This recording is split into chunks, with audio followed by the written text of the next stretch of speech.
Morty's Diner. Hot coffee without the toxic sludge.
And here we are.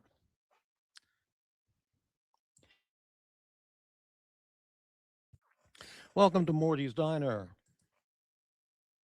Hey, look at that mega value. Thank you very much. 99-cent super sticker. Thank you so much. Yeah, isn't that a great new video? Really nice. Let's play it again. It's a good one.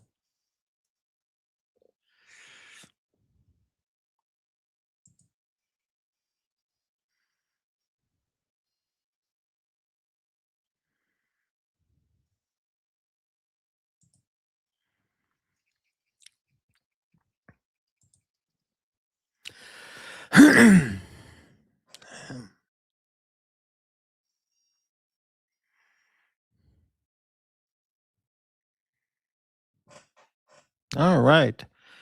Outstanding. Let's do a quick whatever here if I can. And all right, very good. So tonight's show is entitled Morty's Pillow Talk, Ice Cubes, Coke Zero, and the Olight Baldr S. You can't hear any sound. Oh no. You mean from me or from the clip?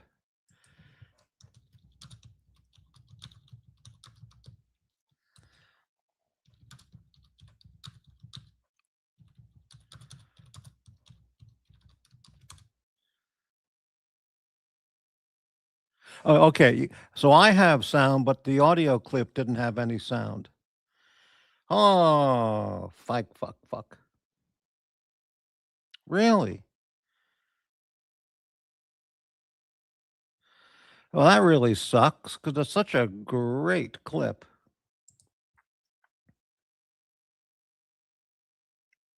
How can that possibly be?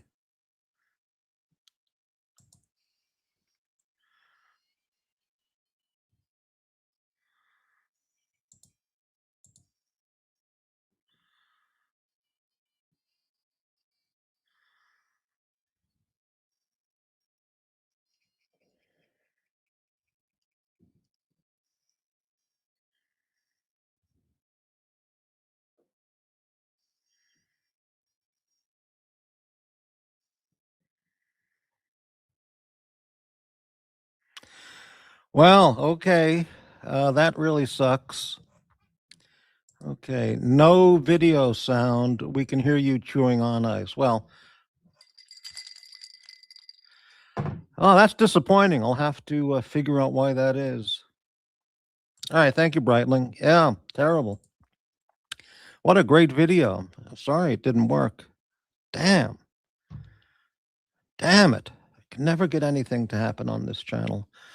Anyway, okay, so let's go ahead and do more. Thanks, everybody, for joining the channel. All 2 of you. Oh, yeah, 5 viewers. That's pretty great. All right. So, let's kick it off. I'll try and work on that audio thing because the soundtrack is great on that. Man. All right, first topic, pillow talk, ice cubes, Coke Zero, Olight. Let's do the ice cube topic first. Ice cubes. So, I made the ice cubes yesterday, and tonight I bought a couple Diet Coke bottles. I mean, Coke Zero bottles. And I was sitting here about a half hour ago, and I was thinking, man, and they were just on the counter. I hadn't put one of them in the fridge or anything. And I thought, boy, I'm just in body tremors with anxiety and fidgeting and having a panic attack. And I thought, boy, I'd really like a glass of Coke Zero. Damn, it's not cold. Shit. Hey, Versace boy. So I put one of the, 2-liter bottles, whatever they're called. I put one of those in the fridge.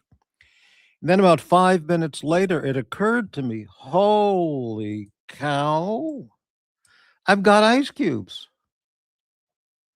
I've got ice cubes. I can have.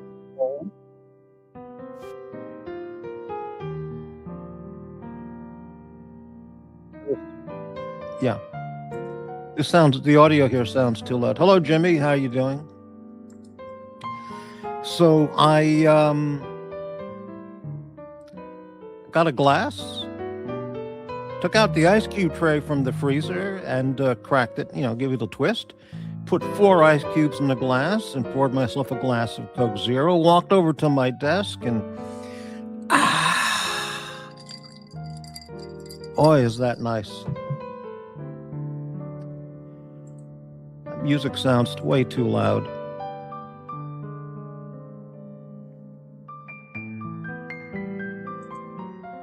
I don't know what's going on. I'm using a different thing today. So let's turn that off. Yeah, so how about that? Having ice cubes. I poured myself a room temperature Coke Zero, but I put it on ice and wow, what a thrill. Fantastic. So I shouldn't really. Thank you, Jimmy. I'm absolutely terrible today. Dizzy, lightheaded, staggering around my home, holding on to the walls for fear of falling over. Assuming my demise is imminent, and instead of taking more benzos or a few shots of whiskey, I've been taking caffeine-loaded Coke Zero. But thank you for asking. I'll benzo it up pretty soon because I'm really in terrible shape today. So, so the ice cube tray, what a payoff. I mean, what a thrill. I actually got a nice cold drink. All right, next picture as we move along here. Boy, I'm disappointed I can't get the audio on that clip. Damn it. All right, Morty's Diner. Let's move on. Here's a meme from that video. Not that this is anyone in particular, but will work for 99-cent super chats. No class, just all ass with a bit of face blast. A lot of face blast on. So I watched some of those other channels today, here and there, little bits and pieces. And in fact, I'm going to take the clip down because it's there was no audio. 1 second, let me get a picture up. Damn it. There we go. All right. And what?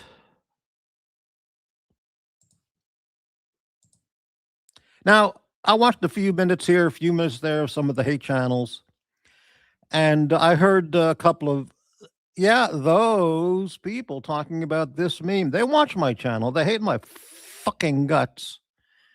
But they watch my channel. Is this up? There it is. This is a pig, this pay pig, or this pig on the computer here. And what do you call it? These guys said this is indicative. This indicates MT85 as a pay pig wearing the bondage gear. And the idiot goes, yeah, I guarantee it. That's MT85. Now, these people are so fucking dumb. That does not indicate MT85 or any specific person at all. It's just a meme of generic pig character, man pig, pig man, on a computer who happens to be wearing bondage, BDSM apparel, gear, whatever.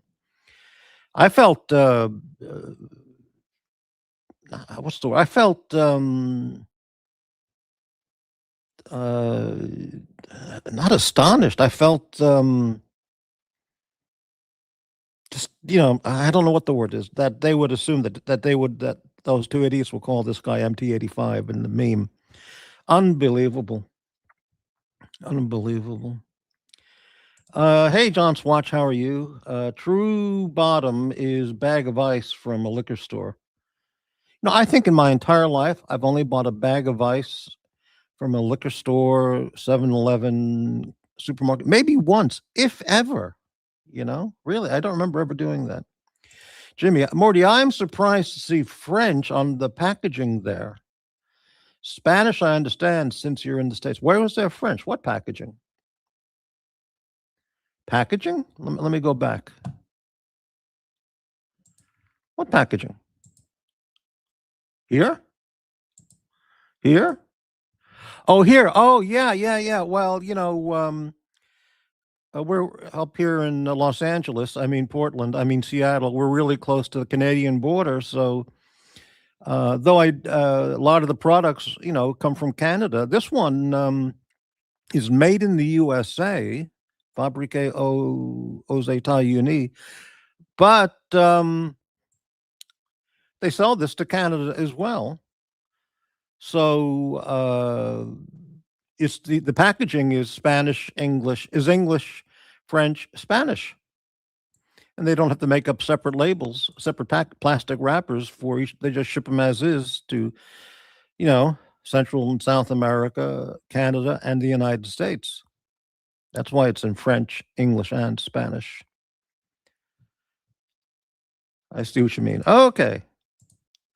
Yeah, so unbelievable. So I heard some of these idiots on the other channels, these hateful, vicious, vile fucking people, spewing one lie after another, character aspersions and character assassinations, just one after the other on all kinds of people. Sick fucking people. Incredible. Brightling, true hate is often just jealousy. Oh, that's absolutely true. That's right. I can pronounce a multisyllabic word without needing to try it 10, 15 times, like viscountness or whatever word, Incredible. All right, Jimmy, the penance list has created quite the stir on those channels. Yeah, I hear them talking about it, And again, as I've mentioned time and time again, it doesn't matter whether they pay it or not, whether they do it. I don't want to. It's not a matter of pay. It's doing penance. If they do it or not, it's neither here nor there. I mean, they're not welcome on this channel. They've demonstrated themselves over a long time to be just, terrible people. Terrible. If they want to, and they talk about this channel all the time, and they try to get in backstage. They try it over and over again, and I just don't, put them on. Some of them, if they want to come on the channel, they can do penance. If not, it's neither here nor there to me. Fine. But you're right, Jimmy. That's right. The Ice Cube tray packaging, correct. And hello, Davy Smalls. Okay, next picture as we move along here. More. This is a great one. I still don't know what that 62112 prisoner number refers to. I mean, there are so many former ex-convicts, ex-prisoners on these channels. I don't know if that number refers to any of them, but yeah, I don't know. Here's the latest on my poll, which is on my YouTube page under posts. Updated now at 22 votes. Which would the community audience prefer? Morty unalives himself is now a landslide at 59%. Morty has a stroke, 0%. Morty has a heart attack and dies, 0%. And Morty simply disappears and is never heard from again, 41%. So 59 to 41 is a landslide. So you can still people can still cast a vote, you know, and there's no thumbs down. See, everybody's either for it or no one's against it. You see, isn't that a show of support? Like, just loving it. No thumbs down, nothing. Nobody has a thumbs down on the general idea of the post, but 22 votes, 59-41, all for it. All right, it's good to know. I'm glad to have the encouragement. The next poll that I'm going to put up, by the way, is which does the audience recommend? A, rope. B, bridge. C, OD. 4, what would 4 be? Pew pew. Or something more original. Train accident. There you go. Stand in front of a train. All right. Here is the penance list that everybody's talking about. Dr. Bob holding at 650, Golden Baba holding at 750. Narc 2,000, Watch Nicholas 5,500, Uzi 5,500, and that guy $21,000 and an exorcism. So as I've said, without a certificate from an exorcist, from the Vatican. I don't mean some guy in Illinois, but I mean a guy from the Vatican, a top tier guy. He can send the 21,000 on a Cash App without the exorcism certificate and wax seal and the imprimatur of the Vatican. I'll just return the money because that's not the offer. The offer is 21,000 plus exorcism. Morty's Pillow Talk. Let's talk about pillows, tonight's primary topic. Gee, I wish I had the music in the back, but I don't think it was working. Damn it. All right, let's catch up here. Little Davy Smalls. The junk guy's gotten in twice already without paying. Yeah, well, he's he's obsessed with Morty and this channel and all kinds, whatever. This channel's taking off in 2026. You think so? Well, I don't know. I feel like it's on the. Anyway, thank you, Van Lux. Jimmy, I can't in good conscience vote in that poll. The diner is too dear to me. Good food and nice waitresses. Oh, thank you for that comment. Refresh it. Refresh what? I don't know what you want me to refresh. Start car in garage. Oh, I don't have a car. But I could get a rental car. I don't have a garage. But I didn't think of carbon monoxide. I don't like that idea. That's slow and agonizing. Slow and no, I don't like that. All right. Hold on. I haven't voted yet. 1 second while I do that now. All right, I'll check that later because that was a screenshot. I feel Narc's price is too low. Well, he won't pay $1, and I mean, I could tell you that, but you think it's too low? Really? What do you recommend? You're probably right. Okay. Bradley, oh, no, I'm not going to vote on that. Oh, thank you, Bradley. All right, pillow talk. So, I bought 2 pillows last week. I put them on the credit card, which I'll never, ever be able to pay. It's going to go into a bill collector, I'm sure. It's going to take 2, 3, 4 months, and then it'll go to a bill collection agency. And that's the way it fucking goes, and it's out of my hands, Anyway, so I noticed on the store that I bought them from, they offered the same pillows in three varieties. These are goose. I bought a goose down. I'm tired of the foam and the down alternative. They really, they're not that comfortable. So I thought I'm going to do it right. The best pillows I've had in the last 20 or so years was at the Rio Hotel in Las Vegas. Those were down pillows, and they were just fantastic. In fact, that whole room, the bed, the room, everything, it was outstanding. The pillows were great.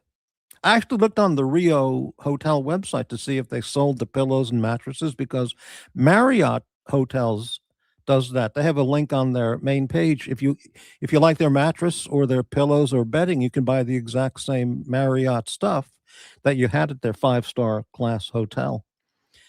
I mean, their top tier hotels. And Marriott beds, which I haven't used in a long time, they were really great.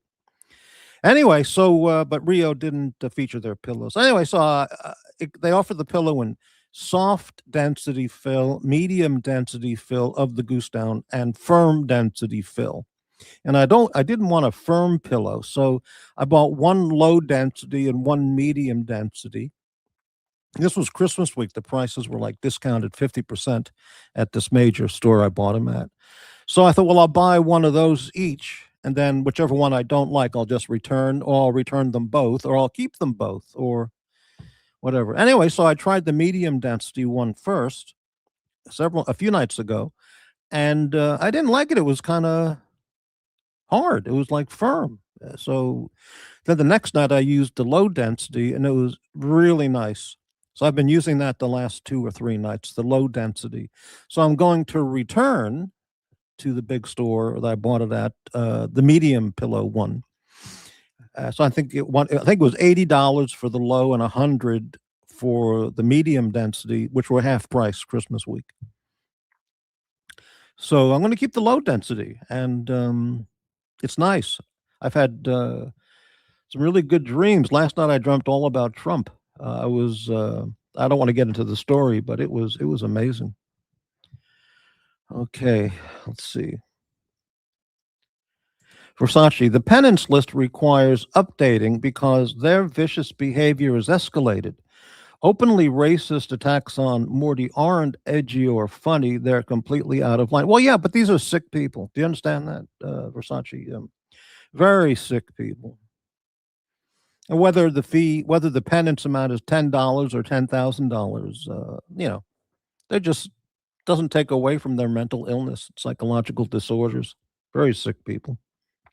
They all belong together. All right. Look who's here. AD Never Calling. Talking about very sick people. Hello, AD Never Calling. I just enjoy my paper thin pillow for back sleeping and a my pillow for my REM side sleeping. Yeah, I've tend now over the quite a while now. I lie down on my back, and then after about 10, 15 minutes, I turn over on my left side. And that's pretty much, I think, my sleeping position is my left side. Um, and I scrunch up now with my new down pillow and my fuzzy blankets, and it's nice. Okay. And no, I do not use a bedspread. Okay. Yeah, AD is an interesting character. I mean, I could talk about AD for a long time, the things he does, then things he says, and then the things that he does. It's I mean, I try and do what I say and say what I do, but I shouldn't single him out. Most people on these channels don't do what they say and say what they do. Say what they do. What does that mean? Yeah, that's right. Yeah, they don't. Okay, very nice. So I've never had a My Pillow. I don't know if they're any good. The My Pillow guy, Mike Lindell, he's in some kind of hot water now. He's being sued or arrested or on trial or something somewhere in Minnesota, Michigan, or something. North Dakota. I don't know that story, but unbelievable. Davy Smalls, ADNC is one nasty fiker. Well, I don't know about that, but Breitling, it's challenging to believe anything from ignorant people with no credibility. That poll on unavailing yourself isn't credible because many of the haters are somewhat illiterate, unfortunately. Well, poll, you mean like, POLL, right. That poll on unavailing yourself, is incredible because many of the haters are somewhat illiterate, unfortunately. Well, what do you mean somewhat illiterate? Okay, AD, yeah, left side here too. We are AD farting successes. Oh, Jesus, fucking pig. What are you talking about? Oh, okay. Is that what it is? He's running for governor. Mike Lindell of My Pillow. He's running for governor in Minnesota. Really, and he's getting into all kinds of lawsuits or something like that. I don't know. Jimmy, I just employed the Archie luxury mantra of what do I do? Yeah, right. Okay. All right, very good. So that's the pillow story. So I'm keeping the low density goose down pillow. I'm returning the other one, and yeah, it's nice. It really has improved my sleep. So Davey, it's funny that the junk guy is more literate than. Jeez. Isn't that funny? Yeah. Well, he's not that. Yeah. Coke Zero is nice on ice cubes, but I don't want to drink too much because I'm going to hit the benzos, a double benzo dose pretty soon, and too much caffeine will keep me up, and then it'll counteract the benzos. AD, it's true. If you want to. Unbelievable. What a classy comment. Oh, by the way, I'll put the link up if anybody would like to join the panel. I'm not playing the music in the background because I wasn't able to adjust the volume, though maybe it went through on your end, on the listener's end, at a low volume, but here it was playing full volume. Here's the link if anybody would like to join the panel. There's nothing to talk about, but we can talk about nothing. And hey, let me try this. If anybody would help me out, I'm going to play the music in the background. Tell me if it's a low volume or very, very loud, because that would.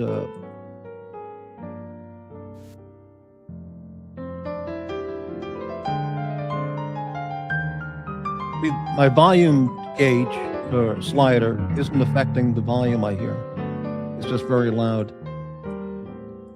Can anyone tell me, is that a low, very low volume, or is it loud? Anybody? Or do you not hear the music at all? Anybody? No, it's good. So it's a low volume. Okay. Very nice. Medium, but kind of loud for background. Or I'll put it on, it's on 6 out of 100.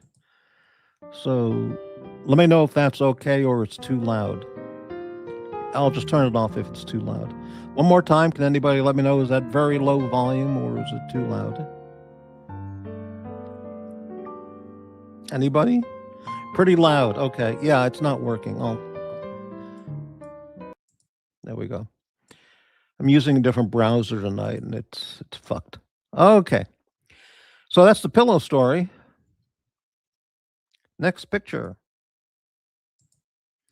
Yeah, so here's the 3 pillows. Well, 3 pillows, and you can see that. Well, you can't see, but you have a choice. And many stores offer the same thing with goose down pillows: a low density fill, a medium density fill, and a firm density fill. And okay, let's talk about the Olight Baldr S that I bought. I bought this on the Olight website Christmas week. This is the Amazon website. Currently $109. I got it for $30 less. Christmas week promotion and my reward points I had already had from buying Olight flashlight products in the past. So $89. I put it on the credit card. I'll never be able to pay it off.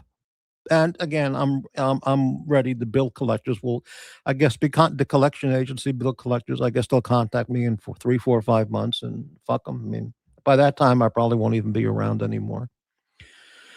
So who gives a shit? Okay, this is the Olight Baldr S, 800 lumens compact rail mount weapon light with a green laser and white LED combo. It's a magnetic USB rechargeable tactical flashlight with a 1913 Picatinny or Glock rail. The battery, it's a rechargeable deal. Originally, when I was looking at these, I wanted ones that you could just use regular batteries. Because if it's WW3 or the Battle of Portland, and the electricity is gone and there's no power, and it's out of power, you can't recharge it. That's why you'd want batteries.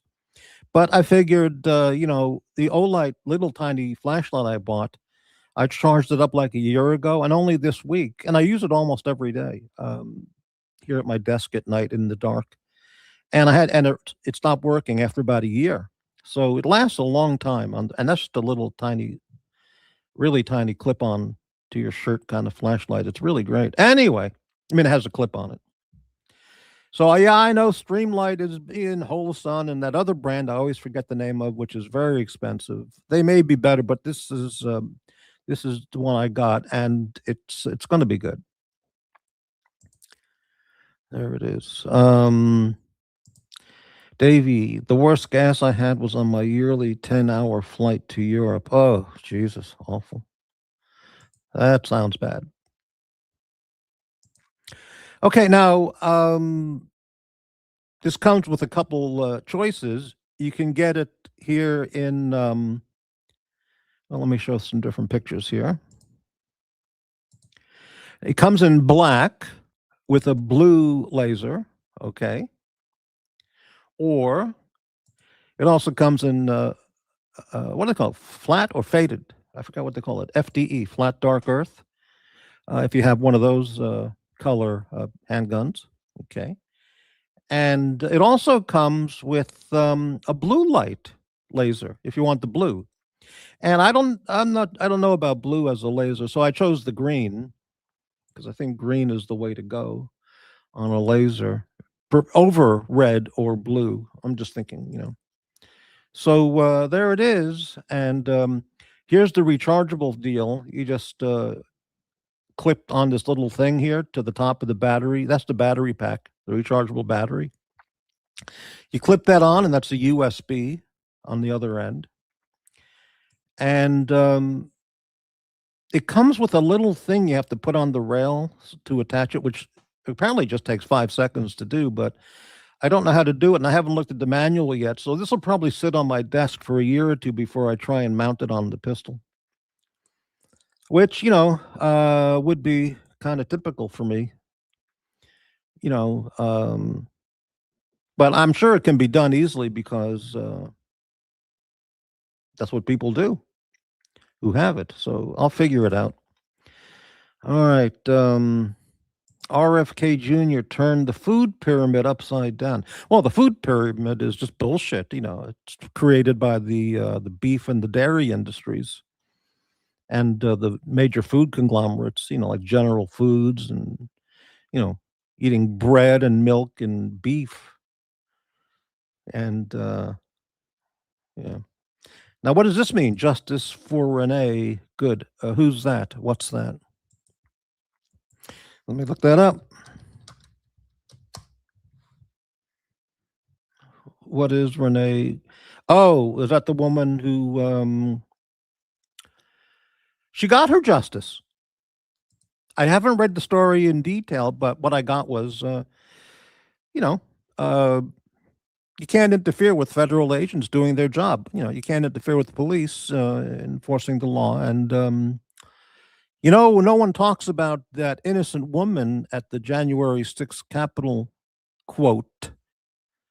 You know, I hate to say the word because it's Democrat propaganda, the insurrection, where that woman was behind the glass, separated from the Capitol police officer.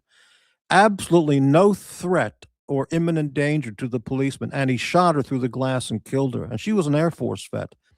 And the Democrats don't even talk about that because, and the guy got acquitted of all possible charges. You know, said he was a justified shooting, which of course it was not.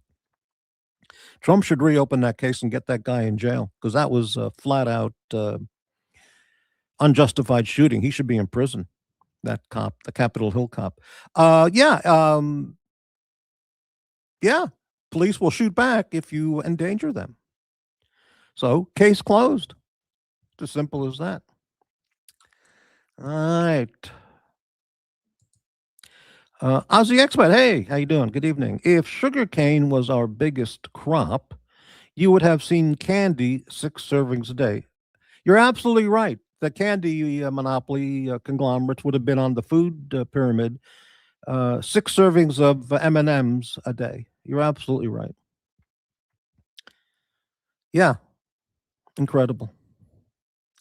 Yeah, the food pyramid doesn't say 3 servings of vegetables and 2 fruits and whole grains for breakfast with oatmeal. You know, it's beef, beef, beef, milk, milk, milk, ice cream, bread, bread, bread. It's unbelievable. Yeah, so Ozzy, that's the light right there in the picture. Well, that's the one with the blue laser, which I didn't buy. I bought the one with the green laser. So it's black with the green laser, 800 lumen. I forgot what the candela is, but this one, this is the one that Such, who likes everything. You know, he's on the Olight page for this product, and 89 bucks, $30 off Christmas week. So and this mounts on both my primary pieces that I'll be using for the light. So I'm looking forward to opening it up, reading the pamphlet, and charging it up, and waiting for the Battle of Portland, which can happen any day. You know. Yeah. I'm sorry. Yes. All right. I always forget that brand. Um, magnetic charging seems crazy to me. Well, one of my Olight little mini tiny flashlights has a magnetic charging thing, and it's unbelievable how it works. I don't understand the science of it, but it's an amazing. But I wanted to get one with just you put two little tiny batteries in it, and that. But it's all right. Do you guys sell hash browns? Absolutely, Pyro. And how you doing, Pyro? Long time no talk. Is that if that's the real Pyro? And yeah, hash browns. You better believe it. Yeah. Now I don't know if that's the real Pyro. I'm going to guess it is. It could be that guy, the tow truck racist, but maybe not. Yeah. What is that brand? I mean, there's Olight, Streamlight, Holosun, and then there's this other one. It begins with an S, like and it's very expensive, three, four, $500 for a weapon mounted light, and uh, on a dedicated light, but for a self defense gun, it seems misguided. Well, yeah, I mean, what can I tell you? I have to buy what I can afford. You know, look, I went all out getting my $5.19 ice cube tray. Surefire, that's it. That one's really expensive. And those are three, four, $500 or more. Yeah. Streamlight, the TR.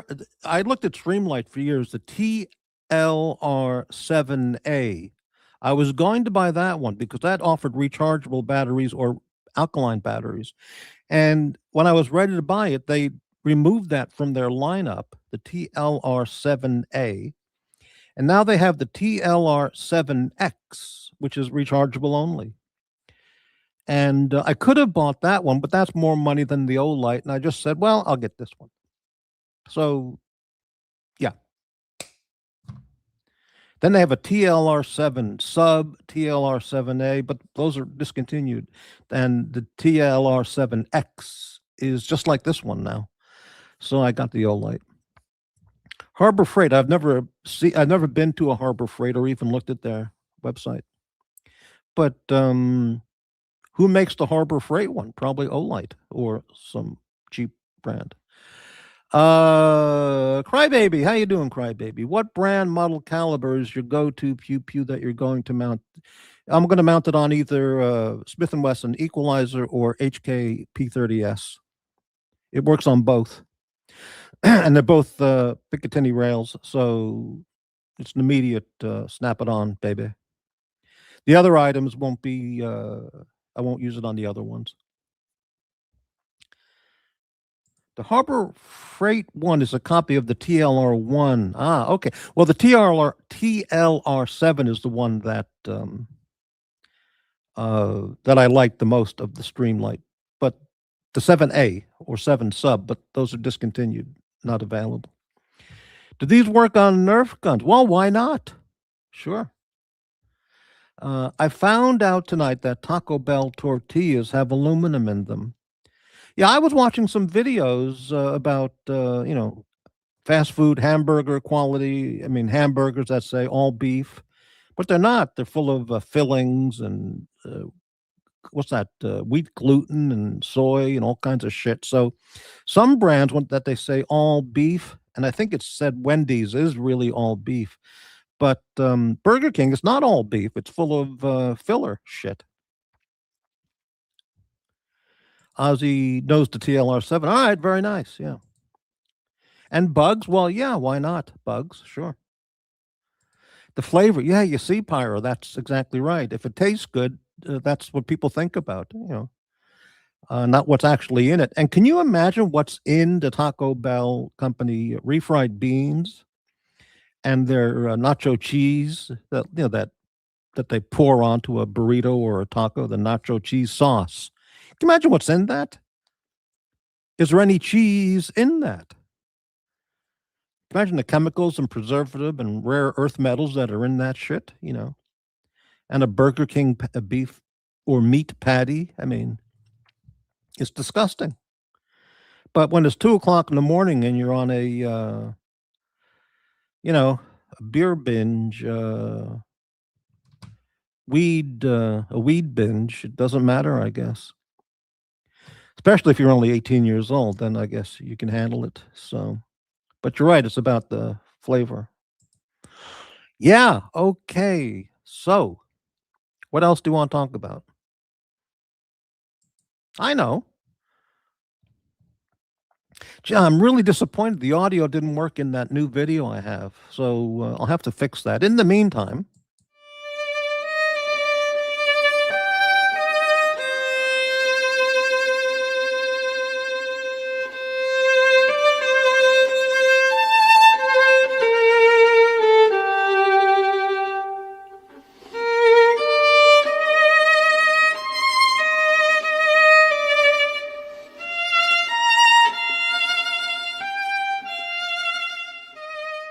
come on, but like, dude, what do? I lost so much money.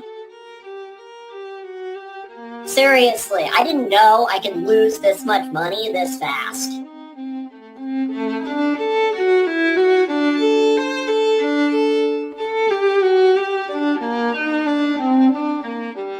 I'm so pissed. I lost so much money today, so much money yesterday. I lost like 3 Yacht Masters in like a couple days. 3 Yacht Masters.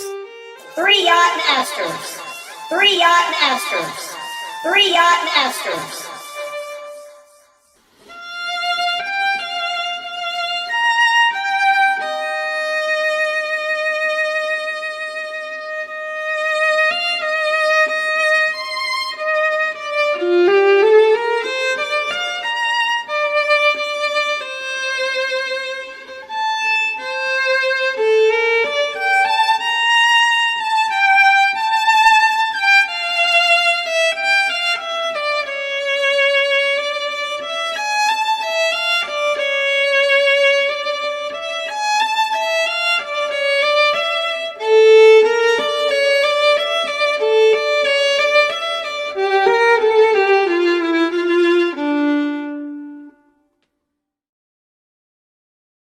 what a great video. Hey, we have a guest backstage. I just noticed that. Let me change the image there. And hello, Aussie Expat. G'day, Morty. How How you doing?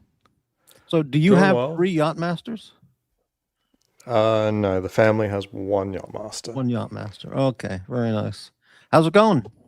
Yeah, doing well. Doing well. You Yeah. you have a very good recording of violins there because these are monitoring headphones and I'm like that's a very clean recording of some good violins. Oh, wow. Very nice. Yeah. Hey, look at this comment from Guy Gadwa. Morty, did ICE really smoke more people in Portland? I don't know about today's news in Portland. Did that happen in Portland today? Do you know? I didn't see anything like that. Well, let me Maybe look they it up did. because that sounds. I'm all for that. If No, people. I'm not saying anything about that. Yeah, This is okay, still right. more But I mean, if people Minnesota. are attacking ICE officers, they have to Yeah. protect themselves. I hope we're on the verge of civil war. Oh, we are. I hope Delta Force goes in and snaps up Waltz. Like I said the other night, they Yes. need to go in and get Waltz, and they need to go in and get Gavin Newsom. Absolutely. RICO charges for everyone. We need a Absolutely. clean sweep. Yeah, agree. Yeah, here it is. Local news. U.S. border agents wound 2 people in Portland that DHS says are gang members. Hey, sounds good. border agents. That's not the same thing. Well, let me see the story here. Let me catch this Yeah. here. What neighborhood was this? Hazelwood. Okay, right. CBP aren't ICE. They're not tasked with the Right, same right, stuff. right. Okay, let me look this up here. But you know, that's probably what you know, I tell you who doesn't care about that? Antifa. Oh, Antifa right. doesn't care that ICE and CBP aren't the same thing, you know, and they'll just go out there and cause trouble. So who knows what's happened? Yeah. Well, I mean, I have my own opinion on how to deal with Antifa street rioters and anarchists and traitors, and I'm not going to get into specifics too much, but you know, whatever.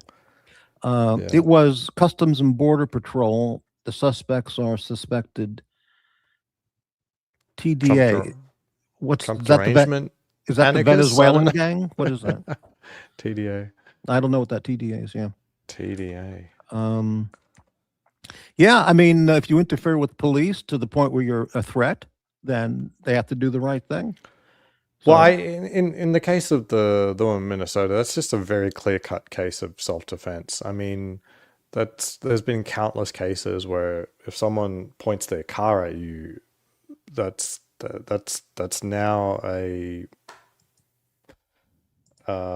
you know, a deadly threat. It's really that absolutely. simple. Yeah. And it's happened many times in court. What I can say though is that it's so cliche that is cut and dry a self-defense situation that unfortunately I see cops purposefully putting themselves in front of cars so that they can create a situation in which they will shoot someone. Really? Have you I've ever never seen that? seen Like, that anywhere. I've seen it often where a cop will not position themselves to the side of a car. They'll put themselves in front of the car, which would be stupid to do even if you weren't in an aggressive altercation. Right. It'd But be hey, stupid to put yourself in front of a car in a parking lot. You know, someone's driving slowly. It'd be stupid to stand in front of that car. but now I never heard of that, but you just gave me a great idea. Mm-hmm.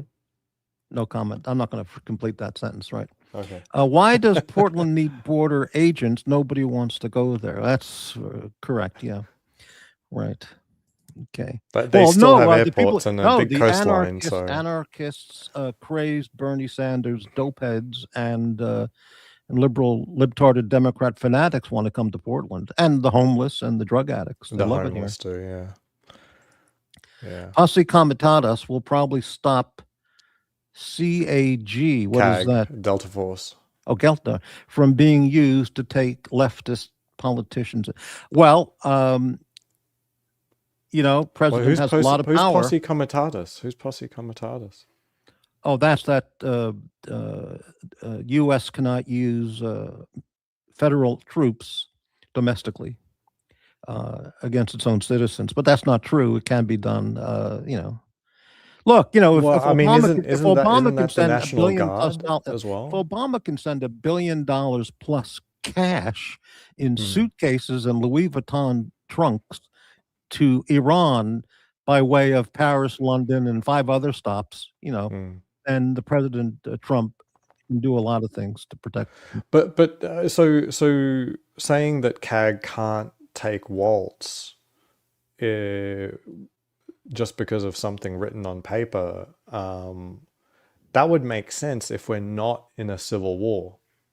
I think this would be like full recognition of a civil war. Send in Delta Force. Well, I mean, civil war is coming. It's really already here. It's just a case of, you know, fully, you know, full scale. But yes. Well, I mean, not every war goes full scale. I mean, describe what's happening in Russia and Ukraine. You know what I mean? Full scale here would be shooting it out in the streets, you know. Yeah, but do we really think Russia has ever gone full scale even on Ukraine? Like, they've left Kiev mostly untouched. Well, thing is, Russia could have taken over Ukraine in a matter of weeks if they, you know, so I don't understand why it's gone on for years. No, they could destroy the entire country in no time. I'm not sure. Yeah, I think they could destroy the whole country in no time. I do not understand their victory conditions. Like, why are they pursuing the war in this sort of very, how would you call it? Old school. It's sort of pre-Napoleon era sort of battlefield lines and attrition. And I saw them using ICBMs the other day, Someone sent a video, and I'm like, do they not have an air force? Why are they using ICBMs? They could pulverize Ukraine in no time at all, just totally flatten it. But he's doing it differently. I don't know what he's doing. Doesn't make sense. Yeah. But I mean, we could have pulverized Hanoi in a matter of one day, just destroy or less, and had total victory, complete total Right. war victory, and we didn't do that. I wonder what exactly all this is about, honestly. Like, but you say, the honest thing is that nation states and war, it's just horrible all around. Like, there's nothing about it that makes sense. I was reading a book which talked about monarchies and how war was conducted under monarchy was far more civil, with far less casualties and far less destruction, because under a monarchy, royalty see the entire country as their own personal property, and they have no interest in destroying any of that. Wait a minute. Reason, World War I was waging... conducted by the monarchies of Russia, Germany, and Great Britain, and they destroyed their soldiers wantonly. What are you talking about? No, to describe those as like monarchies like back in the day, I think that would be a little silly. What are you kidding? Tsar Nicholas II was a total monarch, absolute monarch, and so was Wilhelm. They were absolute monarchs, especially the Russian Tsar. Sure, but the King of England, not. But yeah, I think I lack the knowledge to distinguish clearly between the stuff that would have appeared around like the 1500s rather than the monarchies that still existed at the turn of the century. Right. Well, King Tsar Nicholas II was a total autocrat. He had total autocratic power, and that's what fucked him up. He wouldn't go to a constitutional monarchy. He said, no fucking way. I'm not giving up the divine right and the autocratic power. And he got done in on it by himself, But anyway, yeah. Hello, Tickle My Talk. Davey, Putin needs to get rid of a few million of his own soldiers before he tries to win. Yeah, I don't understand. I mean, they really are losing a lot of people. It's a meat grinder over there. Going back to your light. So what I don't like about the Olight is they put a magnetic charger on the light. Right. But if this is meant to be a carry gun, when are you supposed to use that magnetic charger?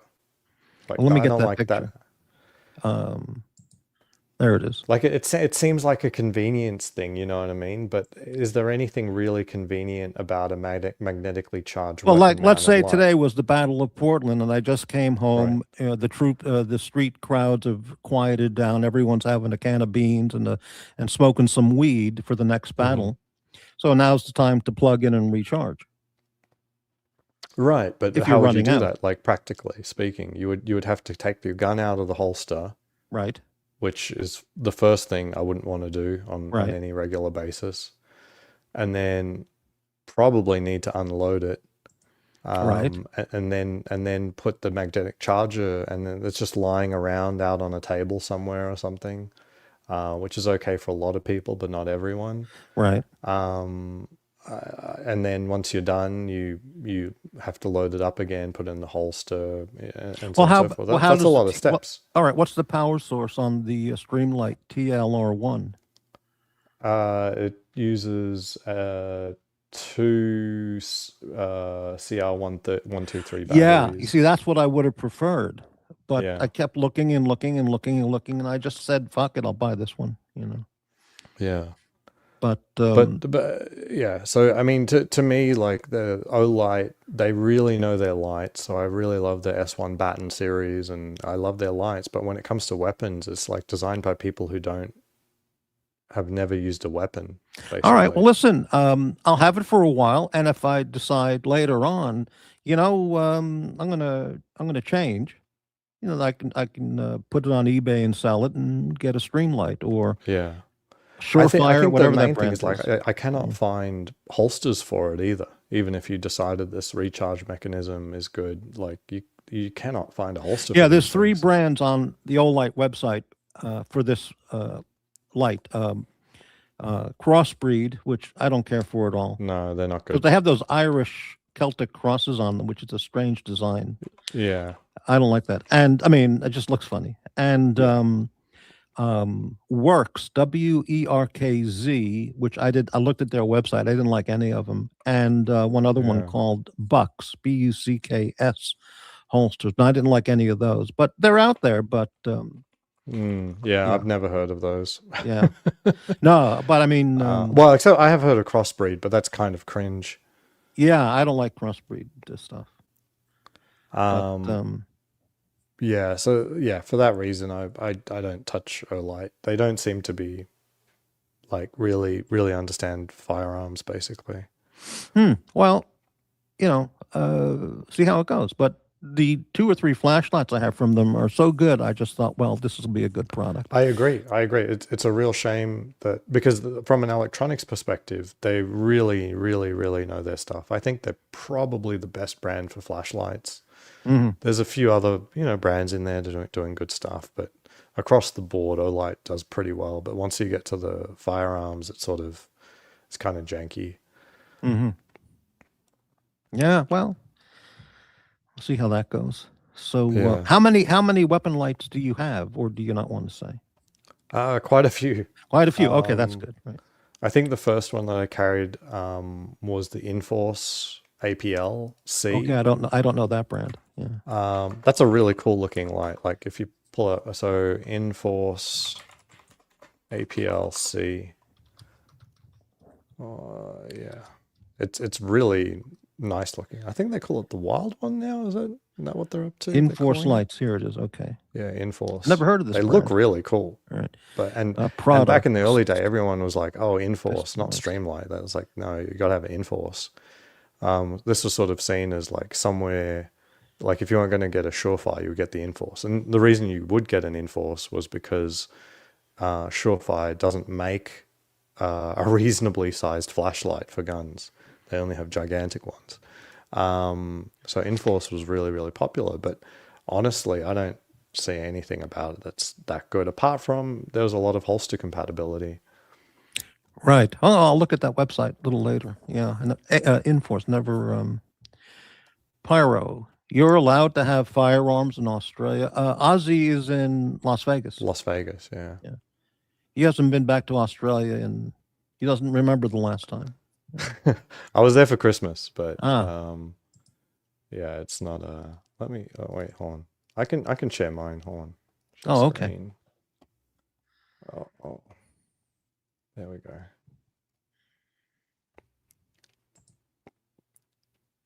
So it occupies the same category as the TLR-7, so it's suitable for like a Glock 19 size gun. Right. Trying to find it. Hold on. I'm going to have to remove. 1 second. Hold on. Mhm. There it is. There we go. Yeah.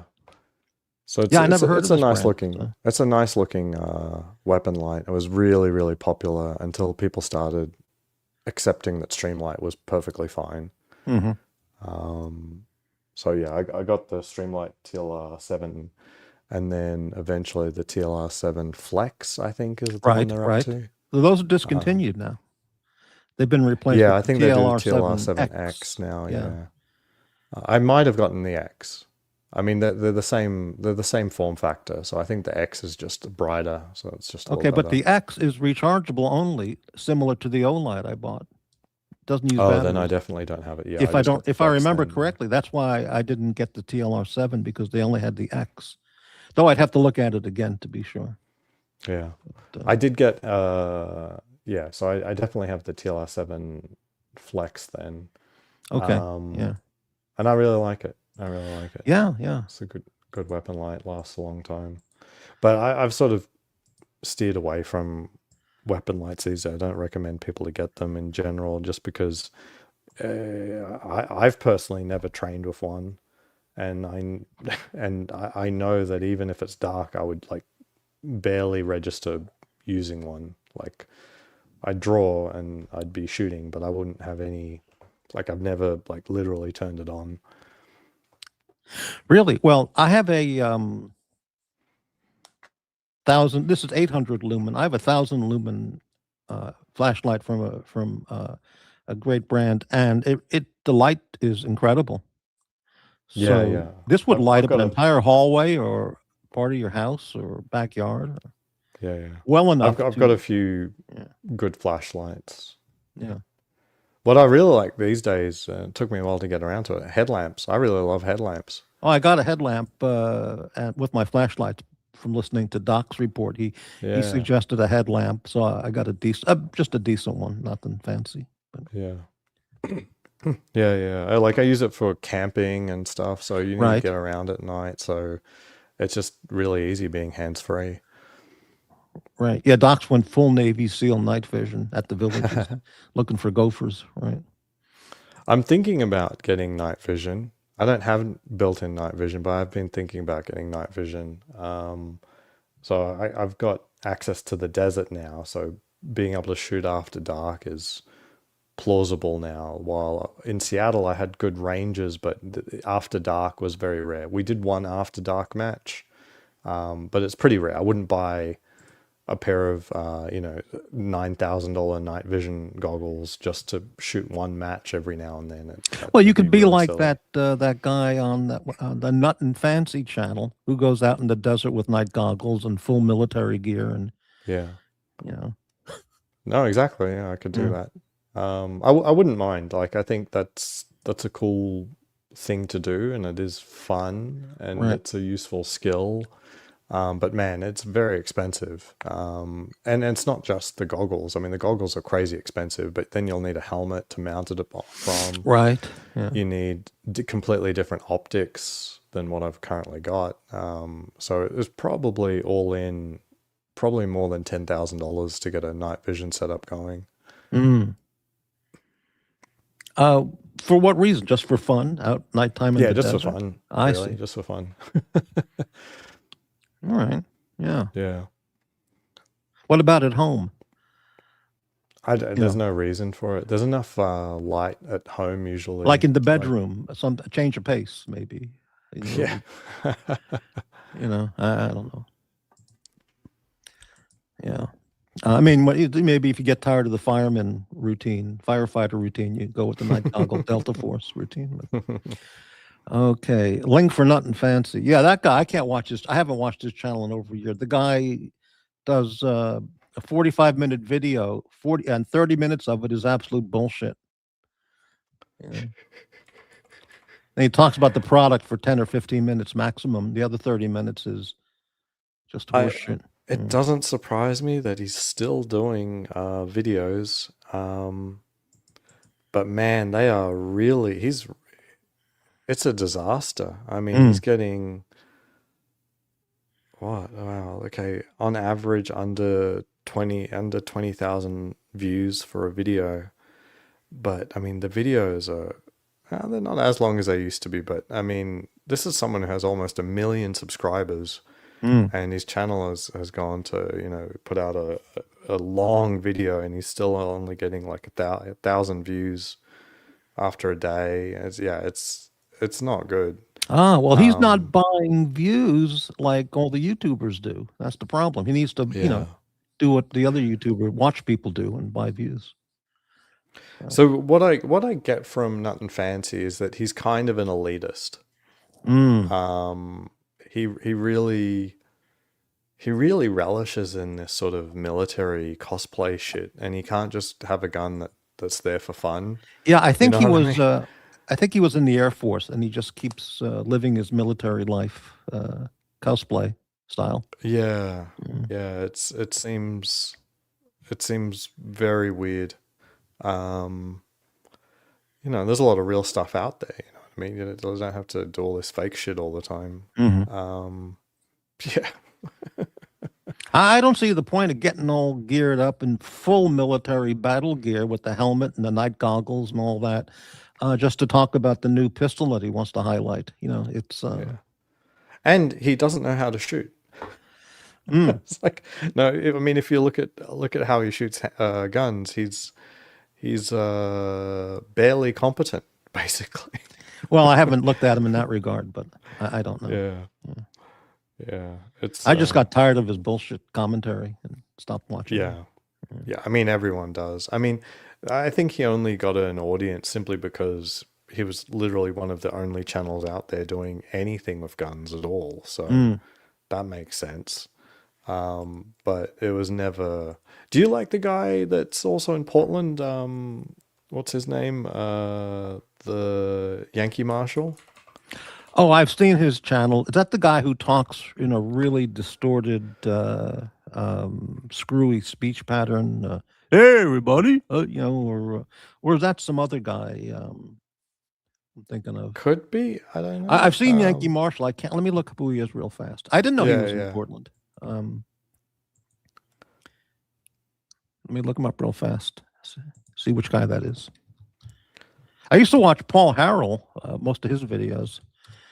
Yeah, Paul. And he was in always Eastern Oregon. But he had a big ego.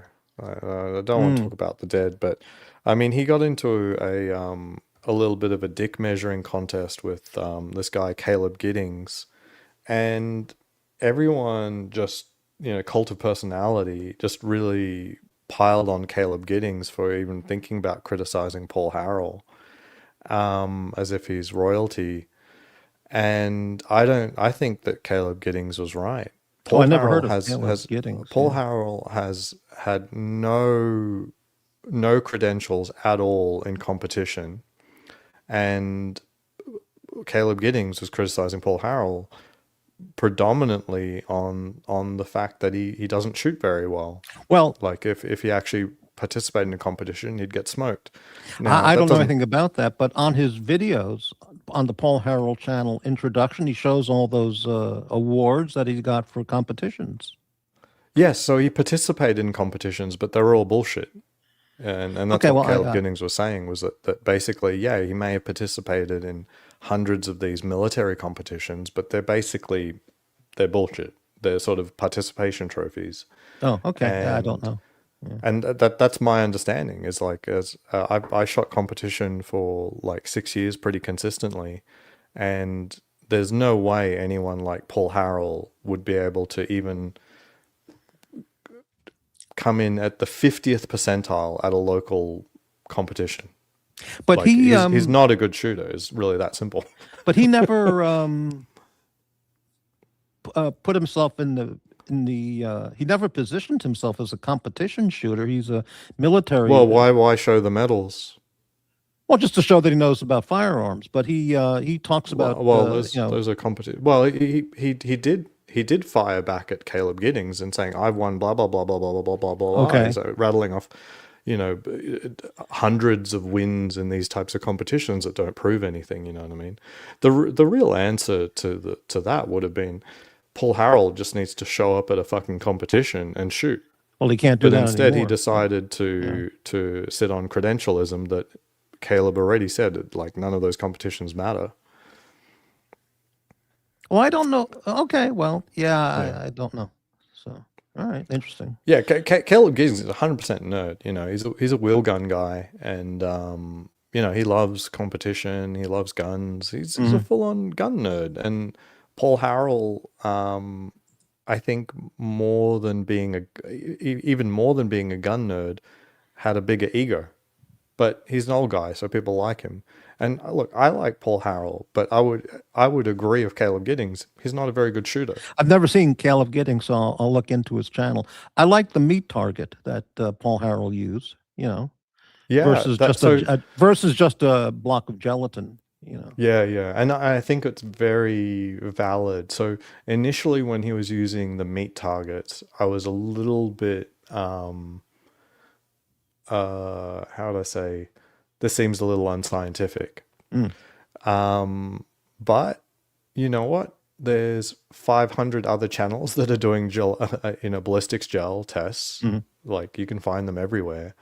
And ballistics gel doesn't actually simulate a body at all. Like, it just doesn't. It's not there to simulate what it does to a body.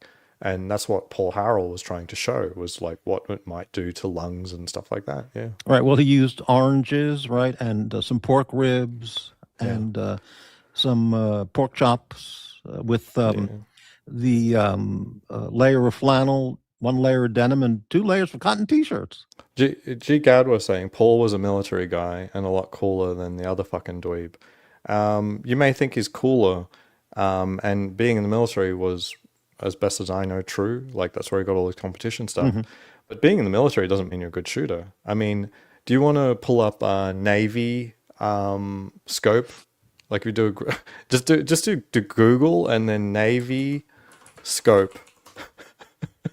What I don't know what that is. Navy scope. Yeah, just what's I think like first or second listing on Google. If you type in Navy and scope, you'll see someone who had a long career in the military.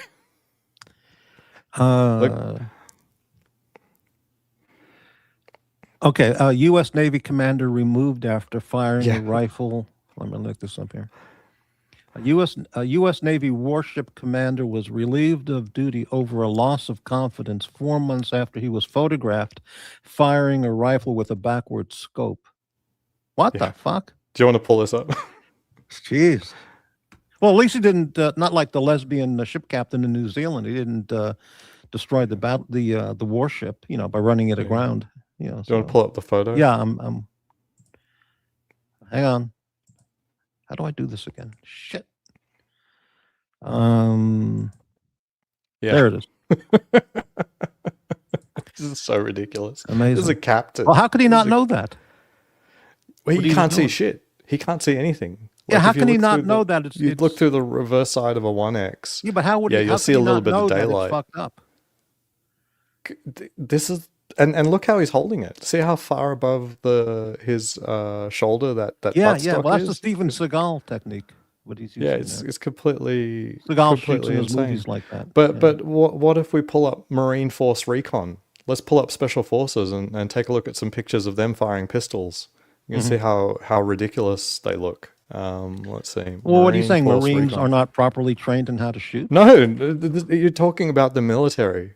This is the government here. Do you think they get? Do you think that they get anything good? Well, I don't understand. Marines. What do you mean? They're not getting the right pistol training? Is that what you're saying? No, they're not getting the right training. No, they're definitely not.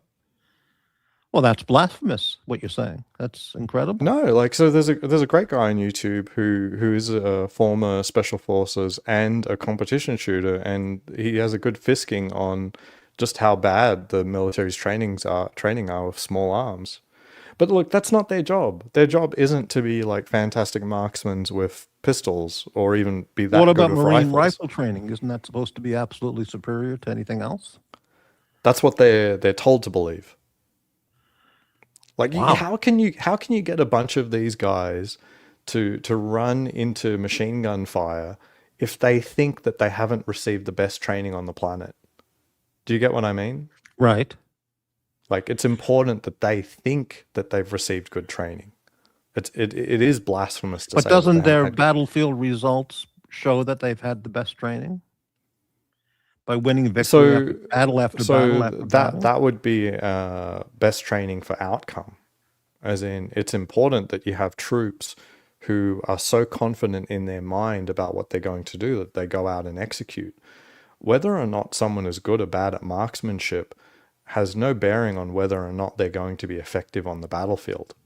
Honestly, it's probably a small part, a pretty small part. Ultimately, like 99% of the time, they don't even know where shots are coming from. You know what I mean? So they're laying down fire into no target in particular. It's mostly suppressive fire in effect. I'm reluctant to go down that. Well, there's also battlefield studies on the subject. I mean, I've never looked into that. I mean, they put down literally thousands of rounds down range, and they don't have any confirmed kills. So what do you think is happening? Well, do you look, think if I marksmanship? were in a rice paddy in Vietnam and fire was incoming, I'd just be shooting in the general direction, unloading as much as I could, with my colleagues Yeah, there. G Gadwa. Yeah, Caleb Giddings, as far as I know, has won multiple, like countless state championships as well as area championships, which are sort of like, the West Coast or Midwest. So and he's shot at nationals many times.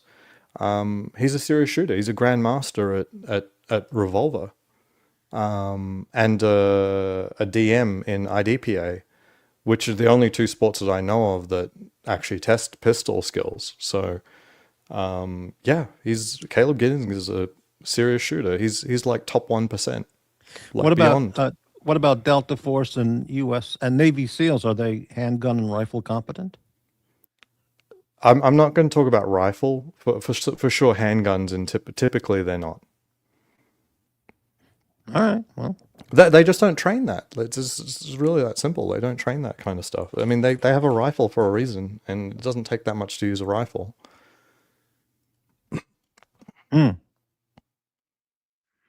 okay. Well, I don't know enough about that, but that I doesn't. mean, I've shot with military guys. I've shot with police guys. Police tend to be a little bit better, but not that great. Military, it's like they're barely safe. Wow. All right. I'm stunned because They seeing- just don't I don't don't actually know. train I on that kind of stuff. So it's not a wonder, like compared to someone who will be like trying to dry fire like 5 days a week, 1 hour a day, and then get to the range, spending like military guys aren't doing that. It's really that simple. Right. Their job is harder than that. Their job isn't, I need to be the best competition shooter. So why would we think they would be good at competition? Do you get what I'm Well, saying? I never indicated or thought that they would be competition level shooters, but to say that, to think or to say that they're not highly skilled with their weapon doesn't seem right to me. That doesn't make sense. But I'm trying to gel to sort of like understand that. Like, if you're actually good, then you would stand to do well in competition. I agree. Is Being a how I would put marksman, it. Yeah. I agree. Being a marksman shooting at paper targets is not combat firing. I understand that. Okay. Yeah. But And that that's makes what sense. I'm not saying either. I'm saying like just on the active like marksmanship and speed, like that would be the criteria. I would say. Yeah.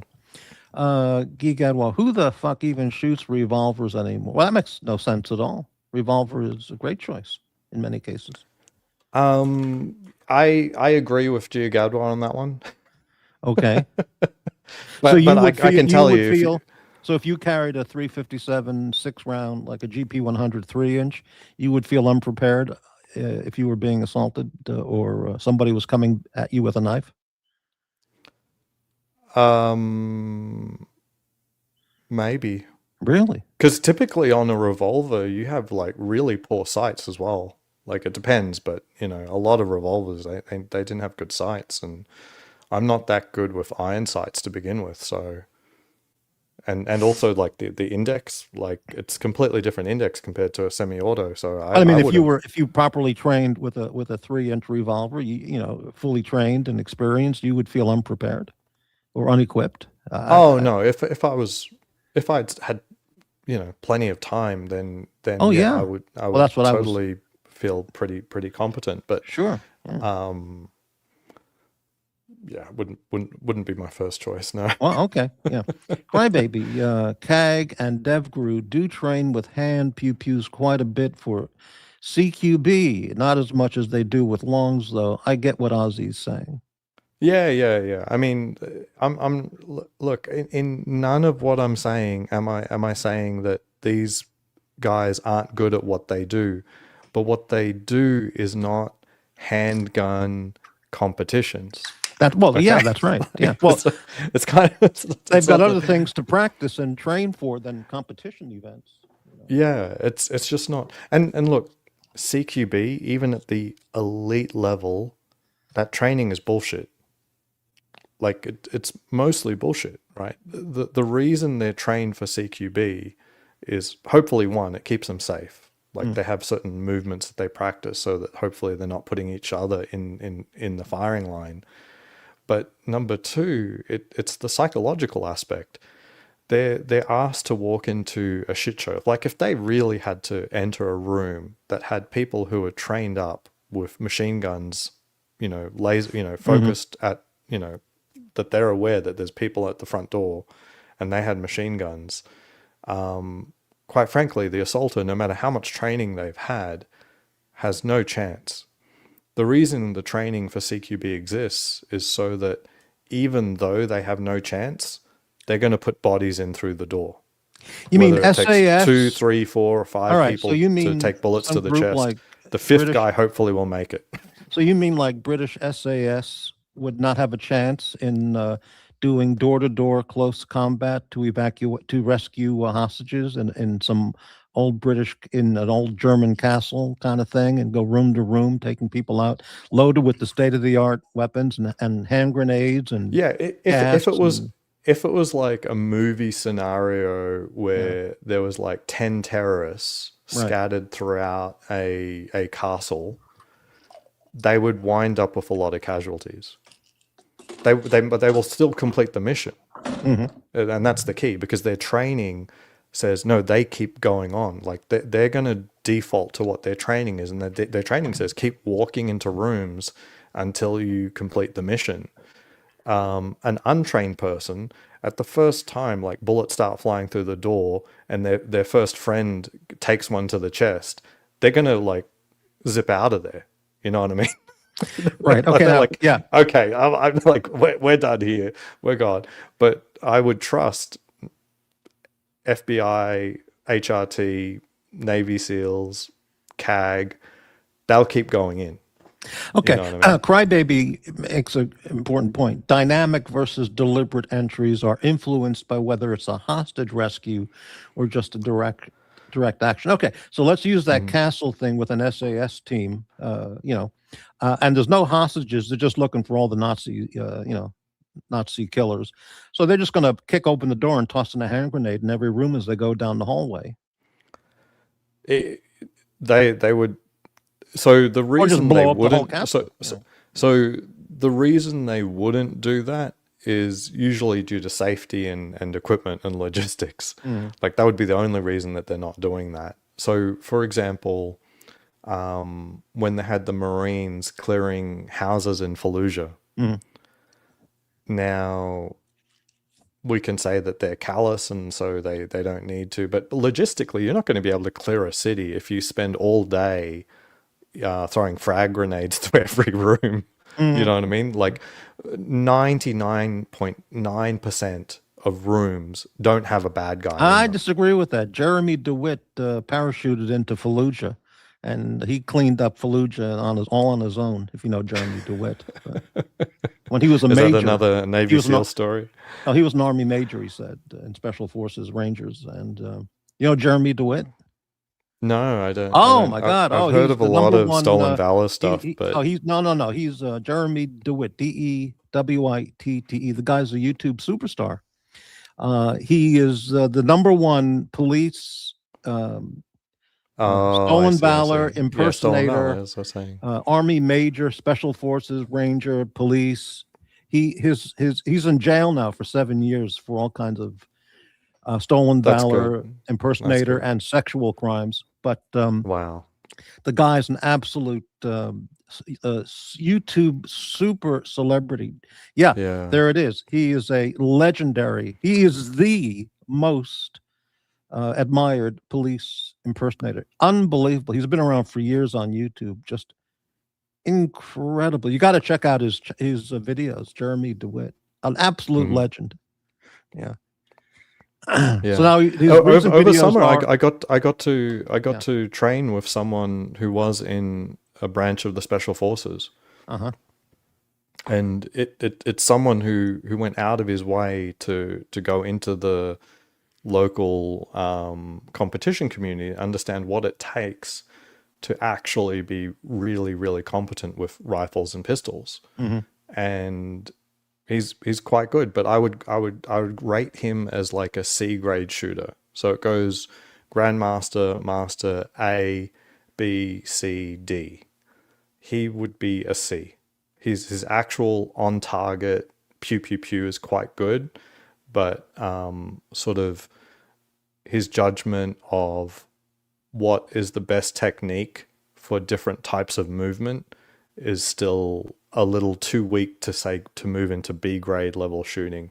So, but C grade shooter would already put you well above 99% of all Yeah, but shooters. isn't there a distinction between competition marksmanship and storming a beach with machine guns, warthogs, battleships blasting, or giant guns? 100%. It's not your raw marksmanship skills that are going to keep someone alive in that situation, nor be the difference between successful or unsuccessful mission. Yeah. So that's why I'm saying is like there's a difference between competition and hunting. There's a difference between competition and fighting a war. And these people's jobs are to fight a war. It's not the same thing. It'd be nice if they had the skills to back it up. What about it couldn't be a waste, you know what I mean? Like legendary Sergeant York, Alvin York, he was a marksman, and he took out soldiers, not Nazis, German soldiers, one after the other. He was legendary. So he had incredible marksmanship skills, though he was not really, what they thought of as a soldier material, but it turned out otherwise. But for sure, there are the the long range dudes. They're good, and they'd probably be good in competition too, for the long range stuff. Yeah.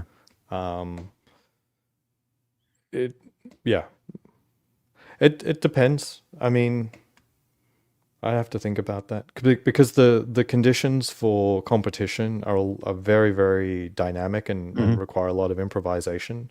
While I feel like a lot of the long range stuff I see from most stories about snipers. Now, stories aren't the same thing as their full experience, but most stories I see is that they're lying prone and firing from a hidden position. Basically, they have pretty ideal circumstances to fire their weapon system, while in a competition, they take all of those things away from you. It's very rare in a competition that you get to lie prone, to a target and take your time. Like a typical long range competition will say you need to fire from 5 locations on top of a barricade unsupported, and you need to engage 6 different targets in under 60 seconds. That would never happen in like real life. So it'd be hard to say whether or not their real world skills would translate very well to competition, because they may never have tried to fire from a piece of rope hanging from a roof. Like literally, especially if it's a sloped roof. That's what especially if it's a sloped roof, then they wouldn't be allowed to. They wouldn't be on the roof to fire because it was a sloped roof. I didn't want an agent on there. You might fall off. I remember that. That unbelievable. was absolutely insane. Whatever happened to that incompetent Secret Service director? She's probably working. I'm pretty sure she's gone, but she was fine. She left, but I'm sure she got a job in the with some high-paying civilian position. Yeah. What an incompetent! Incredible. Yeah. Sorry, I look. Despite me trying to backtrack on my comments on the military, I'm a little bit salty because of all of the fucking stolen valor in uncovered in the last year and a bit. Oh yeah. It basically almost all the big stories that you've heard about, like for example, the lone survivor. That story is like complete fabrication, like start to finish. And I'm just like, almost all of the things in my mind when I think of like the best things that have been done, they've all been fake. Basically, it's like, okay. Yeah, we talked about that, and I know who you're talking about. You said the book. He didn't even write the book. He didn't even know about the book until it was handed to him while he was in hospital. What's his name? I forgot his name. Jeremy or let me pull it up. from Texas. He was a Navy SEAL. Marcus Luttrell. Marcus Luttrell. So that whole book, his whole story was not true? Yeah, he said he was still recovering in hospital when someone handed him the completed book. So he didn't write it? Yeah, and like, what sources did they have? It's like, well, he was the lone survivor, so you would have thought he would have had to have been consulted first. Okay, but what he did do in the field, actually, was that stuff true? He did something to be acclaimed, as a hero. Well, I mean, like, what exactly? I don't know. I didn't read the book. I didn't see his participation. I didn't see the movie, but I don't know. So he did more than Jeremy DeWitt, I'll tell you that. Not even. So the facts are, the person who rescued him, who was a local, found that all of his mags were still fully loaded. So Luttrell has never claimed anything. I see Luttrell as a victim of the situation. He's just doing right by his country. He's not going to come out and whistleblow whatever the Navy thought they needed to do here. But yeah, I don't know what to say about it. It's basically not true. They made a movie of that, right? I loved the movie. I loved the movie. Who played him in the movie? Do you remember? Mark Wahlberg. Okay, I can deal with him. All right, so I'll watch the movie. I don't. The movie was incredible, but it's based on bullshit. G. Gad was right. Yeah, he said people say he bailed. Look, I don't know who would say who would be the right person to talk to about like who bailed, and I've heard the stories. Like I've heard like they begged him to help defend or something, and he just bolted out of there. Like the only reason he survived is because he just ran. Plausible. Like I don't know. Like, but I'm not going to go back and say he should have earned his Medal of Honor. You know what I mean? Like I put me in that. I fucking run. I'd fucking run. I don't know. Oh, yeah, I'm going to look into the book and the movie because I really don't know the details, like you're saying. Yeah. So, yeah. Okay, here's a question from Crybaby, Saggy Skin. Ozzy, what do you think of the Brit Slabinsky Medal of Honor farce? Of the Brit Slabinsky. I don't know this story at all. Let me see. I've not heard of this. Okay, it's another Navy SEAL. This isn't good.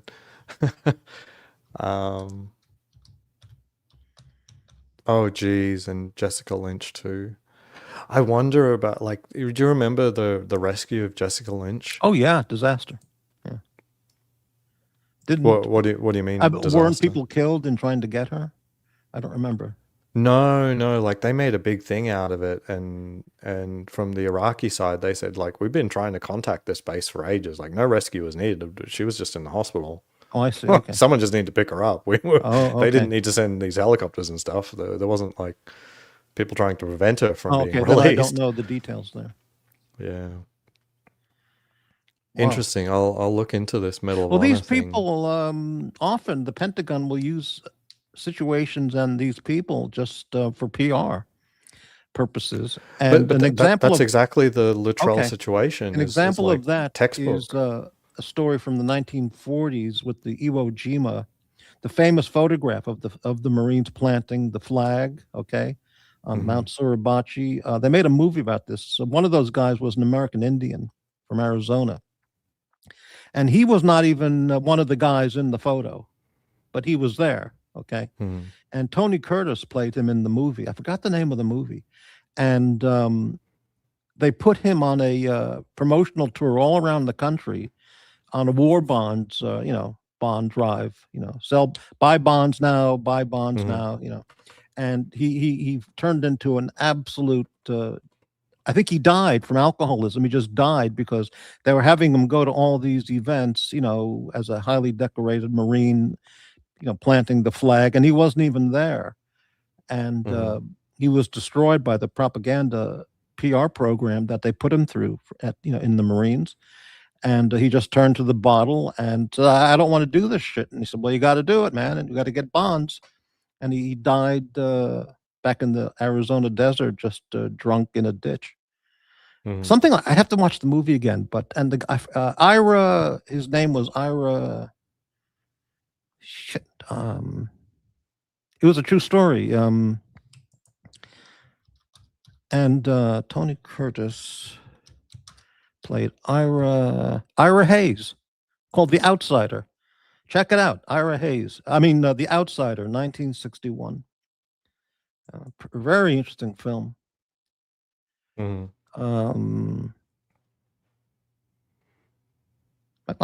have to watch that again. Shit. Anyway, yeah. Well, what I fear is looking too deeply into American Sniper. That again, Navy SEALs. The Chris Kyle movie. Yeah. Right. Like, I don't know anything about it, but I know the criticisms of Chris Kyle, and out of the gate, I would say that was probably the weakest of a lot of Navy SEAL stories. I would have never have guessed that The Lone Survivor was just complete fabrication, but if that's a complete fabrication, like it makes other stories like that were already sort of a little bit questionable. And you're like, oh. But the Benghazi stuff has also been really big controversy in the last year, talking about who was on roofs and who wasn't, stuff like that. Like basically who was there, who wasn't there. It's kind of crazy. Like there were two. Travis Haley, the real deal, is he? Yeah, I think Travis Haley was a real guy. I mean, there's videos of him in Blackwater shooting people. So it's pretty simple. Well, I don't know that name. Okay. Yeah. Travis Haley, he's almost a living legend in the way he behaves. Right? He's kind of, and I'm not taking anything away from him, but he's kind of a living legend in the way he behaves. Travis Haley. Sean Naylor's Restlessness Strike. What did Travis Haley do? Okay, yeah, that seems interesting. Okay. He was a door gunner, counter sniper, and intelligence gatherer on the Blackwater Little Bird helicopters in Baghdad.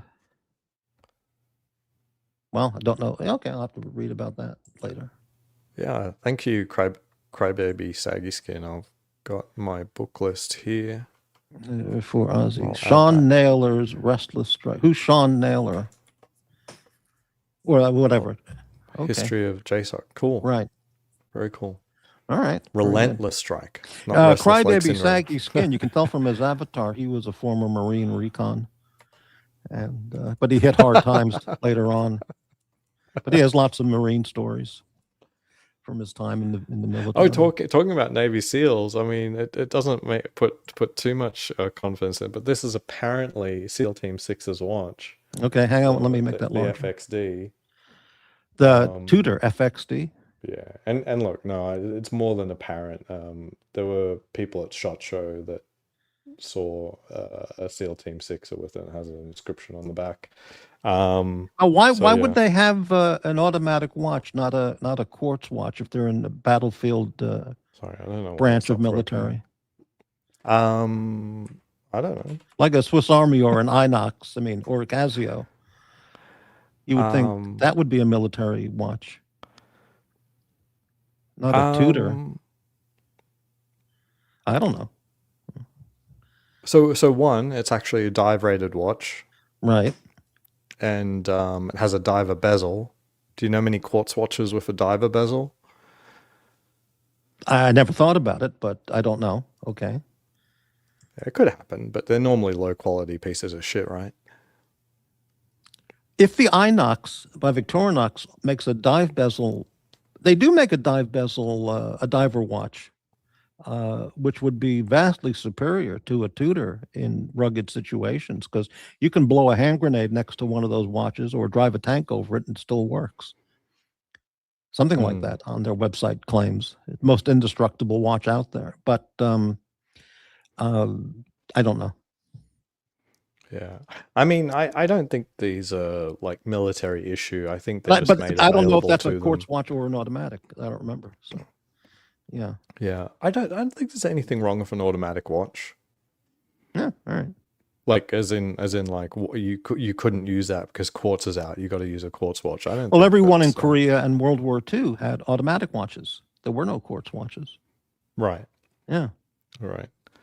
But like for example, I think the backing of the Pelagos for the French military seems a lot more like that seems to be more of an issued watch, Hmm. not just a watch made available to those teams. So I think that it is actually used by people in that service. Well, the French Navy air air the pilots, they use the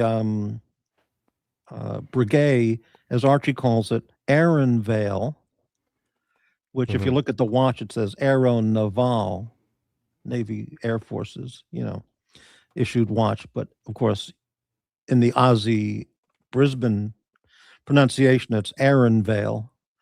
But that's neither here nor there. Anyway. Yeah.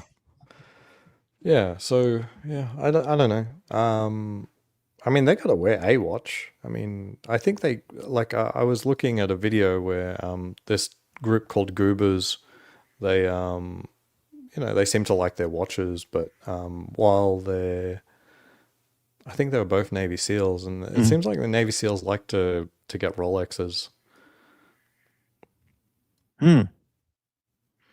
I'd like to see a conversation with you and Don Shipley. Yeah, No, yeah. So Don Shipley, he's a Goobers guy. He's a co-founder of Goobers.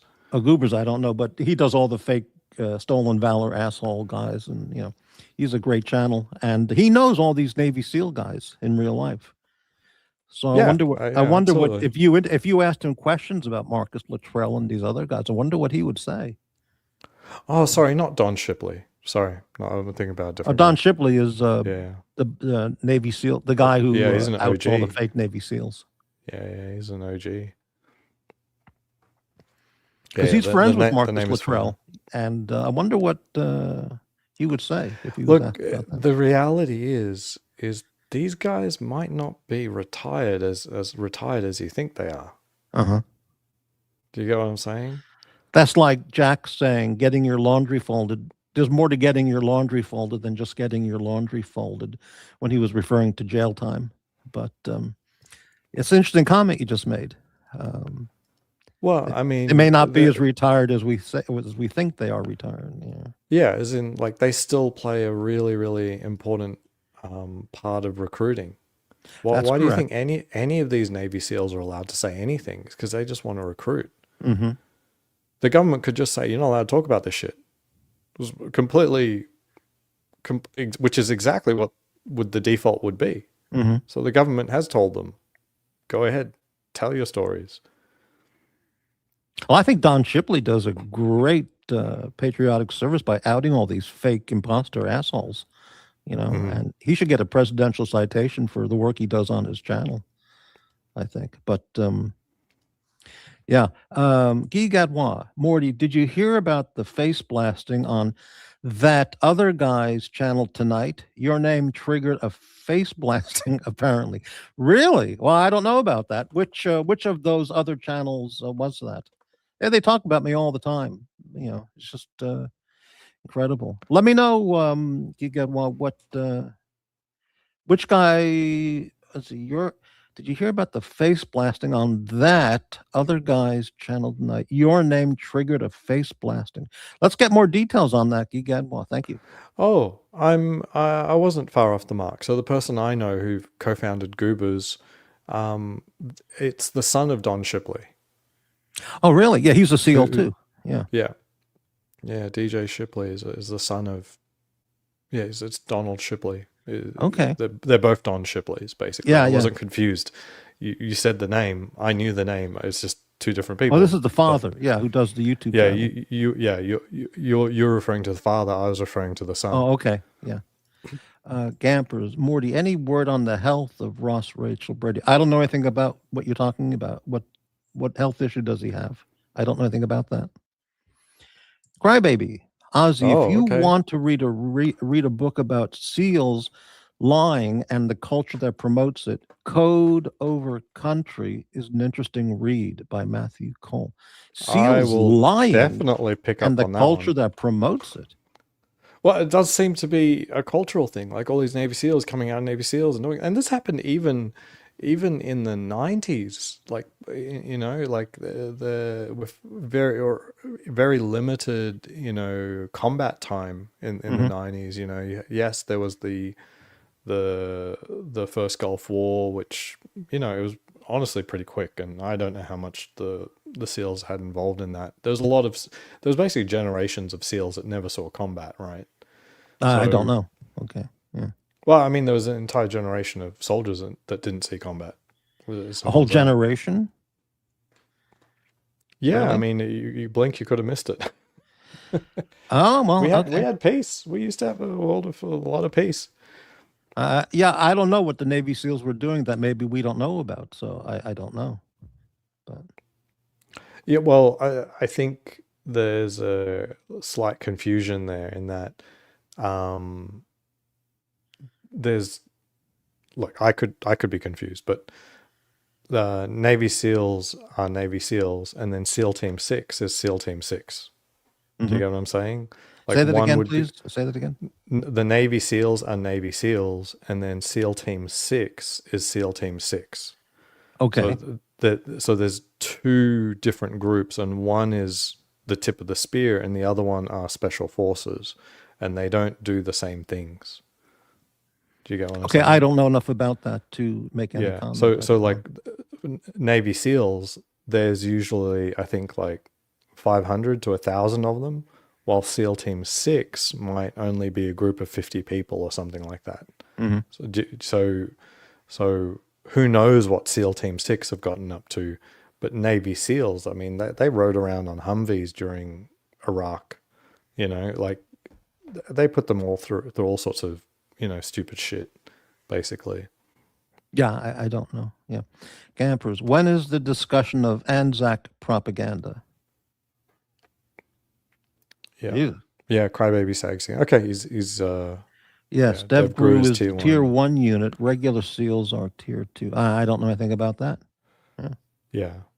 Well, it's just saying that Sure. there Yeah. isn't just one elite group, and like there's it maybe it's a recruitment thing that like they make it that confusing and obfuscated.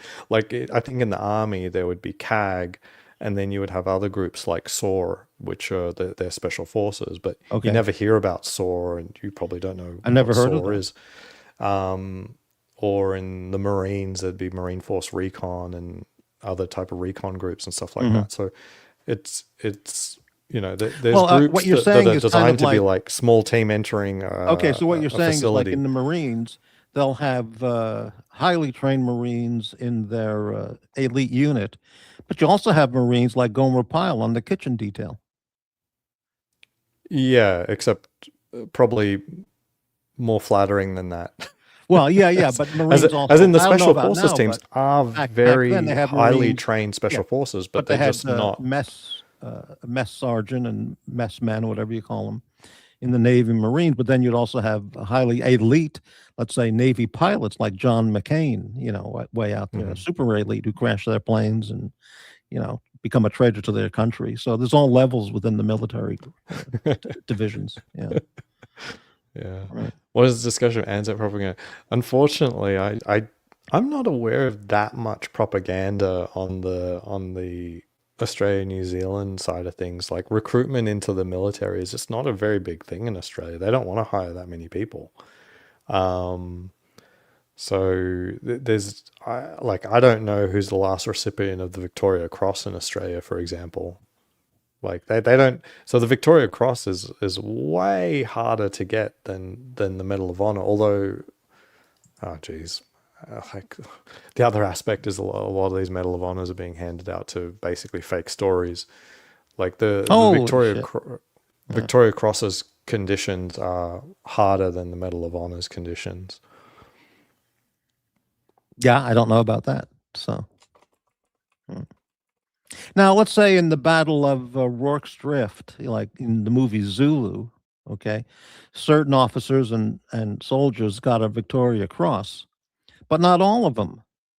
So how do they select who to give the Victoria Cross to? Like Michael Caine gets one, and Stanley Baker gets one, and this soldier and this soldier gets one, but not all 200 guys got one, which seems kind of like, how can they decide who gets? Well, I can see who stands out, certainly, but why wouldn't another 100 guys get one as well? I mean, I don't know.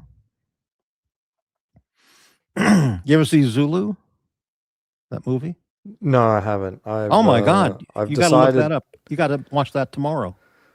I do have a few older movies that I downloaded. Zulu is a masterwork. Michael Caine. I know. I was looking at the downloads for it last night, and I was a little sketchy on some Oh no, of the it's versions. a magnificent film. It's No. incredible. I mean, I couldn't find a version that I Ah. felt was worth downloading and watching. Oh, I see. Like, so I'm not sure, but the versions I saw online, they only had a stereo soundtrack. Mhm. That's normally I mean, there's lots of fantastic movies that have a mono soundtrack. So I'm not expecting like, oh, I got to have Atmos or something. It's just that when you get to stereo, the codecs used like the one I saw was Opus and FLAC. And those are very good codecs, but I don't know if either are supported on my home theater. So I was a little bit like, I didn't want to download it, basically. I wanted to see if I could find something better.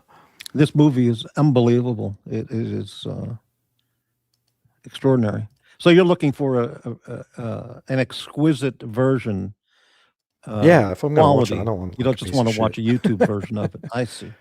Yeah, Well, I hope you find it and watch the movie because it's a must see. It's yeah. a fantastic film. Zulu Time on the Watch. Isn't that cool though? All right. Okay. Got it. All right.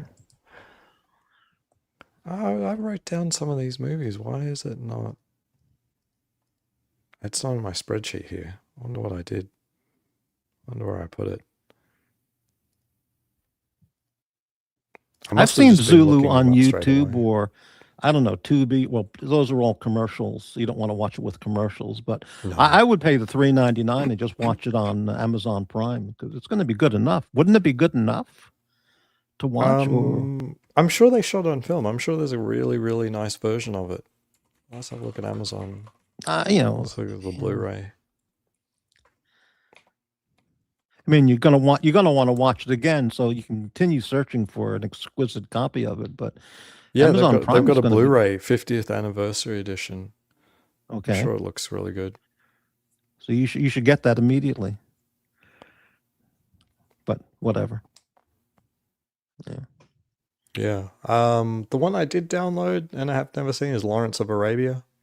Okay, yeah. Yeah. So I can't wait to see that. So there's an incredible version of that. So I do have that. What else have I got on my system over here? What have I picked up? I've been watching this TV series called Norsemen. Do you understand what I'm saying? Norsemen, like Norseman, Vikings? yeah, Vikings, yeah. Yeah, it was created on Netflix, and it's kind of a cross between the British Office and Vikings. Norseman. There It's was a really, movie in really the early 1980s called The Norseman about the Viking stuff, starring Lee Majors. If you know who Lee Majors is. Yeah, I or know Lee was, Majors. And, $6 Million Man.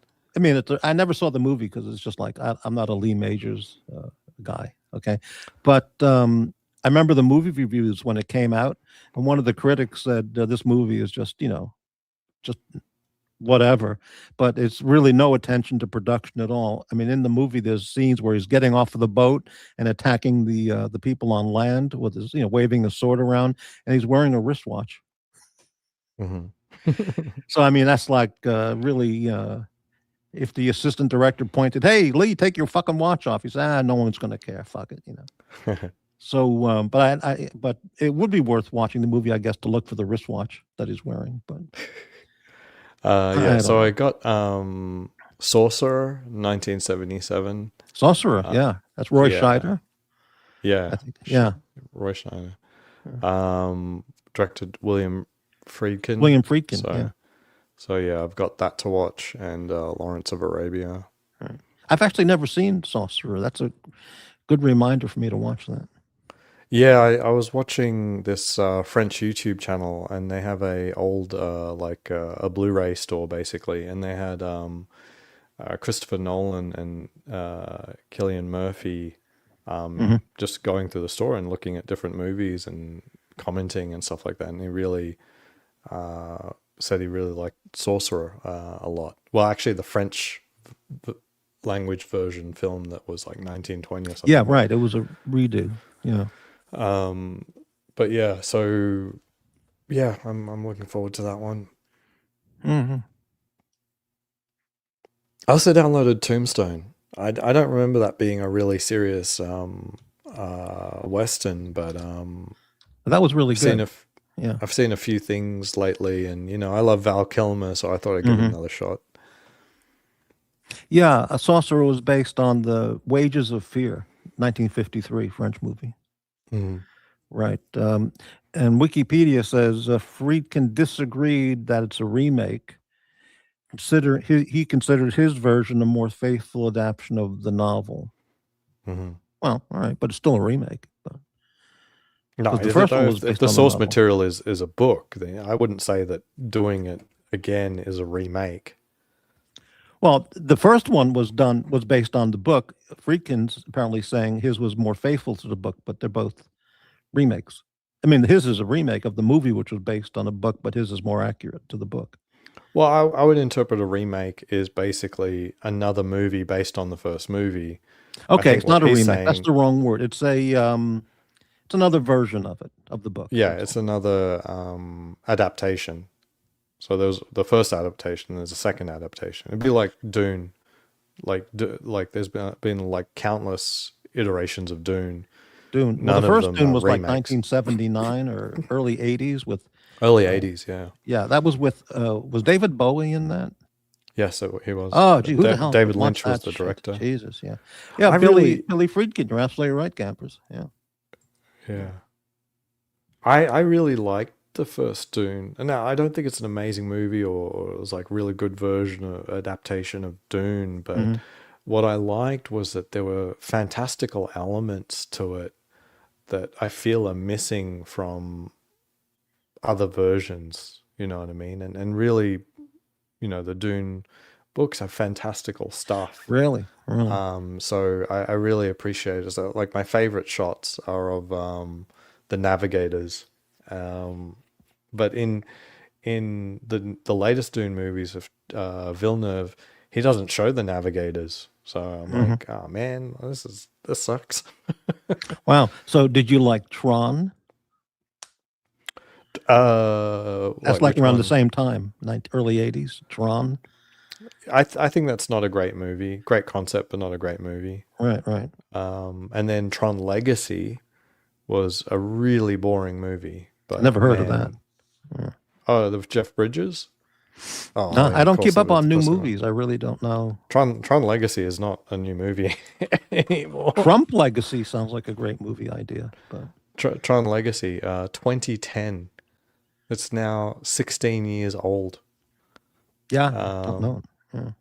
You know, so Tron Legacy looked really, really good and sounded really, really good, but it was pretty boring.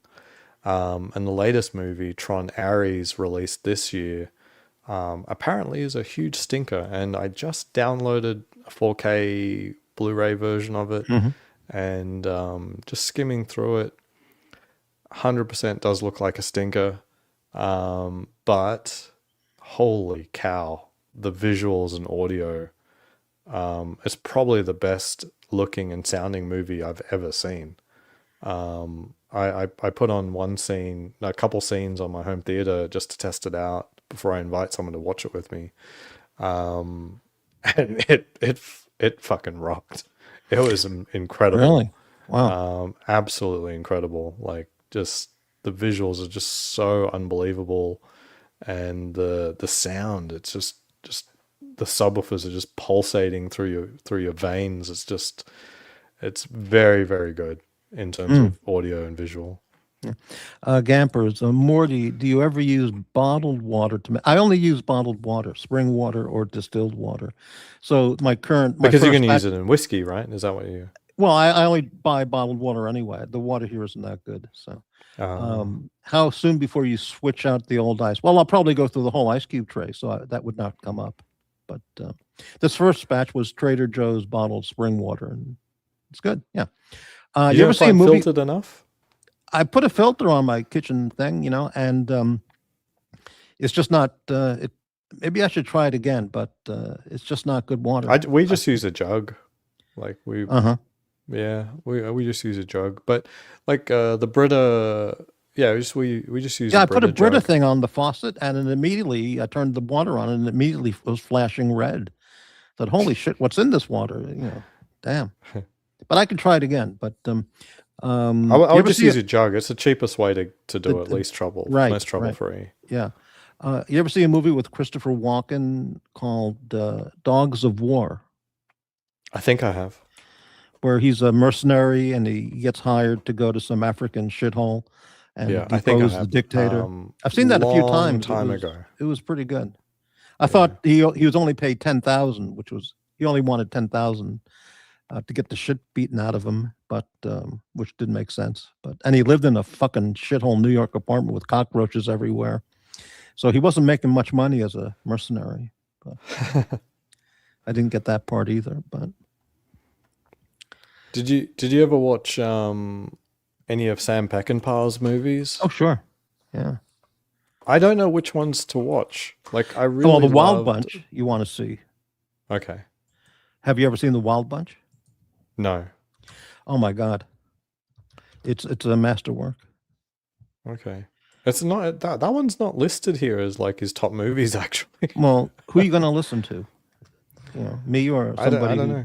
Yeah. Well, all So right. the ones I've watched Straw Dogs, I saw The that. Getaway, Yeah, and Convoy. Convoy, Convoy. I Jesus. gotta say, kind of sucked. Convoy is shit. You mean with Chris Christopherson? Yes. Oh, it's nothing. Yeah. a And waste now of that I time. look at it, I'm surprised that I didn't watch Convoy because it was Sam Peckinpah. I watched it because my wife worked for Amazon and she was doing a lot of trucking stuff. And That she was back said, in the "Oh, CB radio craze. Yeah. Breaker. 1979 around then. Yeah. And Yeah, my 78, wife said a right. lot of the truckers told her she's got to watch Convoy. So we Well, watched Convoy. if you were into CB radio or a trucker, you might have enjoyed it. But Yeah. yeah, Battle of Cable Hogue is a really nice movie to watch. 1970, with Jason Robards and beautiful Stella Stevens. hmm And The Wild Bunch is an incredibly important film. I've got Cross of Iron downloaded. Yeah, with James Coburn. I've only seen bits and pieces of that movie. I need to watch that. Yeah. I really loved the shootout in Getaway, like with the shotguns and stuff. And I kind of want more and more of that. 1972. I haven't seen that in so long. I don't even remember it. Uh-huh. Steve McQueen. And I thought yeah. Straw Dogs was like very much was ripped off by what was that? Skyfall. I felt like the whole second half of the movie of Skyfall was pretty much basically Straw Dogs Really? or something. That's interesting. Yeah, like you're just in this one house and you're trying to survive. Mm-hmm. Wow. Yeah, I can't recommend The Wild Bunch too much. I mean, enough. I like Jacob's Ladder, Gampers. I never saw that. Who was in Jacob's Oh. Ladder? Was that with Nick Nolte? Or am I thinking of something else? I don't know. I'm not sure I know the movie. Yeah. Directed by do we have the right movie? Because I'm saying Adrian Lynn. Adrian Lynn. Oh, Jesus. Yeah. Jacob's Ladder. 1990. Let me look that up. 1990, Jacob's Ladder. Tim Robbins. I never saw that. And Jason Alexander. I've never heard of this. No, I think I've heard of this movie, but I have no concept of what it is. I don't know this movie at all. It's kind of crazy because it's Carol Co. I thought I've seen every Carol Co. movie. It's classic from the 80s. Adrian Lyne, yeah, I know who. Yeah, whatever. Yeah. Oh, I tell you a movie I always loved, with Jeff Bridges and Tim Robbins, hmm Arlington Road. Have you ever seen I that? think I saw that. It's where he But- suspects his neighbor might be a terrorist. yeah, I saw that in the movie theater in L.A. What year? 1999. Right, I did see that. Yeah, I don't and I remember. sort I of, don't remember seeing. I don't remember anything about it at all. But I think. But I remember I saw it. Yeah. yeah, I remember seeing it in the theater, and it blew me away. That was such a crazy movie. And I won't give anything away because Okay. it subverts your expectations. The whole thing is about paranoia and oh man, Arlington Road. I got to get a copy of that. There was a movie after 2001. I always forget the name of the title, and nobody ever talks about it. And I really enjoyed it. I watched it a few times. It's about this guy living in an apartment with his wife, and just a regular guy, and he's currently looking for a new job. He got laid off or something. So he's home a lot while he's looking for work on the Mhm. computer. And he notices neighbors moving in down, a few units down in the apartment complex, and they're all Muslims, and they're all talking Arabic and stuff. So he starts, because of all the news about terrorists and 9/11, he starts, looking at them through his Venetian blinds, and whenever they come and go, and Mhm. he becomes very suspicious. So he starts following them around in his car to see where they're going and what they're doing, and he just gets obsessed with this. And I don't remember what happens in the movie, but it was really a good premise, and it was really good. And If man, you I like can't. that, you will like a couple of seasons of 24. I've never seen 24. Yeah, Yeah, I know you watched one episode and you sort of put it down or something, but no, I never there's saw a it at couple. all. No, you did. Yeah, you had an entire show about 24. what you I've thought never of seen 24. 24. Is that with Kiefer Sutherland? Yeah, Kiefer Sutherland. Never seen it. Never. No, you did. You watched the first 1 or 3 I episodes watched of it. Breaking Bad. I watched the first season. And I thought it was No, terrible, recently, like unwatchable. I'm talking about like 2 months ago, you watched a episode of 24. 24 and you said you didn't like it. Really? You probably would never watch the rest of it. And Okay, 24 TV series. and you talked about how you thought that the woman on the plane immediately you Oh thought yeah, she yeah, must you're be right. the Okay, assassin or something. right. I thought she was the assassin.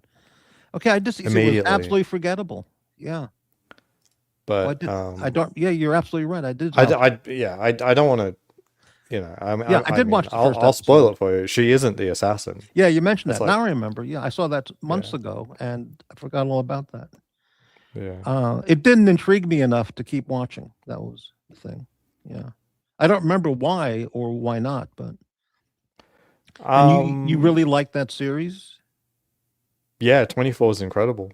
really? Like, yeah, absolutely. It gets better and better and better, but I think season 1 is also really, really, really good. Okay, it's Um, on Prime, Hulu, and Disney. I don't support Disney at all. I could get a free trial for a month on Hulu or for 7-day free trial and binge watch it. yeah, Hulu's, I think, the only way to watch it if you're doing streaming, unfortunately. Yeah. Well, I'll Um, save that for later. But you're I've absolutely got right. the full box set. Ah, wow. I've got the box set. The box set, what, on Um, DVD or yeah, it's on DVD. right? But the era that it was in, it topped out at DVD. It was not HD. Right. So DVDs are fine. Crybaby Um, did a show about the. Yeah, that's right. I remember that. All the CIA employees look like 24-year-olds with the latest hairstyles. And right with the cool. I think the average age on 24 was probably 35. Mhm. So if you think they look too young, they're all middle-aged or I don't know. roundabout. Well, maybe they were actually 35, but they looked 20s, like they just got out of college. You know, did 2 years on YouTube and got a job at the CIA. Okay. Kiefer Sutherland does not look too young. Oh, I was talking about the other characters. I think. But no, but the other characters are also Okay. they were in their 30s as well. Like, right. Well, I'll have to look at it again. Then. Ozzy, the TV series The Unit is quite good. It's about CAG, done by David Mamet. David Never heard of that. Mamet. Wow, that's a must see. I love David Mamet, so that's a must see. The Unit. Wow, a lot of stuff here. The Unit, David Mamet. Crybaby. I just recently watched Generation Kill. I thought that was really, really good. Really good the first time I saw it. Now I'm seeing it like maybe, 20 years later. I don't know. And it was fantastic. And I was so sad to see that one of the actors had killed himself like last month. Mm. But yeah. Generation Kill. I think you mentioned that one time because the title was interesting. Yeah. Generation Kill. What is this about? Let's see. 2008. A Rolling Stone reporter embedded with the first Recon Marines chronicles his experience in Baghdad, 2003. All right. It's basically just the invasion. Right. And it was interesting. It was interesting. It reminds you that the military is an arm of the government. It's like when you start talking about competence, it's like, and it's got nothing on the soldiers. Like they're doing their best and they're well trained and everything, but like the motivations of people in power are not the same as necessarily what the troops are expecting. Mm-hmm. Yeah, James Ransom died December 19, I don't know 2025. him. But I think he was in a few really good series. Let's see, was he in The Unit? It wouldn't surprise me if he was in something that good too. The Unit, let's see. No. Yeah. Yeah, Generation Kill was really good. But 24, but I don't know if I can get you on board with 24. What is it that, if I remember your critiques, I think you were too self-assured in your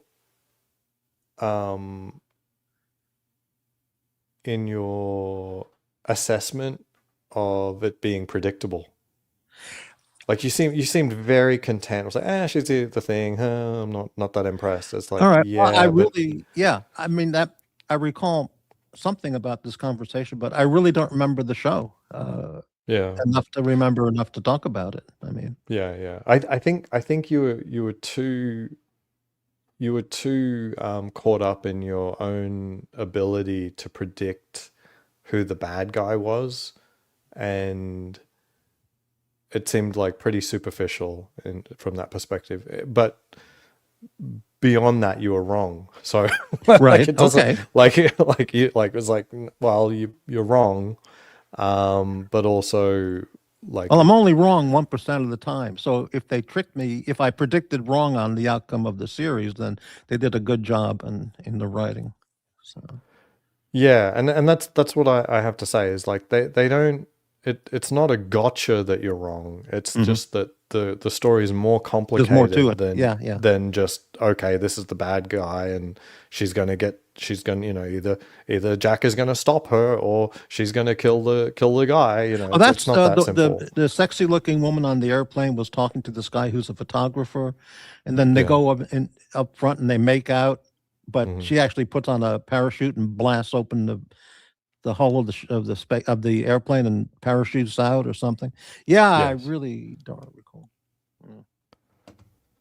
Yeah. But that's not like that's just like the opening. Like it's a 24-hour long, story. So it you know it is what it is. They have to do things that sort of leave you on cliffhangers between the episodes and have a little bit of a story arc for the episode itself as well. And I'm telling you, they did stuff on 24 that I'm not aware of any other show has even come close. And I promise you, there will be moments where you cheer for joy that someone has put such a thing on screen. Okay, I will go back and look at it. I'll give it another attempt or another Especially if you were watching it when Obama was president. Like, for sure, there would have been times where you're like, "Wow, okay, all right, I'll check it out again." This is good. Yeah, all right. Guy Gadouin, I'd like to get back to this. Morty, did you hear about the face blasting on that other guy's channel tonight? This was almost an hour ago. You commented, your name triggered a face blasting, apparently. I'd like to know about that, Guy Gadouin. So I don't know which other channel of those other guys was that. And maybe you can send me an email or to come and just make a comment what that was about. But they pushed boundaries with 24 for network television. All right. Yeah. 24. Like, nothing's really come close. Yeah, and no hero has ever been more capable than Jack Bauer. I mean, basically, there's a moment in Jack Bauer that solidifies him as easily the best hero of all time in terms of like battle tested. Yeah, I remember the show was extremely popular and it was talked about a lot. I just never watched it. Same thing with Game of Thrones. I just never watched it. Yeah. I never watched Housewives of Beverly Hills either. I don't know if I missed anything, but Yeah, I would definitely put 24 in an era of like good writing. Like, it's not just pop culture stuff. It's just it was written very, very well, and it explored a lot of ethical dilemmas, a lot. Like profiling and would you have a safer country if you put all the Muslims in concentration camps? Like they do a lot of stuff on the show. That, all right, like, really... I will go check it out again. All right. Crybaby, Strike Back is a fun special ops TV series based on a book written by a former SAS member. Well, is it better than Navy SEALs starring Charlie Sheen? That was a good movie. Are you kidding? No, it was actually Navy It portrayed SEALs the Navy SEALs as a bunch of high school retards, basically. I've actually seen there's a channel I think called F something, but anyway, they review special ops. They review military movies, but from a special forces perspective, like, what's real, what's not real, what's fun, do they like it, sort of thing. They actually gave the thumbs up on Navy SEALs for the most part. Like, there were some real details like that, like he throws a grenade, I'll give you a case of beer for that one, like stuff like that. And he's like, that's 100% Navy SEAls, like a case of beer for, for doing something good or something like that. That's 100%. Like it's relatively genuine. To me, it was like Chuck Norris, Delta Force. It was just a joke kind of movie. 100%. 100%. That's my impression too, even at the time when I was trying to find all the Navy SEAL stuff I could. And even now it feels like The Rock is the only movie that does the Navy SEAls in a good light, even though they all get mowed down. I mean, Delta Force 2 or 3 had Chuck Norris on a special motorcycle with machine guns and rockets on it. And he goes after this Palestinian terrorist acted by Robert Foster, fantastic actor.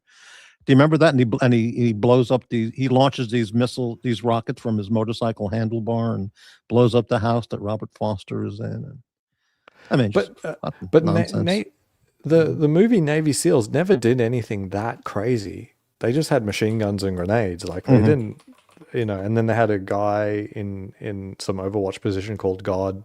That was his call sign, and he was blowing people away with the Barrett. You know, it wasn't that crazy. You know, you know, it's still Charlie Sheen, but there's always going to be a character out there in real life that's, you know, I mean, there was a drunk. movie with Clint Eastwood about the Marines. I forgot the Heartbreak Ridge or something.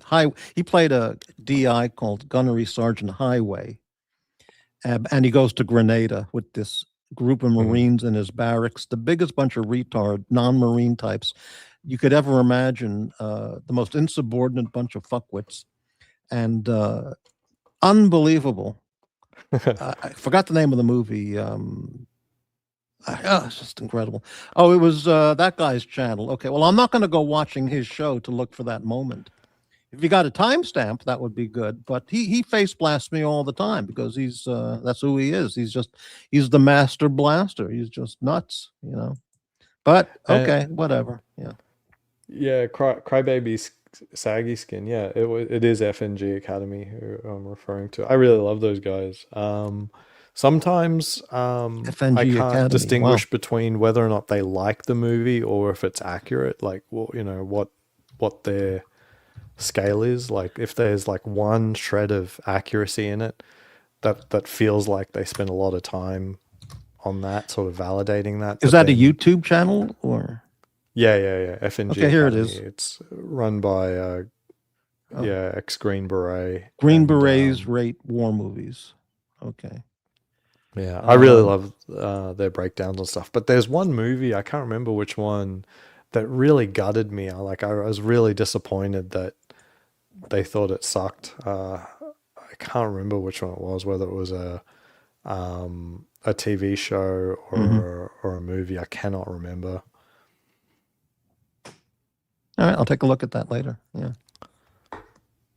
Oh, look at this. The face blast ended the stream allegedly on that channel. Really? Well, I don't watch his show except for maybe a minute just to see who he's screaming at. Otherwise, or lying about. Otherwise, I don't watch it. It's just awful. But yeah, amazing. Yeah, he whatever. Yeah. Unbelievable. What's the best all-around action film is your favorite? Is the one that really like, wow, that's the best action film? The one you like the most? Anything stand out?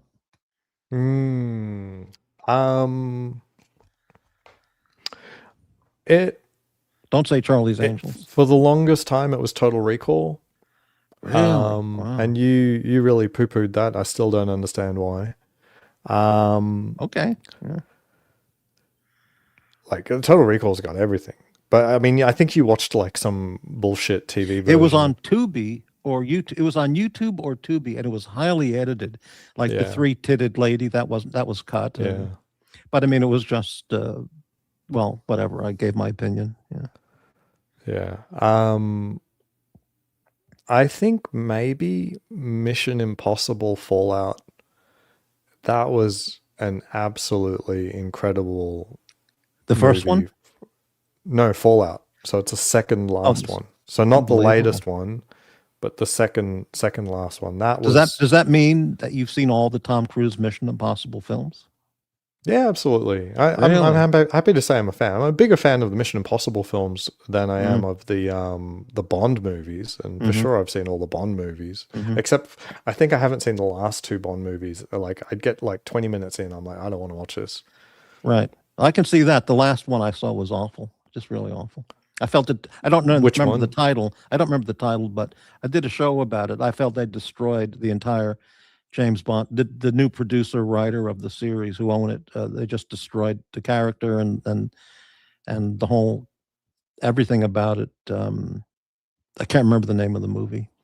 Yeah, I'm not a wait. Mission Impossible or James Bond? No, which one Bond. are you saying is right? Last Bond. Bond. Film Yeah, I don't. I haven't watched it since Skyfall. I cannot be bothered. Yeah. Would you consider Gladiator an action film or it's a drama? Yeah, it's closer to a drama. Yeah. Much closer to a drama than an action film. I watched it recently. I think a year ago or the year before, because I wanted to see Gladiator 2. Well, I didn't want to see Gladiator 2. I don't think Gladiator 2 needed to be made. But for my team outing with my team at work, we were going to go and see a movie. We are going to see Gladiator 2. So I didn't even know there was a Gladiator 2. What could possibly be the story of Gladiator 2? It could have been good. It could have been good. So did you hear about how Russell Crowe approached Nick Cave to do the script for Gladiator 2? I don't know anything about I didn't know there was a Gladiator 2. I know nothing at all about it. Right, but so you don't know the Nick Cave story? Nothing. Let me just see this. Yeah. So Russell Crowe. So Gladiator 2 has nothing to do with Russell Crowe. Okay, so it's like that era's gone past. But when Gladiator came out, there's always talks about a sequel or something like that. But the thing is, the Gladiator was kind of cradle to grave for Maximus. You know, he died, and you started pretty early in his stuff. And if you went earlier in his career, it literally wasn't a gladiator. So what would be the point? So Nick Cave. So Russell Crowe went to Nick Cave to write a script for Gladiator 2. And Nick Cave is a moody musician in Australia, a very famous one, but not known for screenplays, I don't think. But anyway, he wrote a screenplay, and it had Maximus in the afterlife, and he saw like the oceans in the afterlife had become a desert or something, and the gods needed him to replenish them somehow. And the problem was that Christianity had sort of been taking the power of the ancient gods. And so the ancient gods revived Maximus so that Maximus can go and kill Jesus. What were these people smoking when they made the movie? I mean, so Nick Cave, I don't see him listed anywhere in the credits. So they clearly didn't go forward with that script. I mean, right. Nick Cave tells the story he of asked the him to do podcast. the script. I see. Stars Yeah, Denzel Washington as Yeah. So Nick Cave, as we asked, is like, so he goes back to, like, he sends in the script, and then he hears nothing. He follows up like a month later with Russell Crowe. He's like, oh, so what do you think? He's like, I don't think we're gonna go forward with that, mate. Yeah. They're just like, we're gonna have Maximus resurrected and fight for the old gods against Jesus. Unbelievable. But so that could have been a good movie. Did you like Gladiator 2? Not really. Not really. Yeah. I think it was heavily spoiled. I mean, so this is like how stupid, you know, it wasn't a very good story. It wasn't a very good set of characters. And it had some twists that I won't get into that were not great. But the most memorable thing was that the tigers in the gladiator ring looked extremely fake. It just looked extremely fake. Right. And this is a very expensive movie, and you're concentrating on looking at these tigers because they're the thing that's on screen. That's the antagonist, right? And yeah. I'll be right back. It'll take me like 15 seconds. Oh yeah, because take your time, no problem. I gotta respond to Gio Gadboy on the next one. Right. Okay. Let's take a little video break.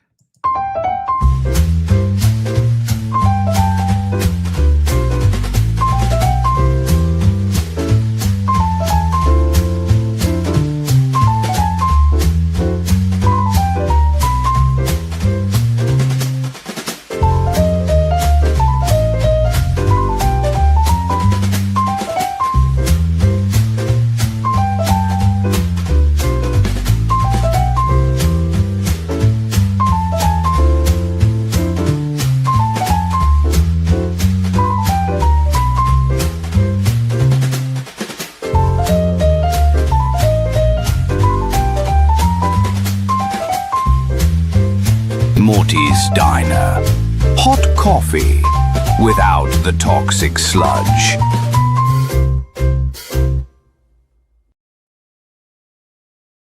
And we're back. Hey, Guy Gadwell, Yeah. I don't see that. I just looked at that channel. I don't see any video. So did they remove it, or is it members only, or no, it's not even in members only. So I missed the Face Blast video. Wow, terrible.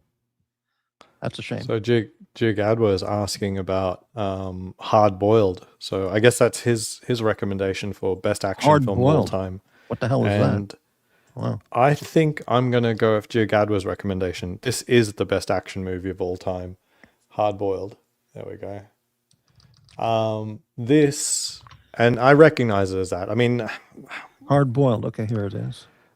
1992. yeah. Okay. A tough as nails I'll run cop- with this being as the Yeah. best action movie. All right. A tough as nails cop teams up with an undercover agent to shut down a sinister mobster and his crew. And it's a Chinese production, Hong Kong. Hong Kong production. Yeah. Never saw it. I 100% will absolutely agree that this is the best action film. Now, if by action film it has to be like it's mostly guns and blasting bad guys, Mhm. but if you have to talk, it has to have stunts and stuff. This has some crazy stunts, but they're also with guns. Well, is it like kung fu, jumping up in the air and stuff like that? 'Cause that's pretty No, you're thinking of like I mean, just a Crouching generic Tiger, Hong Kong. Hidden Dragon, which is sort of more like I really like that style, by the way, but no, it's not one of Okay. those. All right. So yeah, this is absolutely nice, and this You have is hard boiled. Wow. yeah, this is the most expensive Blu-ray I have by far. This was $100. Because as far as I know, I think it's discontinued. So getting a hold of a good copy of it is not so simple. Let me see if I can find it on Amazon. You got Did I one. get So the ripped show off? was probably scrubbed. Wow, I missed out on that riveting clip. Well, okay, but they'll do it again because they can't hold themselves back from the hate. So it's okay. Oh, okay. It looks like they released a 4K version of it recently for $65. Mm. They're still asking a lot of money. And I dare say, I don't want the 4K, because there's no chance that there's anything in the 4K that is better than 1080p. Mhm. Like there's like the movie, the literal film quality is just not going to have that kind of detail there. Mhm. But yeah, it's an absolutely incredible movie. I also have The Killer somewhere too, but and that was expensive as well. But wow, they actually got a 4K version of this too. Wow, do I have to try my hand at getting the 4K versions of these? Oh, they also have a better tomorrow. Okay, I've never even seen A Better Tomorrow. I've never seen copies of it. And they have that for $64. Now, does Hard Boiled have a beautiful Hong Kong actress, scantily clad, doing kung fu and shooting people, shooting bad guys? There's no kung fu. I mean, in okay. Hard Boiled. Does it have a beautiful Hong Kong woman, scantily clad, shooting people? And No, I think really? the beautiful woman is very classy. She plays piano and she's blind. So no, you're not going to be seeing her doing kung fu and so on and so forth. Right. But I showed this movie to my wife and our au pair. I wanted them to see like the most insane, best action movie ever. Well, I actually started with The Killer, and they were extremely bored. And they're like, "Why is he still shooting them? They're already dead." I'm like, "Why do someone need to explain that? No, you just keep shooting. It looks cool." Why? It's like, does that really bother you that they keep shooting?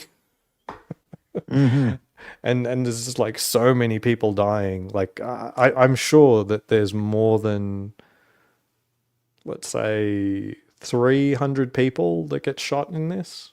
Oh, really? I think Wow. maybe more. Maybe more. Maybe The Killer had more. But yeah, this is a very action-packed So he movie. bought case quantity ammo, that guy. Wow. Yeah. This has, by far and away, the best use of a shotgun in any action movie ever. Like, so far and away better. Yeah, the shotguns in this are just completely insane. And the stunts in this are completely insane. Yeah, it's an incredible movie. Like everything that I wanted as a teenage boy was fulfilled this. I remember the first time watching this on VHS with my friend, and like there's this scene where he's looking down at a two gangs meeting up, Mm-hmm. and they've got like they're both heavily armed, and they're doing a drug deal or a weapons deal or something. So one side's got money, the other side's got thing, and tensions are a little high, a deal, and the two cops, or is it just one cop? I think it was just one now that I think about it. He's on the roof looking down through a hole in the roof at the thing, and then my friend turns to me and says, now he should just swing in on a rope, just go in like everyone's like got machine guns, everything. He should just swing in. Do you know what he does? He fucking swings in on a rope. He just starts fucking shooting. It's absolutely So it's like if Tarzan incredible. had a Browning machine gun swinging on the ropes through the jungle, killing everything. Yeah, and running around and absolutely destroying everything. Yeah, Is Predator one of your most favorite films with Schwarzenegger? Oh, absolutely. John McTiernan, like that's probably his best movie. Wow. Absolutely. Well, you don't think Predator? Well, these aren't films that really drag me into the I don't get engrossed or pulled into the drama in these films or the action. I just find them just lightweight stuff. Really, Predator? Yeah. Wow. I mean, Zulu is really engrossing. I mean, I was really into that film. It's the music, the direction, the photography, the acting, the storyline. And then the big finale, just incredible suspense and tension. And if I watch Schwarzenegger in Commando, I go like, well, yeah, okay, but Commando, yeah, I understand, but Predator is not Commando. I mean, Predator is a masterpiece, and John McTiernan is an incredible director. I mean, I mean, almost every single thing that McTiernan has done is just incredible. Like I think McTiernan is one of the best directors ever from a visual standpoint. Okay, what else has he done offhand? I don't know the guy's work. Die Hard. Okay. Yeah. Well, I've seen all the Die Hard movies. Yeah. Yeah. So he didn't do the second one, but he did 1 and 3. Okay. Hunt for the Red October. Sean Connery. Yeah, I saw that. Yeah. Yeah. That's about it. He's done a few other ones, but I don't think they're that good of a showing. Like I wouldn't say, Did Predator have sequels like 2 and 3? Plenty. I mean, there's an entire universe. Really? Yeah, there's an entire universe based on that. I mean, the latest one at the moment's been receiving very good praises. Predator Badlands. So yeah, Predator, absolutely. Predator 2 was actually good. Predator, okay, I vaguely remember it. I mean, I didn't object to it. It wasn't awful. It wasn't bad. It was whatever, but it didn't really, I didn't find it thrilling or Predator's crazy, man. I don't know what you're talking about. Like, all right, well, Predator is creepy and scary, and then when they turn on the action, it's stuff you've never seen before, like seeing what's his name? Who's the governor? Not Schwarzenegger. Jesse Ventura. Seeing Jesse Ventura just using a fucking full on minigun and just mowing down the jungle. I mean, that's some crazy shit. Like we've never seen anything like that. Well, okay, I'll give you that. That would be true, but I don't go to movies to watch Jesse Ventura mowing down a jungle. It's I look for other things in the film for myself. But I mean, I could watch an episode of Rat Patrol from the '60s and watch machine guns being mowing down the desert or something. Right, but it was a context. Like the reason he's mowing down the thing is because he's in absolute fear of his life. Sure, like he's just seen his friends getting, sliced in half, and he doesn't even know what's out there. But he's just like, if I've got ammo, I need to launch it down there, and he just won't stop. He's just in a state of shock. Mhm. You know, it wasn't just, you know, he's, you know, there's a huge amount of fear at that moment with Mhm. that team and everything. Look, And I you I just saw feel it. for them because I saw they it. come in Uh-huh. all gung ho, you know, they're highly trained, all muscled up, Right. and then they turn to babies basically. They get gutted and slaughtered, and within like one scene, all of a sudden you're like, oh, I don't even know how Arnold's gonna make it out of this alive. You know what I mean? You go, he's turning the tables on the audience from going, this is an elite team, they know what they're doing, they're kitted up to the wazoo, to they're basically sitting ducks for whatever this thing is in the trees. Maybe I liked it more than I recall. I just don't remember much about the film. They're in the jungle Yeah. and they're after the predator thing, and then there No, was they the weren't other after guy. the predator thing. They just came across and started getting slaughtered. Well, yeah. And I just vaguely remember it. It's just not my thing, that movie. Mhm. Or that whatever. Yeah. Yeah, I mean it's solidly an action movie. I'm not saying Mhm. it's not an action, not a war movie. It's Yeah, not telling yeah. you the toils of war. It's an action movie, so it's not on the same tier as say Rambo: First Blood. Mhm. But do you think Rambo: First Blood is good? Oh, I've seen that many times. I like it. Yeah. Okay. We're not too far off. No, I like all the Rambo movies. Well, I like the first No, three you can't like Rambos. all the Rambo movies. No. I Fuck. like Rambo 1, 2, and 3. Then it really became No, 3 was absurd. awful. No. Which 3 was all right. was Rambo 1, terrific. Number 2, Vietnam, with the bad okay. guy running the center, who was yeah, I like that. 3 in Afghanistan. I loved the Russian colonel's sadist. Was that 2? Right, but it was pretty boring, but it was pretty much generic action movie, despite having Okay, a so background that but was pretty real. Rambo As in, after 3 became terrible. They were just one was in Thailand. He has to take these Christian that was um, incredible. hold That on. He was takes really these good. Christian group of Christian church people up the river into Yes, Burma, yeah. whatever. Into Burma. The graphic violence on that. I'd like to ask Stallone why so much graphic violence when in the killing scenes. I mean, body pieces Because just flying off. he'd watched what they're doing in Burma.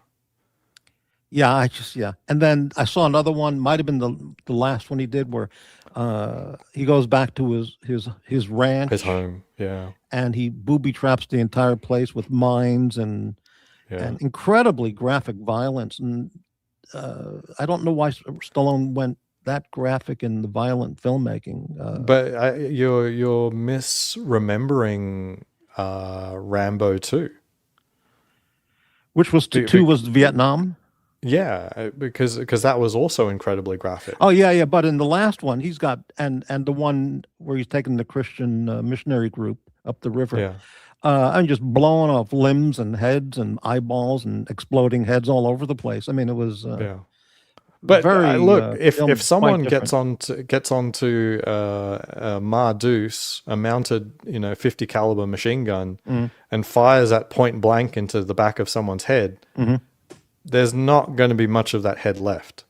Oh, there's no question about that. But I don't see the purpose of showing that to a teenage audience, because it just makes them crazier and more accepting of enough of you caring violence, about whether or not the kids watch it. Did you like it? But this is important. No, but did you like it? Yeah, but no. But 12, 13-year-olds, they watch this shit and then they play video games, killing people all day long at home. But Rambo 2 had the same thing. Desensitizes an entire generation to this explicit violence. No, but Rambo 2 had the same thing. What are you talking about? No. Not the same as the last two. They literally blew a guy apart in Rambo 2. Yeah, but the graphic violence that was shown, the way it was portrayed, and the one. No, it was like center of the screen. There's a guy. He's trying to reload his rifle. That may be, but it was continuous in those last two films, just nonstop blowing up bodies, exploding body parts everywhere, and it just becomes desensitizes normally healthy kids into nonstop violence. The most grotesque violence just becomes matter of fact, and they just become not immune, inured to it. And I think you're misremembering Rambo 2. He killed a lot of people in yeah, Rambo but 2. no, it's not that he killed people. It's just that And it was on screen, and they literally have someone getting blown apart in the middle of the screen, like front I and would have center to. of All the right, to screen, make not my point, I would in have daylight. to go. I would have to show clips from Rambo 2 and then the last two to explain the graphic nature of what I'm talking about. How it is more explicitly graphic in the last two. It is more, but it's not of a completely different nature. Well, I found it to be so. Yeah. Okay. But that's okay. It feels like a very arbitrary line to me. Like Rambo 2, the sort of the, how do we say, the hero piece in terms of violence was his explosive tip arrows, right? And like he'd launch it into someone and literally be blown apart. Right. In Rambo 4, it was the 50 cal machine gun. Mm-hmm. But the 50 cal machine gun is actually a real weapon, Mm-hmm. Yeah, it's kind of like when I watched that John Wick movie, 1 and 2. I think there were 2 of them I saw. Or 3, I don't remember.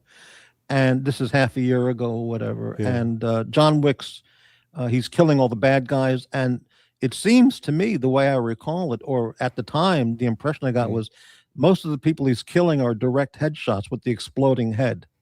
Okay, and the blood just gushing out from a head exploding. Okay, and I didn't see that as necessary for killing the person. Okay, you kill him, he goes down, there's blood, but why does he have to shoot every? And I understand the benefit of a headshot, immediate incapacitation, but why keep showing 100 blowing up heads, exploding all over the screen? I don't see how that benefits anybody watching the film who's already on the edge of being a psychotic audience anyway. Entire generation of people who are just brains, and here it comes. Brains have been deranged by nonstop video games of kill, just emphasizing that more and more and more on the screen, and then romanticizing it as great entertainment. I just don't see. I mean, but we went through talking about some older directors like Sam Peckinpah. Okay. And in that movie, in Straw Dogs, you just seeing like a lot of people getting killed. Right. Well, the Wild Bunch is the Wild Bunch is the movie that started this. Yeah. The mass machine gunning and killing and slaughtering with blood. But even that at the time was considered outrageous. But it's totally amplified tenfold in the last couple of Rambo films and other trashy films. Not Rambo. I like Stallone. I think he's a huge talent. I dare say Rambo 2 probably had a higher body count than Rambo. Well, it's not necessarily the body count. It's all the exploding body parts. I mean, it's just gratuitous, and it doesn't add to anything. It just desensitizes and damages. Could you not see it from, say, Stallone's perspective that it was more realistic? Doesn't have more to be realistic than Rambo 2. It doesn't have to be realistic because it's not real. It's a movie, so it's not real. No, but Stallone made Rambo 4 because of what he saw in Burma. Mm-hmm. That was I don't think so. Same is true. If I sat down and talked with him, he would say I did that because that's what the market of deranged young people want to see: more exploding heads and more explicit blood and body parts. Because everybody else is making movies like that. If I just do it very tame, like Dirty Harry, I blow somebody one shot in the chest, but there's no blood, but they go thrown against the wall. That doesn't work anymore. Nothing comes close to Rambo, as best as I can tell, in terms of. Well, in Rambo 1... what was the next most violent kill in a movie if it wasn't Rambo 2? Okay, in Rambo 1, towards the end, he takes that machine gun and he destroys the entire town. He shoots out the entire town. Yeah, but no one dies. Yeah, but that's just, him having fun blowing up the entire town. Okay. Yeah. But blowing up, 100 heads and limbs and fingers and feet and hands and legs, blowing up into pieces, I don't see how that benefits anybody. But let's just focus on Rambo 2. Okay. What was the next goriest, most violent kill to Rambo 2? If Rambo 2 wasn't the goriest thing that had been seen right at that time. What was the most explicitly gory. Yeah. I'd have to think. I don't. Many of those movies I probably haven't have seen, so I don't know. But Kill Bill is just incensed. Well, that's like 30 years later, isn't it? Like Okay, 20 all right, years but that's later. Like, well, but that's Tarantino, who's kind of deranged to begin with, in my mind. no, But, you're right. But what I'm saying is you're willing to praise Rambo 2, but at the time it Right. was by far and away the most goriest, most violent movie that had ever been seen, and I don't Okay, think was maybe I surpassed don't know what other until movies. Rambo 4. Okay, I'd have to look up to see what other movies were out at that time in a similar violent vein. But I also am more accepting of Rambo 2 because the story was intriguing. We all wanted to know about Vietnam prisoners still in Vietnam. Okay, so we were really supportive of the Rambo character going deep into Vietnam to look for American POWs, and then he found them. Okay. Mhm. And so we're really supportive of the character. And so, yeah, we want to kill all these bastard Vietnamese for keeping these prisoners and torturing them. And then we find out the guy who's running the mission back, Charles Napier, that actor, who goes, Rambo. And then he goes, you get the great scene who, Yeah, we hope he Expendable or goes back something and like kills that. him. Yeah. And Rambo grabs the microphone and he goes, I'm coming for you next, or whatever that was. And the guy That was a very good climax. right, and the I guy agree. shits in his pants because he knows Rambo's going to cut his head off, Yeah. whatever.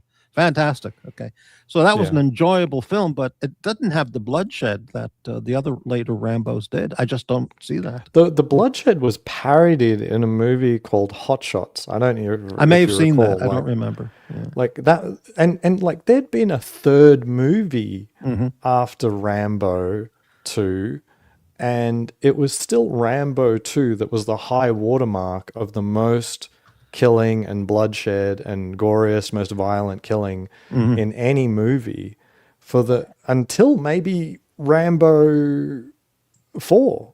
Honestly, like so all I'm pointing out is that I think you've drawn a line quite arbitrarily. You seem to like a movie that set the high watermark for gore and blood and kills, and then more recently, well, I mean, geez, Rambo 4 was a long time ago.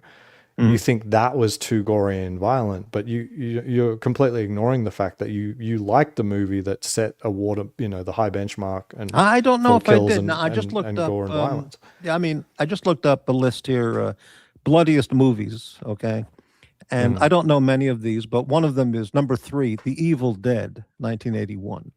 That's basically a comedy. Yeah, well, I remember that movie, and I remember the guy who Bruce Campbell. Okay, and all that. These other movies, I don't know these other movies on this list. Toxic Avenger. Well, that was a joke movie, Yeah, that's a joke as well. Yeah. Texas Chainsaw. Well, that was very different. Yeah, it's a horror. That's fair, but Yeah, I that don't was very think different. That the was- actual kill. Yeah, I mean, Yeah, The Thing, 1982. I never saw that one. how is the thing? That's crazy to me. Like, I mean. Yeah, this list is stupid. This is a But bad that list doesn't make any sense because No, in the no. thing, that's an Alaskan base, so Yeah. there's not that many people there.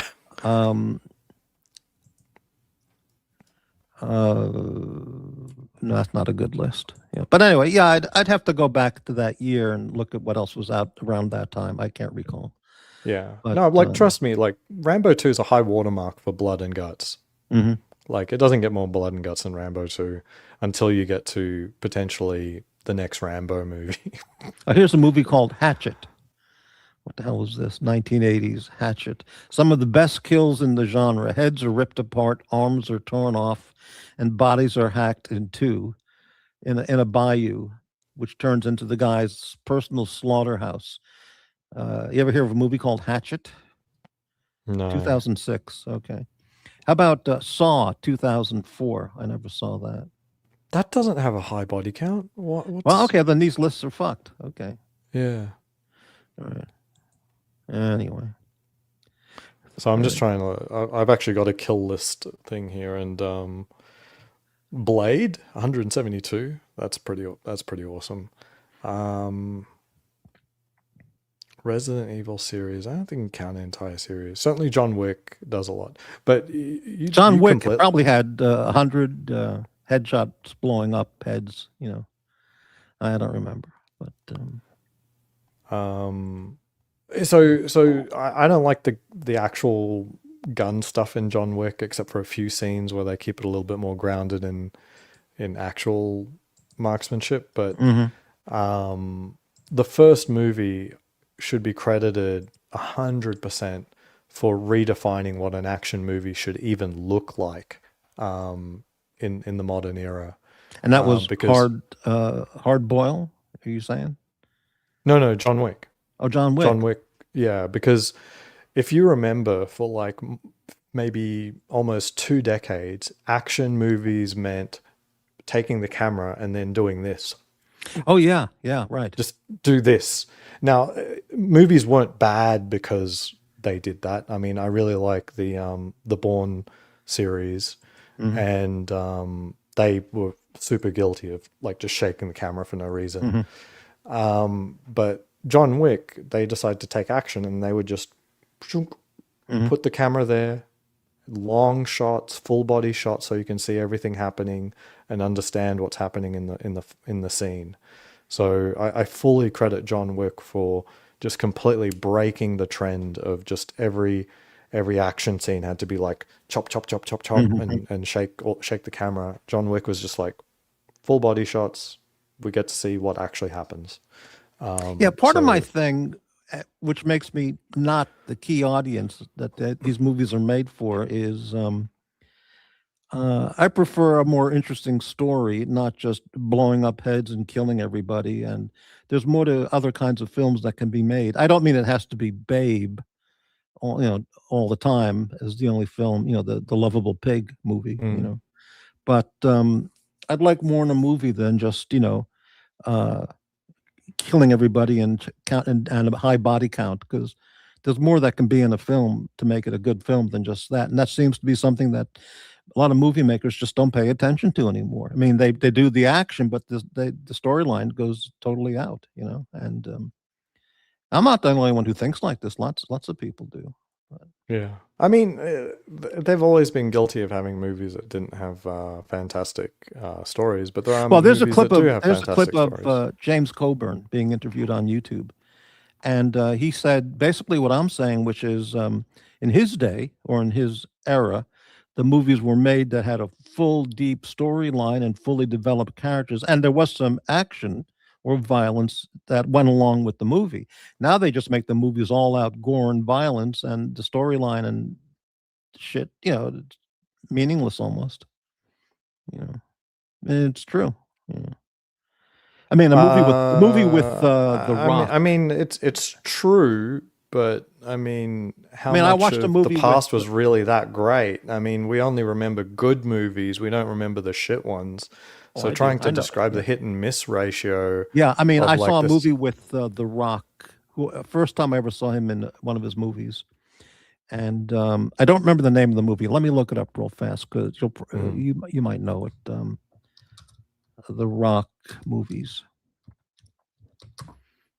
Dwayne Johnson. Okay, let me see if I can find this movie that I saw. I couldn't watch it. It was The Scorpion King. That was horrible. Yeah, I watched about 20 minutes. I can't It was take this. unwatchable. It's absolutely It basically unwatchable tanked garbage. the Mummy franchise for sure. No, it's absolutely awful. Yeah. And I know he's not. Schwarzenegger's a better actor than this guy, The Rock, based upon watching that one movie, I would say. I agree. Yeah, But it was I agree. absolutely unwatchable. And he's like a billionaire movie star now, this guy. But unbelievable. Yeah. Sure, but I mean, what's your point there? Well, it's just based on chopping off heads, and you don't need great stories or scripts or actors or anything. You just put the key, the big star in the movie, and you just churn out some shit. And in that case, it didn't work at all. But in many cases, it works enough to make money. But anyway, the title's good, The Scorpion King, based on the pre-Pharaoh King. That's a great idea for a movie, but that Yeah. movie was just unwatchable. Yeah. I But anyway. I don't know what to say in terms of like but you have to sort of like squarely put something in action movie territory, right? And then from there you sort of can judge whether or not they were written well. And from what era do you think they went downhill or not? Let me just see what pops up here. Best action movies. Let me just get a sampling here of. Okay, But I mean, what era do you think? I don't know. I'd have to look. What James Coburn? I mean, when's the last time he was even interviewed? So I mean, Well, this is 10 years ago or whenever it was. I don't remember, but 10 he years had ago, a like he had a 2015. perspective of 40 years in Hollywood, and I agreed with what he was saying. But Die Hard. Now, James Die Hard Coburn 1. died in 2002, so it couldn't have been 10 years Okay, ago. well, whatever it was. No, but I'm asking you, what Okay, so era do going you back think 25 actually it went years. downhill? Okay, well, okay. Die Hard 1. Is that an action movie? Yeah, it's an action movie. Okay, that was pretty watchable. Okay, I have no problem with Die Hard. Okay, Die Hard 2 and Die Hard So 3. like Die Hard, that's John McTiernan. Yeah. Okay, well, yeah, no problem. Okay. Heat, is Heat an action movie or a drama? It's both. Okay, It's both. and that was fine. Okay. Speed, I saw that in the theater. I remember in L.A. with Dennis Hopper. Yeah. Just absurd. Okay. Yeah. That's That not a movie great that one. you mentioned or somebody else had mentioned recently with Stallone, Judge Dredd. Yeah, that was halfway comedy, honestly. Yeah, I never saw that. Okay, so I don't know. The Matrix I saw 3 times. I don't know what the hell it was about.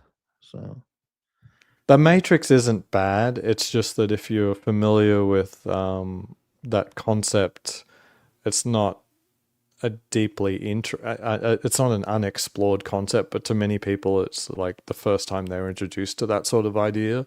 I think the first Matrix movie actually does hold up pretty damn well, as long as you are not sort of jaded from the perspective of like, well, I've sort of explored this topic before in other movies and books, and I felt those movies and books did it better.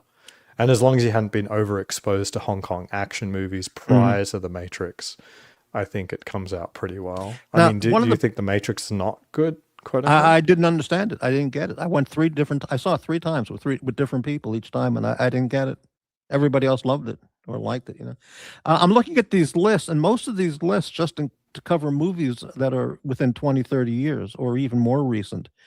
So I don't know right off the top of my mind. I can't think of films before that were solid action films. It's just not coming to mind at this time. But Kill Bill, just garbage. John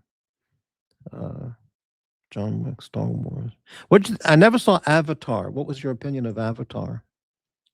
It was okay. Okay, all right. Yeah, Yeah, I don't it's even know what okay. it's about. Yeah. It's kind of a rehash of Pocahontas, I think, Mm. a little bit. Mm-hmm.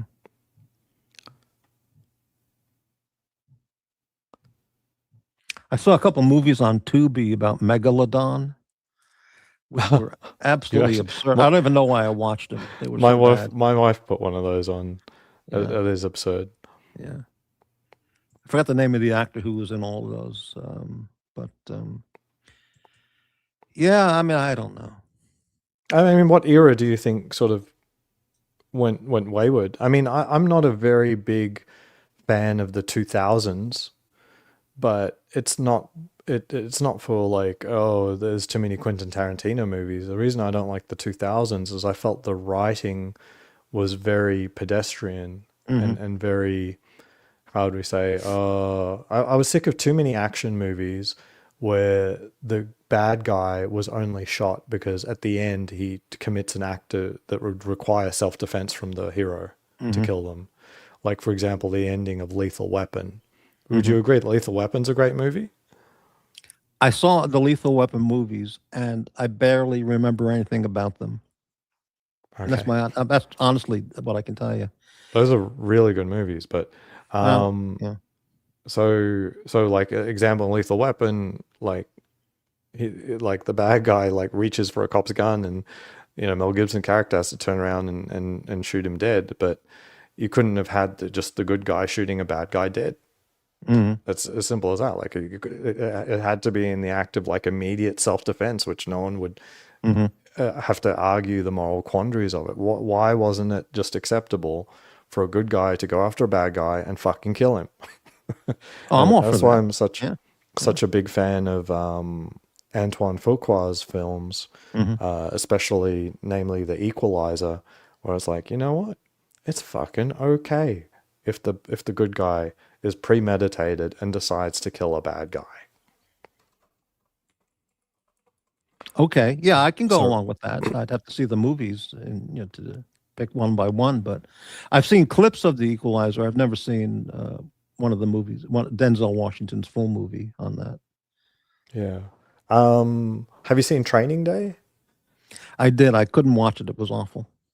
What? What are This you friend of mine, told me you got to watch this movie. It's Wait, phenomenal. how It's how could fantastic. you? Why? I found it Okay, very boring. Yeah. I don't think I finished the movie. Oh, I did finish the movie, but I couldn't. I didn't get into it. I didn't get into it at all. Yeah. okay, okay. That's bewildering to me because Okay. Well. that's some incredibly good writing. I and acting. I have no idea what. I've Okay. never heard of anyone that didn't love Training Day, and I'd love to know what your opinion on I it would. is. All right. But I can. you're just The only telling me way I didn't get into it. the only way I could give you a detailed opinion is to watch the movie again and then talk about it. But Yeah. I remember I barely got through it, and I was just not impressed or moved at all by the movie. Yeah. How are you watching these things? Like I'm just. Is there something to do with the setup of your watching experience that means like I have a you crystal can't? radio set I built in Yeah. 1942, and it's audio only, and it comes in very scratchy. But yeah, Yeah. the thing is, Cry baby, you say. I've seen more movies. I haven't seen these movies, but I've seen thousands of hours of movies before any of these movies have ever come out. Okay, and so my approach when I see these movies like Kill Bill or Kill Bill 2, to me, it's just Mhm. garbage. But You know? I'm not defending Kill Bill. Yeah, and I think a movie like what was that movie with Leslie Nielsen? Oh shit. Not Naked Gun. No. It was in the 50s, I think. Okay. Some sci-fi film, Forbidden Planet. Okay. Mhm. No, I doubt anyone watching knows that movie. Maybe Forbidden Colossus knows Forbidden Planet with Leslie Nielsen. That movie was terrific, especially as a little kid watching that on TV. Okay, Hmm. and it's just it's psychologically suspenseful and get you involved in the movie. There's no exploding heads or machine gunning people. It's just psychologically bringing you into the movie and really engrossing and really well done with a limited budget and limited special effects like late 50s. Mhm. And I enjoy a movie like that way more than Rambo 5, 6, 7 or whatever. Yeah, I'm not But I gonna mean, defend that's a Rambo 5 that much, but I loved Rocky. I loved Rocky 1 and 3. Those are phenomenal films. No, those are pretty old, wait, I guess. which Rockies do you like? Rocky 1 and 3. Okay. 3 was Mr. T. That's where he's sort of Mickey losing it a little bit because he's Burgess getting a Meredith little. dies, Yeah. and he wants to give up, and then he knocks the shit out of Mr. T at the end of the movie. That would have been like Honest, 1983 or 1 or something. yeah, honestly, I think all the Rockies are crap except for the first one. Oh, all right. Yeah, like the first one's like it's just so heartfelt and he's coming from such a humble background and his you know burgeoning relationship with Adrian and it's such a wonderful movie, but then all the rest of them are basically schlock until I think Rocky Balboa. That that was good. I have to rewatch that. I haven't rewatched it recently, I never but saw I that remember movie in that full. being Yeah. actually Rocky 3 is very good. fantastic, a tremendous audience film, and he really became a fantastic filmmaker with Rocky 3. I mean, Rocky 1, yes, but Rocky 3, he really knew how to excite the audience, and it was fantastic. I guess you're probably correct. But I guess from my perspective, it just looks like every other, family-friendly sports movie. Super cliche, but it's probably only cliche because every other sports movie copied Rocky 3. Mm-hmm. Rocky 3 that had could be it all. reality. It had the Yeah. really nasty bad guy. It had the hero. It had Burgess Meredith dying, and he had to come back from the grief and that, and then he was totally demoralized, and Carl Weathers was there to help him, and he just couldn't get into the new training, to fight Apollo Creed style. He said, "Fuck it, I give up." It really touched a lot of people, including myself. It was a very motivating film, very Yeah. well done. Yeah. Yeah. But I mean, it's probably the archetype of like generic sports movie at this stage. So I'm not criticizing. I'm saying like it probably looks really cliche because everyone has copied exactly what Rocky 3 did. Like like the Mighty Ducks. Every single Mighty Ducks movie looks like Rocky 3. I mean, there was more than one movie, Mighty Ducks. Yeah, Mighty Ducks just went on forever. Wow. Wow. Yeah, Okay, there was a lot of Mighty Ducks. Crybaby. The James Cameron Aliens film is a great action. Now, I know the first Alien was Sigourney Weaver from 1979, around then. This is something different. Is that what he's saying? 100% Aliens. It's number 2. But that's the one from 1979 or a newer film? 1986. Okay, no, I don't know that movie then. I know the first two Alien films. You haven't seen Aliens? Aliens was late 70s, around 78 or 79 with Sigourney Weaver. It's 1986. No. Believe me, I know this. It was Sigourney Weaver around 1979. The first, and John Hurt was Alien. Yeah, that's Alien. That Alien, was, right? Okay. That was Ridley Scott's horror movie. Was Aliens with Sigourney Weaver also? Yes, and directed by James Cameron. Okay, all right. So I saw it's very much an action movie rather than I did see that. movie. I don't remember anything about it. Okay. That's one of the best of all time. Okay. All right. Aliens. As a kid, I would have said special edition, but as an adult, I don't think you need special edition. End of Watch. Good action. I don't know what is End of Watch. That's a movie. I've got that one. I've got the Blu-ray. Look it up. That's good.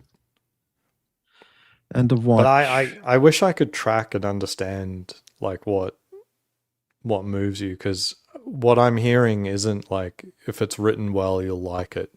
That's what you've articulated to me. But if you're telling me that's like part of it, yeah. Training Day didn't grab you, I'm just like, oh, not geez. at all.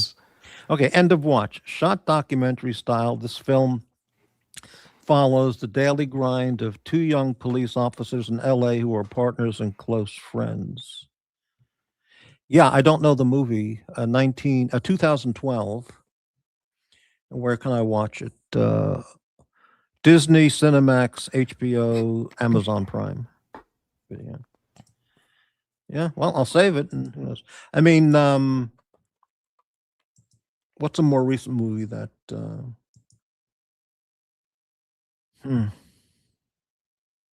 I don't know. Yeah. Yeah. I mean, let me say this. Let me give an extreme example here. If you met somebody from Elizabethan England who grew up on Shakespeare and Marlowe and Canterbury Tales and spoke Old English and all that, okay? Yeah. And then you brought them up to today and you showed them Kill Bill, Aliens. But why do you keep picking on Kill Bill? Okay, well, I'm just giving an assortment. A Predator, Aliens 1986, and that one, the Hong Kong movie, Hard Boiled. Hard Boiled. Okay. I don't know what their response would be. They go like, "My God, what is this satanic shit?" Or would they get into it? I don't know. Because their upbringing was nothing remotely to watching anything like that storyline or what they would be seeing on the screen. So I don't know. Yeah, but I mean, if you showed them any movies from the 60s and 70s, they'd be like, what the fuck was that as well? Right. But it wouldn't be exploding heads nonstop for 2 hours. So I don't know. Well, it wouldn't be that, but it would also be as equally incomprehensible. Like, for example, Taxi Driver. Do you think Taxi Driver was a bad movie? I have some trouble. It's old enough to. No, I've seen it several times. I think if you took somebody from Elizabethan England and showed them The Great Escape, they'd probably love it, and the music too. The Great Escape is overrated. Okay. Do do do do do do do. And then it's a great film. It's kind of corny, like the digging and stuff. It's corny. It's a little corny. It's a family friendly movie. Oh, it's a great film. Great, yeah. It's super well done. Yeah. It's okay. It's not like a pinnacle of suspense and drama. I mean, as a kid, it's a good movie, but I don't think it holds up. Okay, yeah. Like the Great Escape. It's it's iconic, but I mean, it's overrated. Come on, it's overrated. No, there's no way it's overrated, but that's okay. It is way below Predator. I tell you that. Well, fair enough. Below Predator. I have no problem with your taste in movies, and that's fine. Yeah. But I just can't see that at all. But okay, yeah. But that the Great Escape is not that great. All right. It's like it's okay. So sort of like Guns of Navarone as well. It's a good movie. Guns of Navarone was a huge hit, but I always found it pretty not that exciting. Yeah, I agree. But at the time, it was a major film. Yeah, but yeah, I think it's sort of it's okay. You know, it's okay. But the Great Escape, it's okay as well. It's not unbelievable. I tell you what, it might have enthralled you and enthralled a lot of people at the time. It was like, oh, it was like a true story, you know, blah blah blah. You ever see Treasure of the Sierra Madre? Don't think so. Humphrey Bogart, 1948, no. I think. See, that to me is just about the greatest, most favorite movie. I would put that as number 1 or 2 of my all-time personal favorites. So if you watch that movie, it's a masterpiece film. If you watch that, then maybe you'll see what I appreciate in a great film or, you know, filmmaking. Because I can't go from Treasure of the Sierra Madre to some Matt Damon piece of shit movie. It's just not possible to make that leap, you know. Did you like Jason Bourne? I mean, I've never seen them. The Bourne Identity. Never seen them because I can't stand Matt Damon. Okay, that's the only reaon I haven't seen them, because the guy's just is it because you don't think he acts well, or you just don't like him? No, I can't stand the guy. Okay. Okay. Now I did see Red Dawn. Is that the one where the small town gets invaded by the Russians? Yeah, John Milius. I'm a huge John Milius fan as well. Okay. I saw that movie Rome was recently. It was incredible. For teenagers, but it was not badly done. But wow, you liked Red Dawn. I'm not saying I liked it, but for what it was, you know, for a 15-year-old kid, yeah, it's a fun movie. And was Patrick Swayze in that, maybe? As yes, leader of the Wildcats or whatever. It was okay, you know. But I loved Red Dawn. Right. And Conan did you like Conan the Barbarian? I saw it. It meant nothing to me personally, you know. That's okay, but I felt like the writing was really, really strong for that one. I have nothing to say about Conan. It just wasn't for me, you know. Yeah. Did you ever see what's it called? I have to look it up. I can't remember the name right now.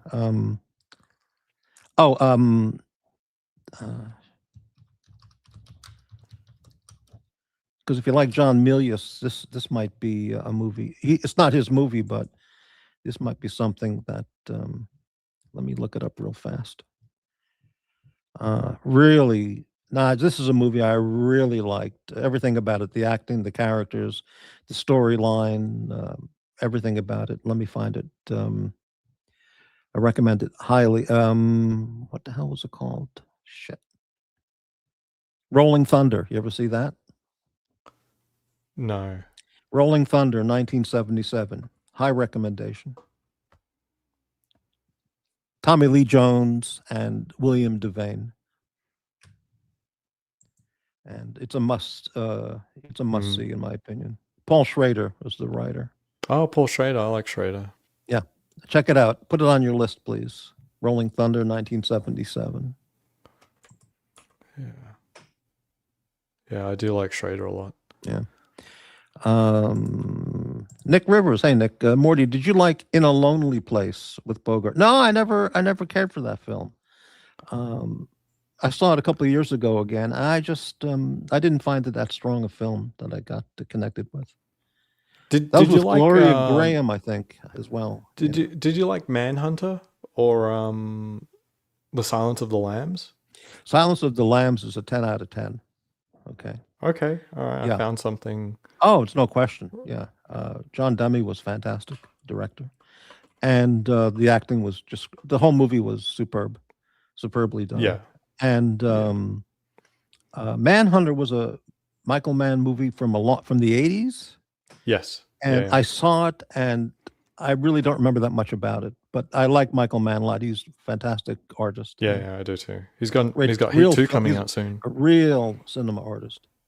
TV. Yeah, He has some misses. Sometimes he sort of just doesn't find the mark. Sometimes he's not perfect. Yeah, I think it's fair. I used to think that some directors could be perfect, but over time you realize no, they do miss the mark here and there. The one that I was like hugely disappointed with Michael Mann on was Public Enemies. I don't know that. I don't know that. Oh geez, he did Black Hat too. Oh man, that Public Enemies. I also heard Ferrari wasn't that good. Shit, his last 3 movies were fucking shit. Okay. Okay, let me look it up here. Public Enemies. So a lot of people didn't like Miami Vice. I thought it was really good. The movie, I didn't see that because I like the TV show much. I just didn't see how the movie could be. The reviews were not that good. So the reviews were terrible. Yeah. And when I first saw it, I'd never seen the TV show, and I was expecting a more of an action film, and it's not that. And it sort of felt weird to me, but on viewing it again, 10 years later, I think it's a really cool movie. Okay. Like, it's really cool. Public Enemies, 2009. The feds try to take down notorious gangsters John Dillinger, Babyface Nelson, and Pretty Boy Floyd during a booming crime wave in the 1930s. Well, I would watch that movie because I that's one of the great eras of movie making, and all those 30s gangster films and all those gangsters in real life. But it's not shot like a 30s gangster. Well, I understand, but I mean that era, is very interesting to me. Like Boardwalk Empire, I know the era very, very well, so I enjoyed that show for how that was done, script and film wise and actor wise. I don't know. So Michael Mann on this one really tried to make it very contemporary in terms of how the film looks and how it's shot, and it's particularly jarring. Yeah, I found it unwatchable.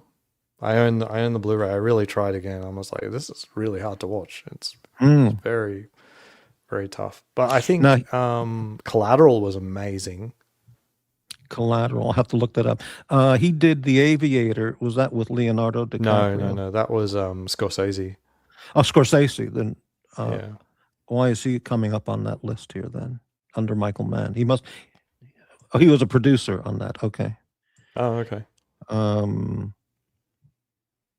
Director. Okay. I'm looking to Ferrari. I don't know. Tokyo Vice, Black Hat, Luck, Public Enemies, Miami Vice movie, Collateral. That sounds like maybe I saw that. That was in really, really good.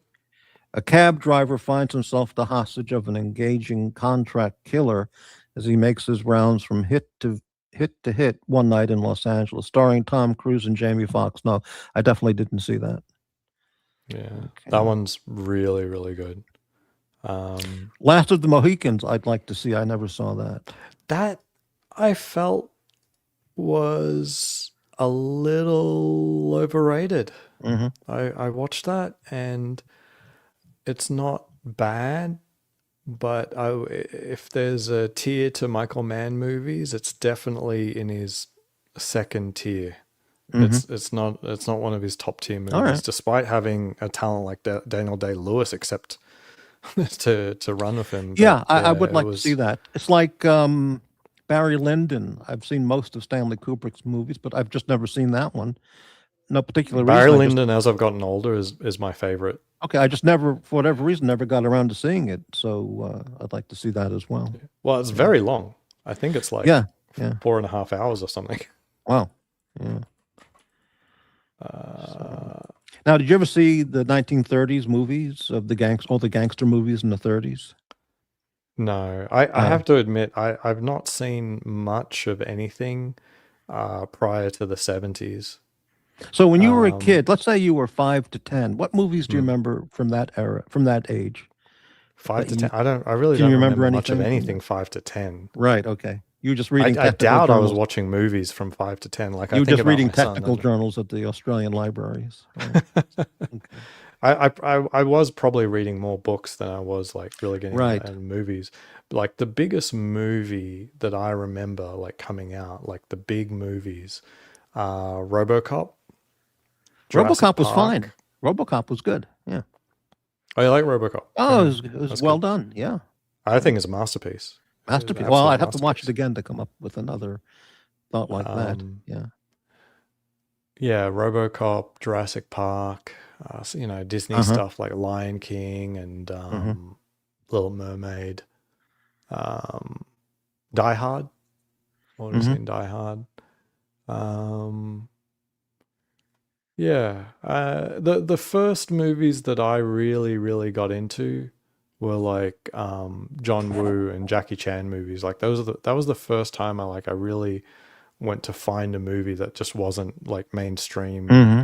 I Hmm. had to find them and stuff, and yeah, it was basically Hong Kong movies. Um, was a really big passion of mine from early on, Hmm. very early.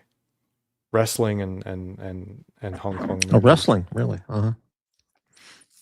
Well, as best as I could, like in Oh, Australia, when I like was a you young had to get teenager, them I on liked watching VHS. wrestling on TV. I actually went to Madison Square Garden with some friends to see professional wrestling. This would have Ah, cool. been in the 70s. And yeah, it was fun. We all know it was fake as fuck, but and the place was absolutely packed. Hmm. Whatever the capacity is, 15, 20,000, it was 100% sellout. And it had all the major acts at the time, or, wrestlers. And it was Yeah, quite fun. Yeah. I think yeah. So it really boils down to like what was available on VHS in stores, and you know, uh, for sure, Indiana Jones I saw a lot. Hmm. Hmm. But Now, I wouldn't start seeing heavier movies until I was older. You know what I mean? right. Did you see I mentioned this a few nights ago. I didn't even know this movie was there. Indiana Jones and the Crystal Skull. Oh, Did, it's atrocious. Oh atrocious. my God. Atrocious. I'm glad to hear you say that So because I thought it was completely unwatchable. unwatchable. It was Like unwatchable. Yeah. any movie after and including Firewall for Harrison Ford is just a complete joke. Like Hmm. Harrison Ford, if you watch Firewall, Never heard of it. Let me he look it up. Yeah.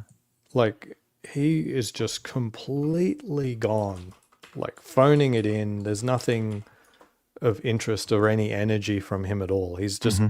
He's just too fucking old. And I don't mean you can't have a good old actor. I'm Hmm. just like, he is just done with it. He's clearly just ringing in paychecks for Right. whatever reason, because he Yeah. doesn't need Yeah. more paychecks, you know what I mean? So I mean, Air Force One was good. That's 1997. That was okay. Yeah.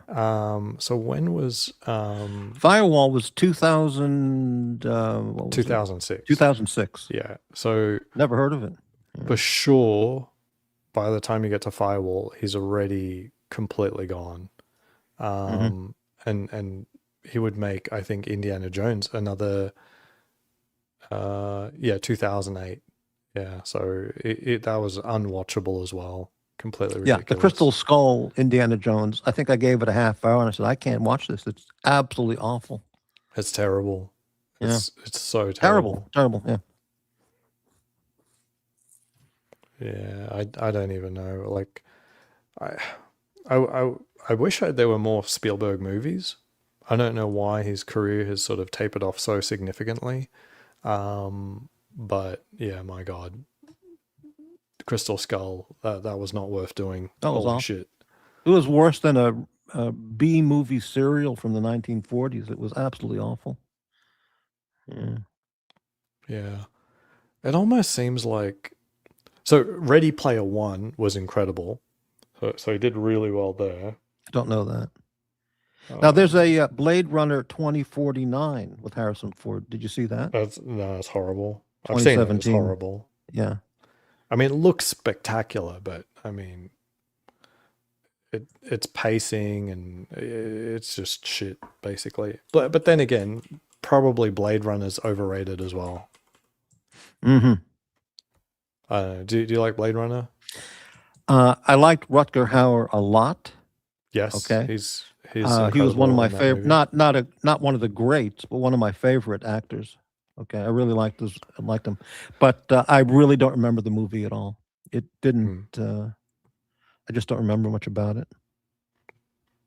It's good sci-fi. It's good sci-fi.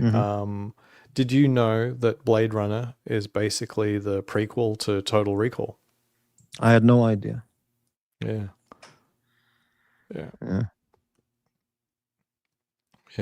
So there's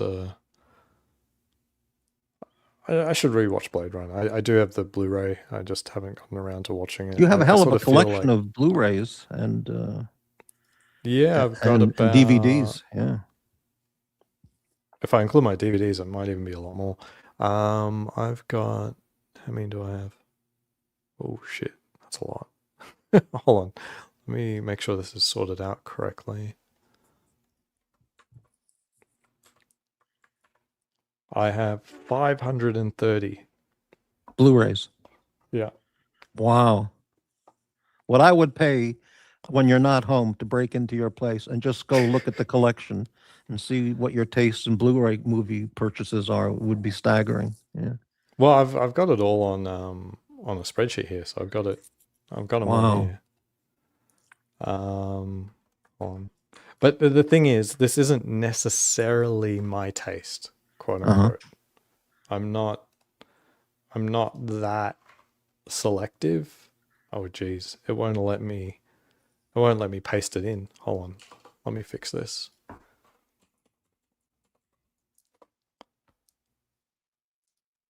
Give me a second. Sure. Nick Rivers, Eyes Wide Shut, superficially almost unwatchable due to the leads, Tom Cruise and Nicole Kidman. But when you understand Kubrick's deeper message, it's now a favorite. What is his deeper message, Nick? Can you tell me about it? Because I don't know what the deeper message is.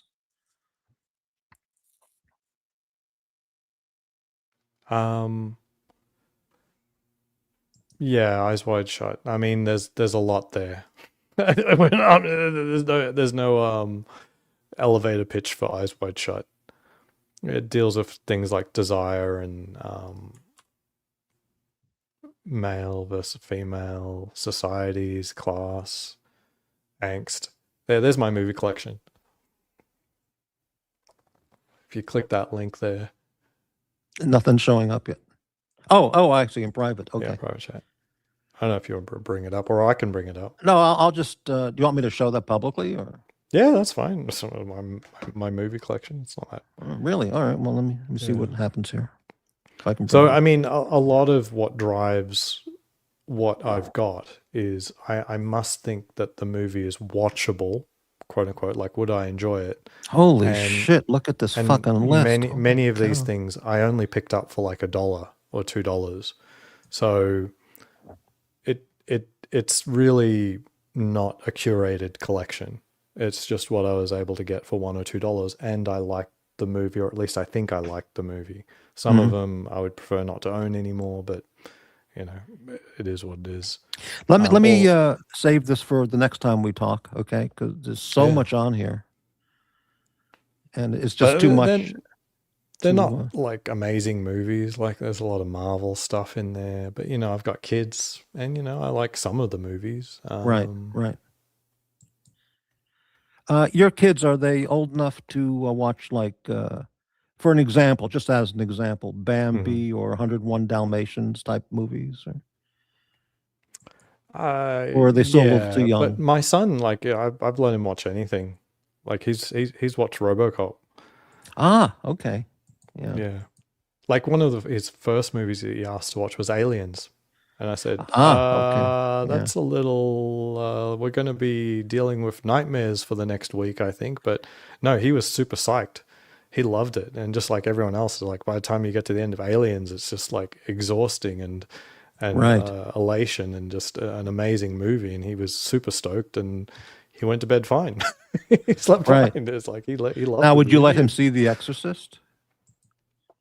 At this I don't time? think he would enjoy it. Right. It's not so much concern for its content. I just don't think he would enjoy it.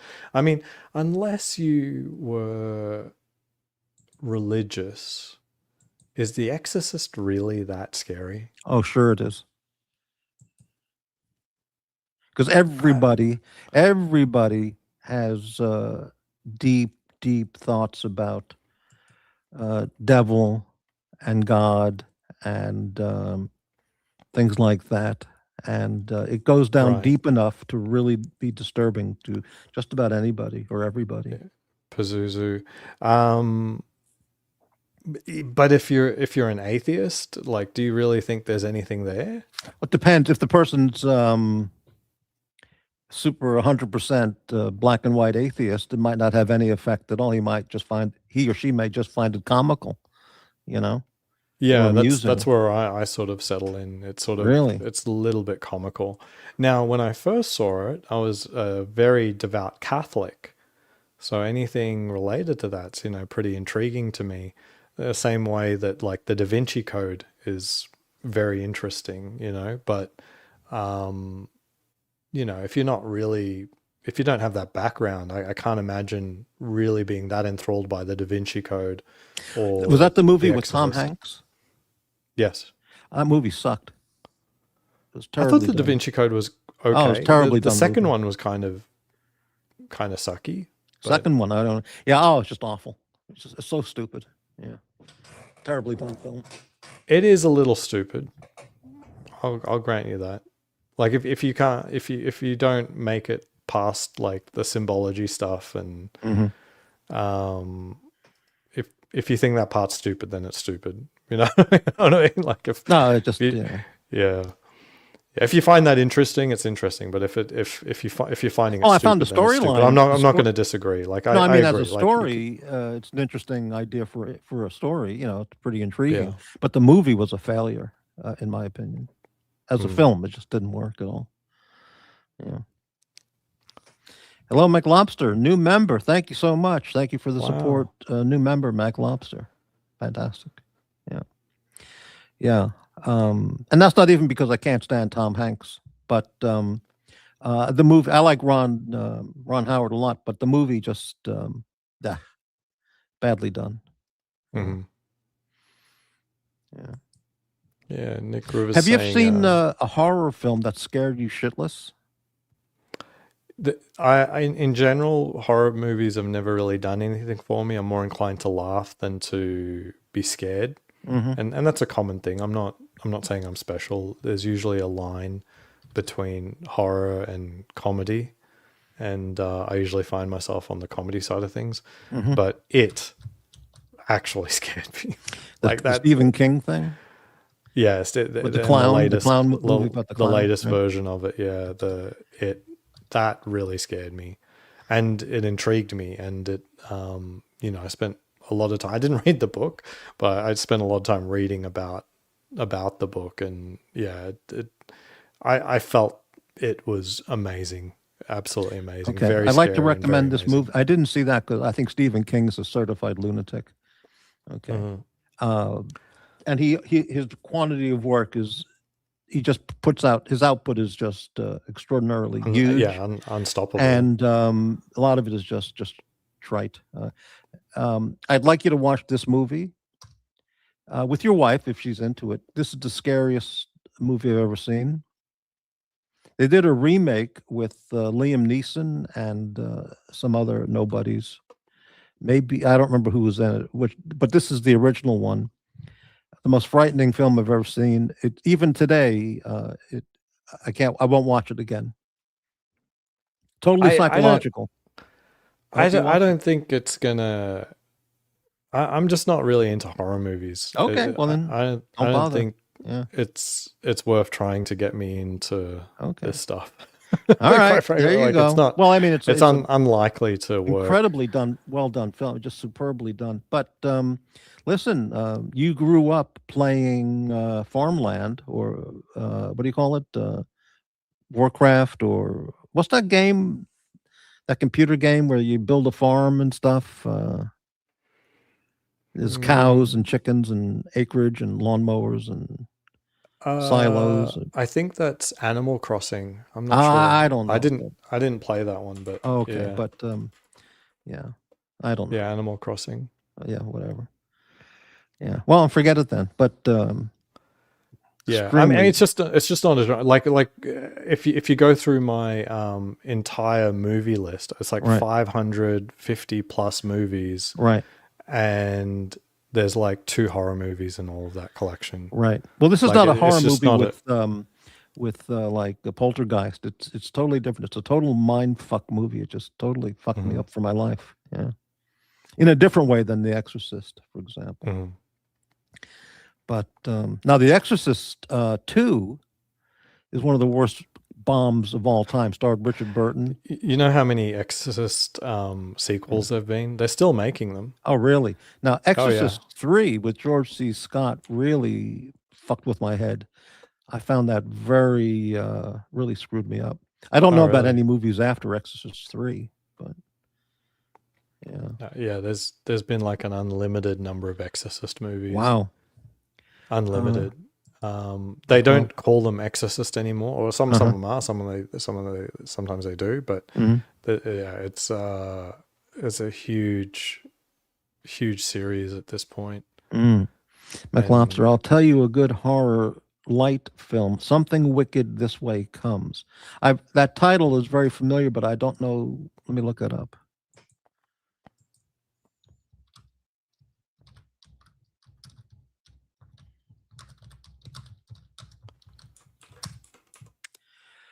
Okay, what's the movie? 1983. Small town, in a small American town, a diabolical circus and its demonic proprietor prey on the townsfolk. Dark's pandemonium carnival arrives in Greentown. And who's in this movie? I never saw it. Anybody? Okay. Pam Grier. A new Exorcist movie in 2023. Unbelievable. Yeah. And actually, I think there's a spin-off that is also still around. There was an Exorcist TV series in 2016. Like, yeah. It's a TV series. Unbelievable. Yeah. Army of Darkness. Was that what that same guy from...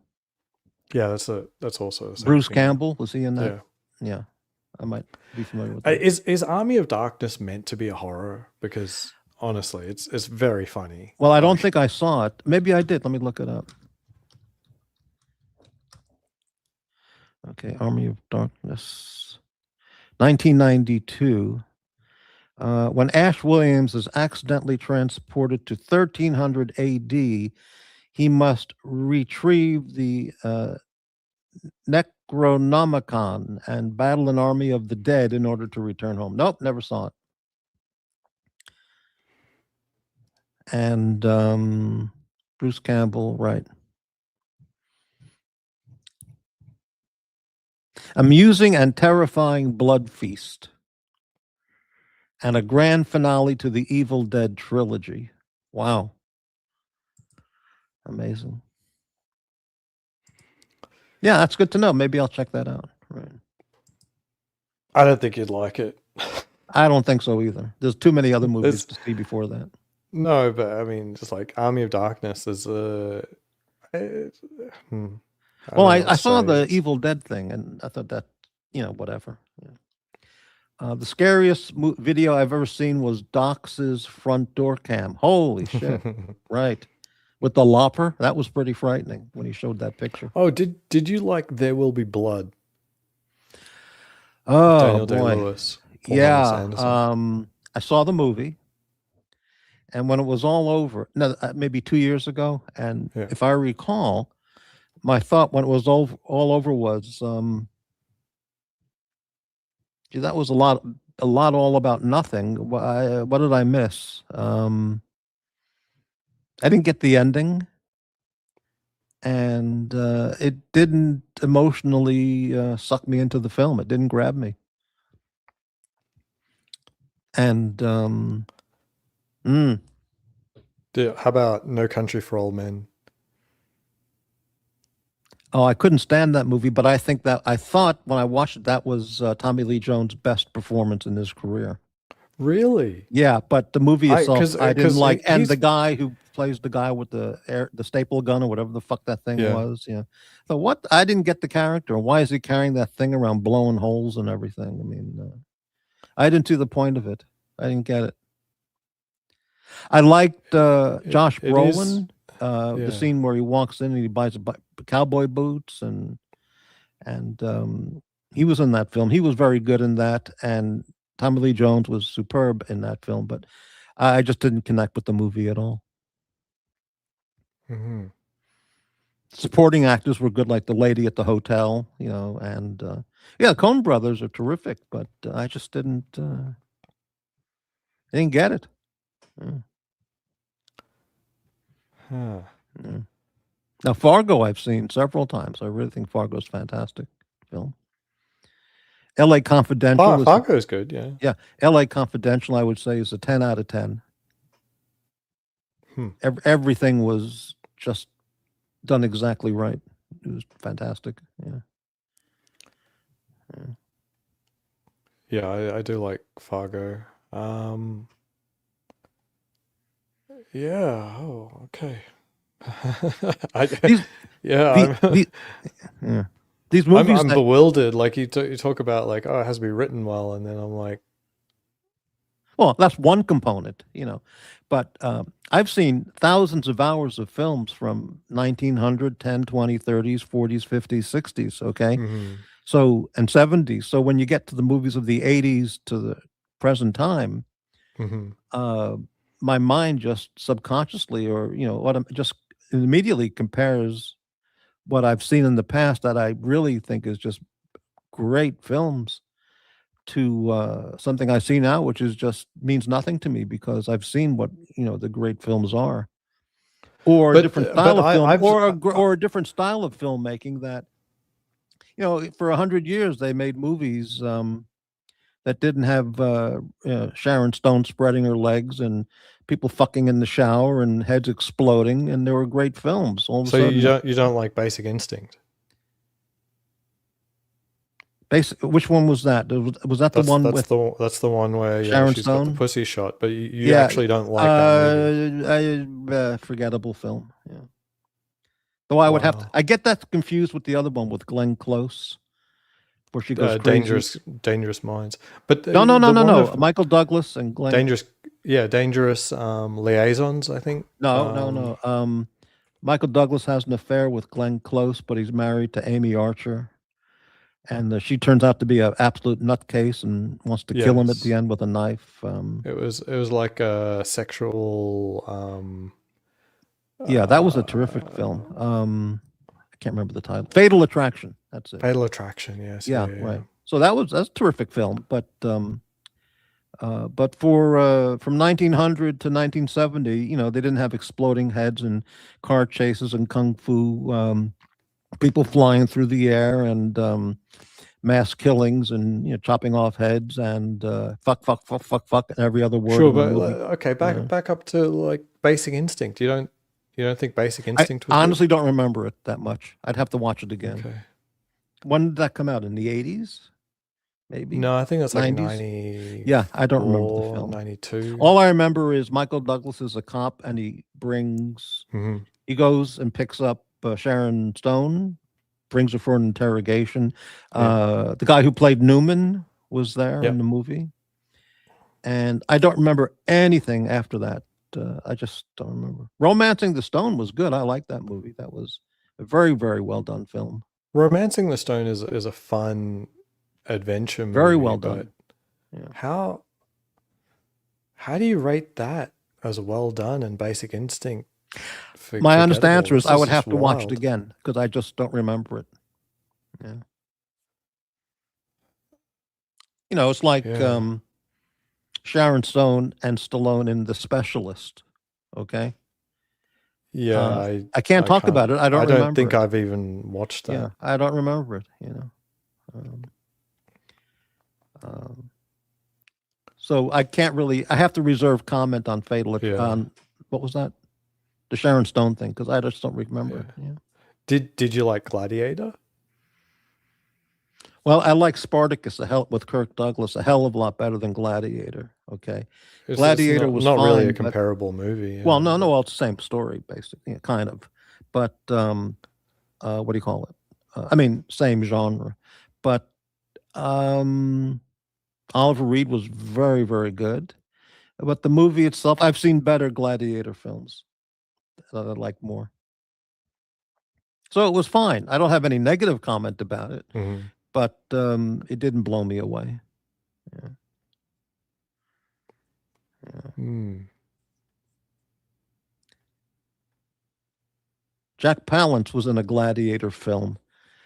What the hell was that called? Barabbas, the story of Jesus and Barabbas. Mhm.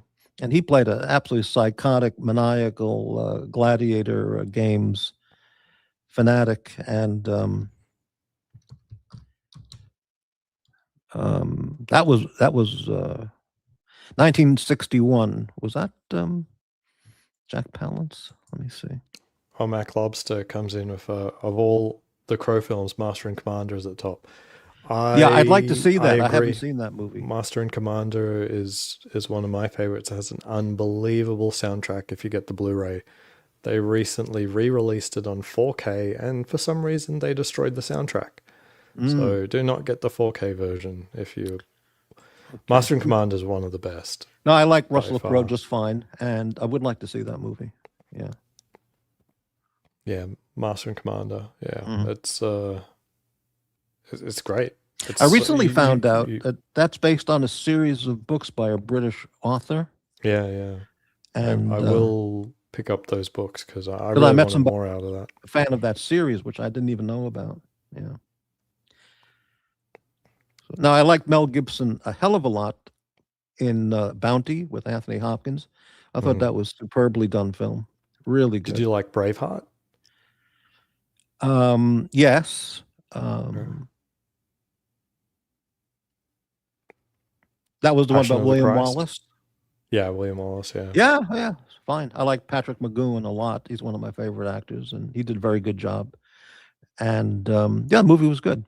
Yeah. Do you like any of Mel Gibson's movies? Passion of the Christ, Apocalypto? I didn't see that. What about Apocalypto? I didn't see that. Okay, Apocalypto is one of my all-time favorites. Like I've seen very high, better okay. better than Braveheart, and yeah. Let me just look up. I've seen a lot of Mel Gibson movies, but let me just look real fast. Let's see. I saw Yeah, one of them about a year ago. Apocalypto. I hadn't seen it So all good. or even knew about, and I really enjoyed it. I'm looking. Wow, shitload of movies. Patriot, I saw that. Payback, I kind of enjoyed Payback. Is that the one with Payback, Payback? yeah. I think I confuse it with Ransom. Payback, I enjoyed. Okay, and a ridiculous storyline, but it was pretty well done, and it was kind of fun movie. Let's see. The Lethal Weapon movies, yeah, I saw them, and I just Ransom. I liked Ransom. Braveheart. I didn't like his Hamlet movie. I just thought he was playing it like the character from Lethal Weapon. It just didn't work. You know, Bounty was terrific. 1984. Yeah. And no, I've never seen Gallipoli. I still haven't seen that film, 1981.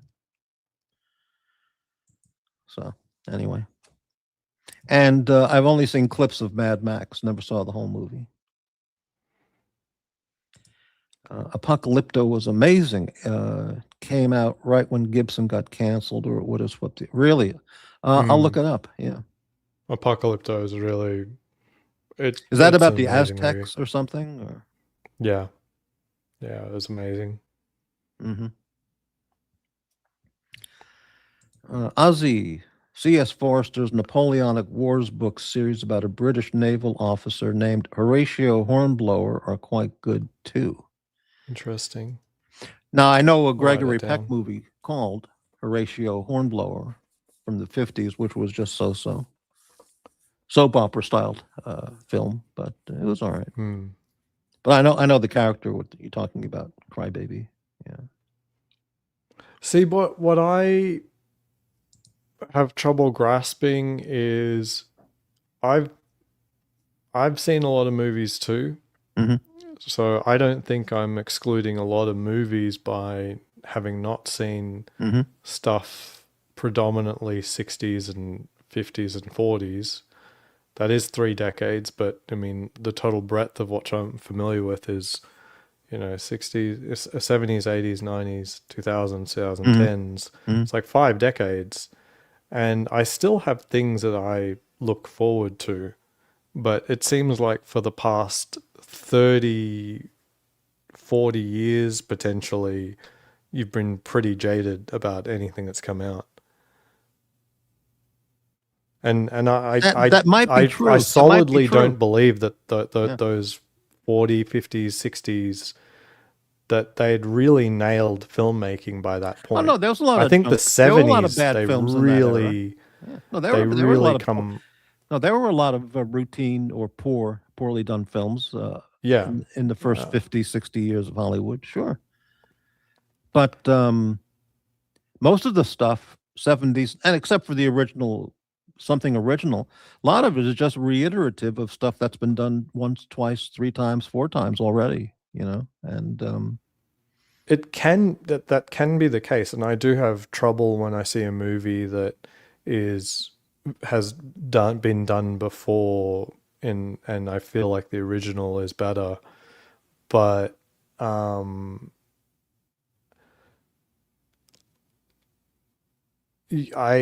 don't see that. That's not what you're saying. When you tell me this movie isn't good, yeah. it's not what you're saying. All right, Cape Fear with Robert De Niro. Yeah. Okay. Yeah, but I think that's like 1990 or something. Okay, yeah, whatever. Yeah. It was just shit. It didn't work. Okay. The original Cape Fear that was done, that was a remake of the Cape Fear with Gregory Peck and Robert Mitchum, which is a phenomenal film. So like even with the I don't modern mind. Like I mean, filmmaking I don't have any love for remakes. yeah. But what I'm saying is, even with the modern technology, modern filmmaking, newer actors, more liberal freedom in the movie making process of blood and guts and sex, the first one is just 10 times, 20 times sure, and superior. but you won't find me advocating for remakes in the modern era at all. Like if it's not as good, it's not as good. Well, no. What I'm not focusing on remake. I'm focusing on the style of the filmmaking, and the quality was just, even though it's 40 or 50 years before the De Niro version, it just totally is a superior film, and everything about it is just so well done that Mhm. well, that was a Scorsese film. It was just awful the way it was done. Yeah, Scorsese's quite hit and miss. I think people don't I understand. agree. Yeah, Haven't seen a lot of Scorsese if they think he's like all his yeah, stuff is wonderful. yeah. So I wouldn't defend that. But the things you have talked about, you haven't given me example.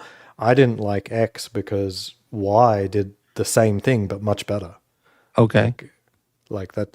In none of the things you've talked about previously have you said that was the case. But now you're saying that is how you view everything, is that they're all derivative and done before and stuff like that. But in all of the cases where we've talked about movies you don't like, you haven't raised that yet. Like not a single one have you said, I love that concept, but it was done much better in X. Well, in general, I'm not going to watch a movie with Tom Cruise, Ben Affleck, Sean Penn, Matt Damon, and Kathy Griffin, and a bunch of other degenerates. I'm just not going to watch it. Okay. And Right. Leonardo. But I don't think we talked about any of Well, those hold on. Yeah, movies yeah. with So those people. that rules out that whole Yeah. dozens and dozens of films, and Leonardo DiCaprio and whoever. Okay.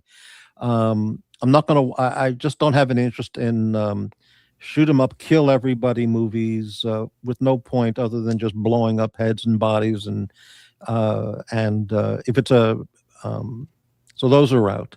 If it's a Tarantino movie, I did like Jackie Brown, but for the most part, I think the guy is really sick in the head, and I don't want to. I don't see any of his other films. I saw Kill Bill 1 and 2, Jackie Brown, and the first one he did. I forgot the name of it. I hated Dog it. Day. No, not Dog Day. Fucking Reservoir Dogs. No, I hated that fucking film. Yeah. So he's. I Really think that's sick his only good movie. Okay, well, I Reservoir think he's a Dogs. very sick and twisted guy. Okay. Yeah, I don't like any of his movies except for Reservoir Dogs. All right. Fine. Okay. So that scene with Michael Madsen prancing around the guy who's tied up in the chair and he's going to torture the fuck out of him. You find that was exciting filmmaking, enjoyable filmmaking for you? It was creepy and scary, and you know. What's the point of it? It's just fucking sick shit. Well, It contributes nothing to anybody's benefit as an audience.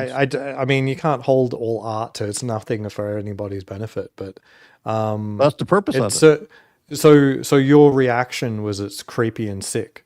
It's sick and twisted crap. I mean, Yeah, movie- it's sick and they- twisted. I mean, I think that's called success because he was clearly sick well, and there's no twisted. skill The in making a character's sick scene and that's twisted. sick and twisted. I can do a movie right now about tying nuns onto crucifixes and burning them. So what does that mean?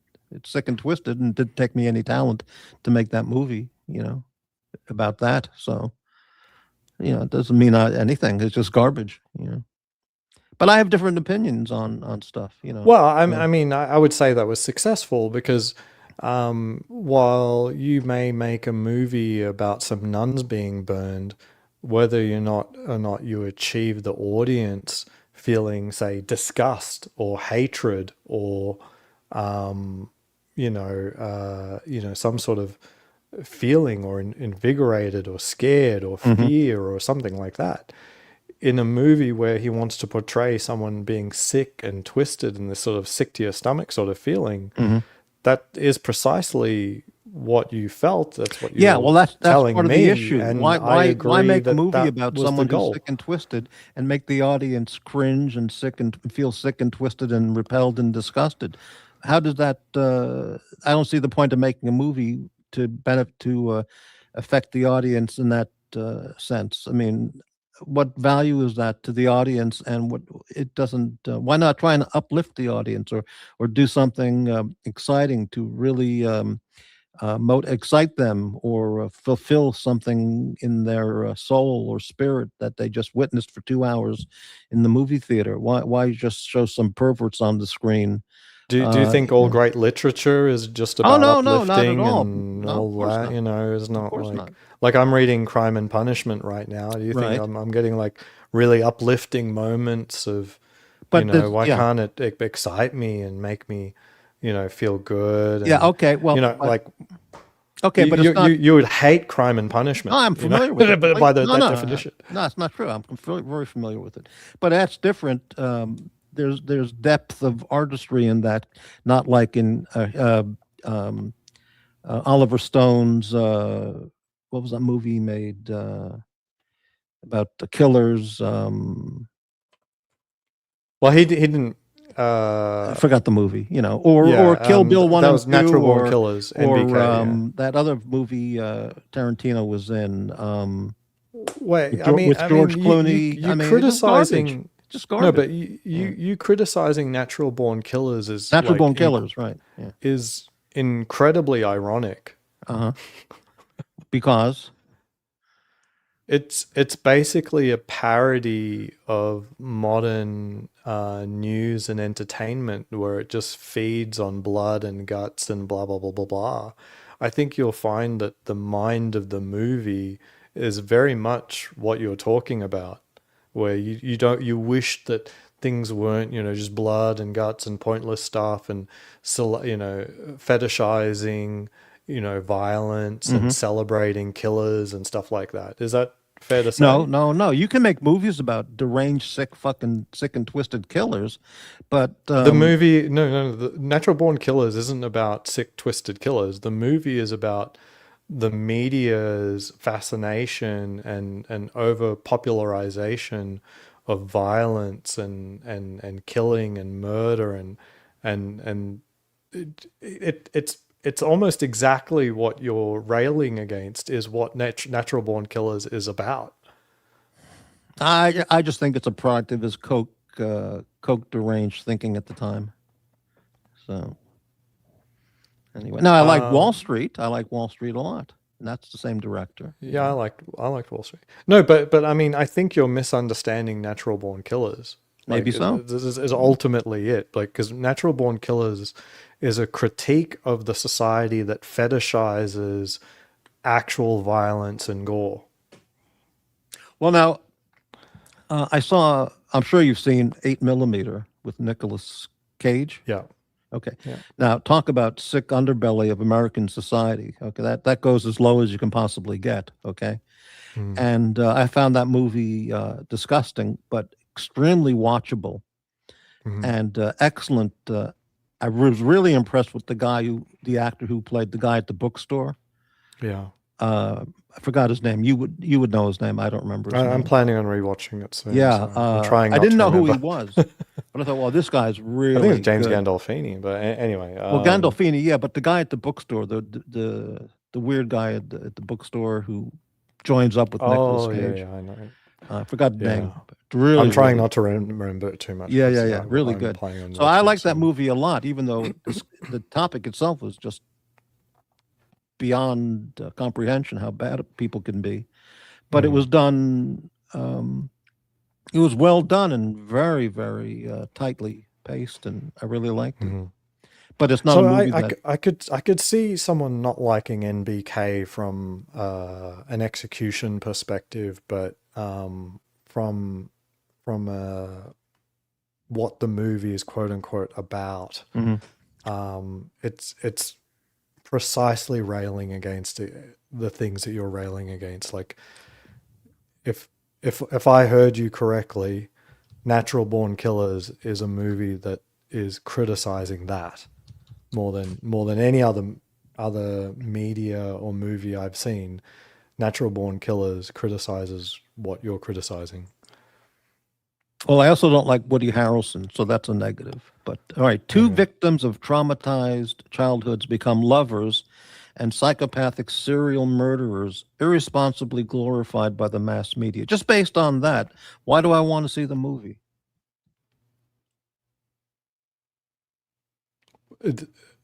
The irresponsibly glorified by the mass media is the crux of it, and that's what you're saying. Is that no? like, Why do I want to see does him? What's the attraction of seeing a movie about two victims of traumatized childhoods become lovers and psychopathic serial murderers?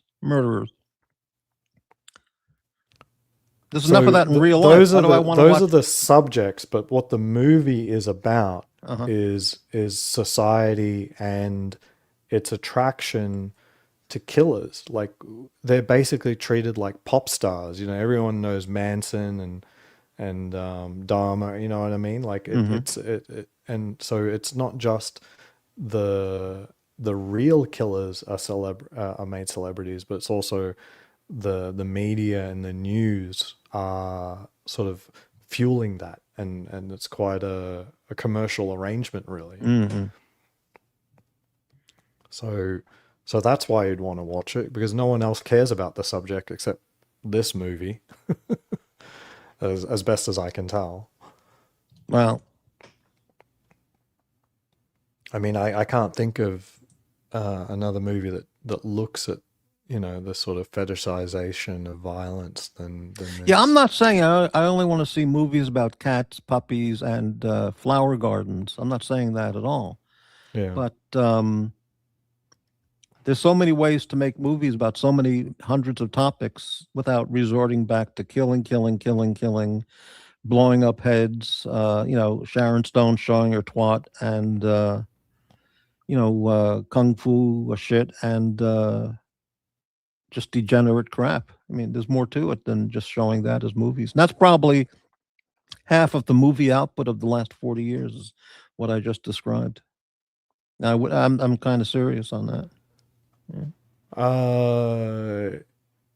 Yeah, I don't think so. All right. Like, especially through the 2000s, it got extremely tame. Extremely tame. There'll be plenty of movies in the 2000s era, which I mostly don't like, that are full of movies that don't do anything of the sort. Fellini's 8.5. No one makes films like that anymore, or Kurosawa-style films. People want linear storytelling, tidy endings. I Blaspheming feel kung fu. Mac Lobster's correct on that one, especially through the 2000s era. I think there have been a lot more movies that have been less linear and less tidy in recent years. Yeah, to be honest, I haven't seen many movies post 2000. I just go back and look for older movies I haven't seen, or watch movies that I like so much because they're just classic. I want to watch them again, okay? Or TV shows as well. So most of the movies, I would say 90% of them, 90% of films from 2000, I never heard the titles of, many of which you mentioned tonight. I just don't know about them. I just don't have the interest anymore in modern films. I like the older stuff. And I don't think it's unfair to me to say that any more than someone might go to the Museum of Modern Art or the American or a great art museum and just appreciate 1800s paintings from France versus, you know, current art that's coming out of the Museum of Modern Art current exhibit. Okay. That's not really a fair example, because It's not. when you say modern art, that's an art style. It's not just saying art that was produced lately.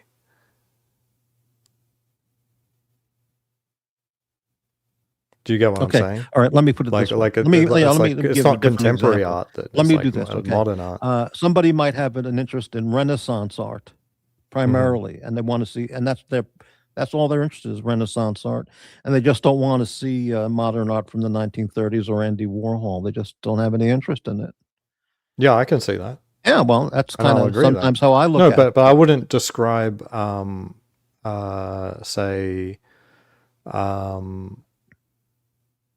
like I'm not sure that modern film is like contemporary film is described as, say, modern film, where it has sort of the same structure and direction. It's not the same structure, but I you know, for someone who loves Renaissance art, let's say, they're not interested in looking at Jackson Pollock or Andy Warhol.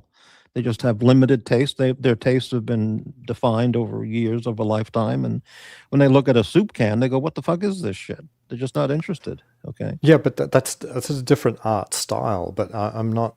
I don't think. But it's still the art stuff that is world, made- and in movies, you know, I'd rather see this movie than the latest Tarantino movie, whatever that is that might be coming out. I just don't have the interest, you know. And if it turns out, I'm not defending Tarantino. I just told you I don't just like as any an of his example, I movies. picked his name. Okay, it could have been anybody. Yeah. But so I just don't have the interest in the latest movies coming out because I just not interested. If one comes out that really is so good, then I will go look it up. Now, this movie that was done, which had the song "Life's Not Easy for a Pimp." What the hell is that called? It ain't easy out there for a pimp. It won an Oscar. What the fuck was that movie? Let me look that up. With Terrence Howard. What the fuck was that movie? Life. Let me look that up.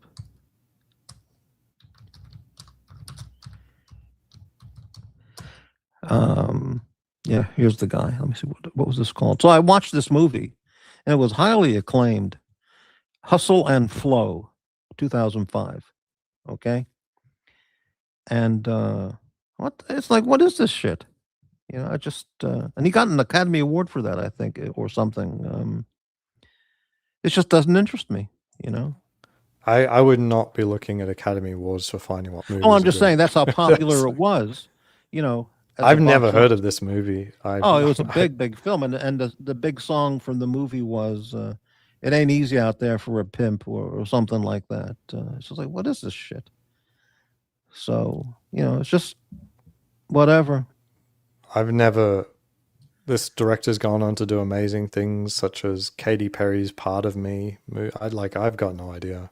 Katy Perry, well, who the hell? But who I'm cares not about her? telling you that you have to go and look at contemporary shitty movies. Mhm. Just like you are not going to recommend to me movies from the 40s and 50s that you consider shit. Correct. So, Right. so comparing, saying that contemporary movies are defined by the things you hate the most is not really fair. Well, I don't know. I see a lot of clips on YouTube of contemporary films, and I just don't have the interest. A lot of them are just routine shit from the past that's been recycled over and over, and or it's actors who I just don't want to see. Okay, or storylines that just don't interest me. Is there an occasional movie that would really be worth my watching that I'd be interested in? Yeah, I don't doubt that, and I may have missed out on a bunch of good films, but in general, that's really how I feel about current films. You know.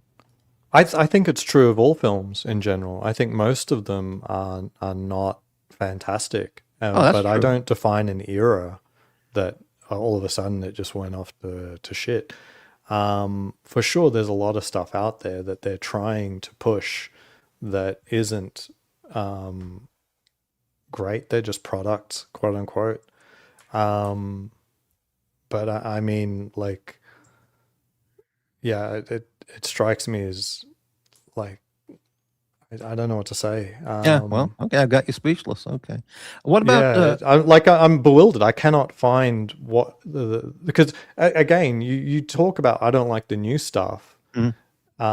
in a general sense, but when I refer to specific movies, you don't bring up why Well, you I think talked about it's John Wick 1 and 2. I don't know if that's current enough, but they are, didn't. but I already agree with you. I don't think those movies are good. Well, those are But what? huge box office hits, smash hits. Yeah, but there's lots of big box office hits from the 60s and 70s that are just shit as No well. doubt. Okay, that's fair They're just enough. garbage. It's Yeah, pure right, right. garbage. I've never heard of them again. You'll never recommend them.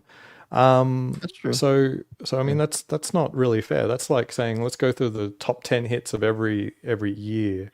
Okay, and well then- let me just transfer the topic to music because Yeah, I've that's never what I'm heard you saying. talk about music.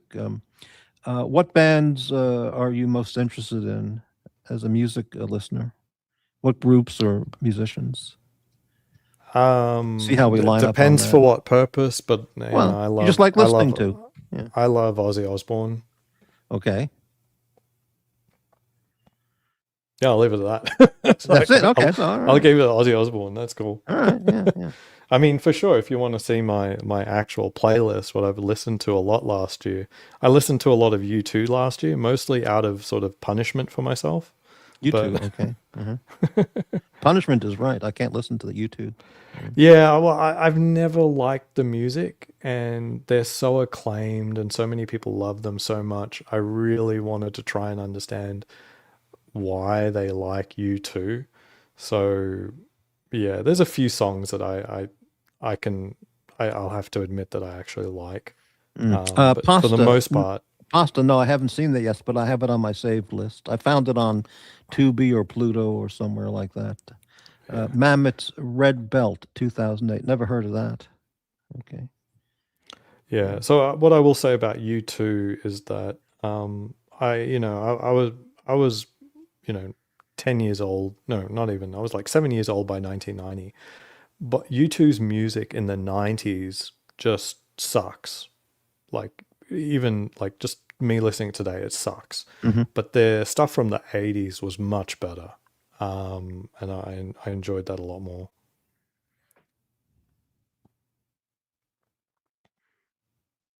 Are you into Madonna, like Aaron Fletcher? Not really. Right. Okay. She's good, but not really. You into the Beastie Boys or whatever that is? I like the Beastie Boys. Uh-huh. Yeah, I like the Beastie Boys. Thompson Twins? No, I've never heard of them. Oh, okay. That's good. So last year I listened to the Formula One soundtrack a fair bit. There was a good few tracks on there. Okay, don't know that. U2, a lot of Black Sabbath, Mhm. a few things from the 90s. Jane's Addiction's the newest album. I never listened to them. Uh-huh. And I was getting into Lupe Fiasco again. See, Judas Priest. Mm-hmm.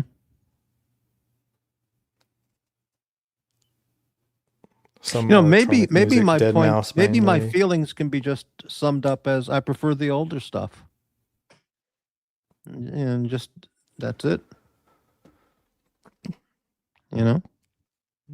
Yeah, I guess. I mean, for sure, you can tell the movies that were made in the 40s and 50s and 60s compared to the 70s, 80s, 90s, so on and so forth. Like you can visually tell, and they have a certain way of pacing and cinematography that is, and acting as well. So acting's changed a lot.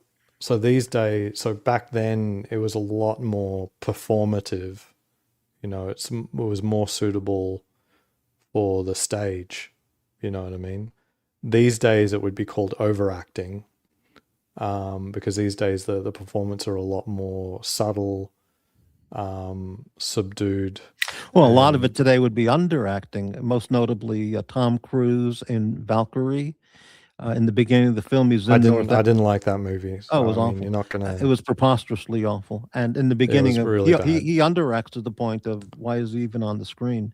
There's a scene in the beginning where he's on the battlefield in North Africa. Planes are dropping bombs. They're flying over with the machine guns, attacking his position. And he's over there talking to the general in whispers, like, "General, what do you think we should do?" Because I think we should move the troops back 10 miles. Well, I don't know. I think we should stay. This is how people talk on a battlefield. Is Tom Cruise insane? Yeah. People are screaming on a battlefield because the bombs going off. What do we do? You're not gonna have me defend Valkyrie. No, but anyway. It was a great setup, like good idea for a movie, but geez, that was just not a good movie. So yeah. I mean, I saw the trailer for a Sharon Stone movie or the TV commercial called The Quick and the Dead, which also starred Gene Hackman. Okay. And this was 90s, I think. Yeah, and it's a movie she directed. Okay. And she directed that? Yeah, I think so. And so I watched the commercial, and she has the most. It's like late 1800s cowboy western. Okay. Yeah, I remember Quick and the Good Dead guy, well. bad guy shootout kind of movie. And she's got Russell Crowe and Leonardo DiCaprio. All right. And Sharon Stone's got the most perfect, whitest Beverly Hills teeth imaginable. So based on that, I said, I'm not going to watch this shit. You know, women Really? in eight. Yeah. Women in eight. Well, she's nothing to me as an actress. And women in the 1870s, well, anybody in the 1870s, 1880s, they didn't have teeth that looked like a Victoria's Secret model. You know, living in Beverly Hills. So her concept of acting is just so foreign to what acting is, or in my enjoyment of great acting, that I'm not going to watch that shit. You know.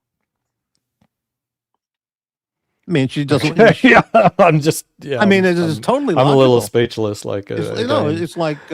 it's like Lee Majors wearing a wristwatch in The Norseman. I mean, it's absurd, you know. And is she playing a character? Or is she playing herself? You know, as Beverly Hills supermodel, or is she actually playing some woman from the 1880s? I mean, come on. You Yeah, know. she didn't direct it. It was Sam Raimi. Sam Raimi. Okay, well, she produced it then, maybe, I think, or wrote it, or I don't know. But I'm not going to watch that shit. I'm not going to watch a Sharon Stone movie anyway. But Yeah, I don't think she had anything to do with the production, but oh, I'm pretty sure she was. I have to look it up, but I don't remember. But she had some connection to it.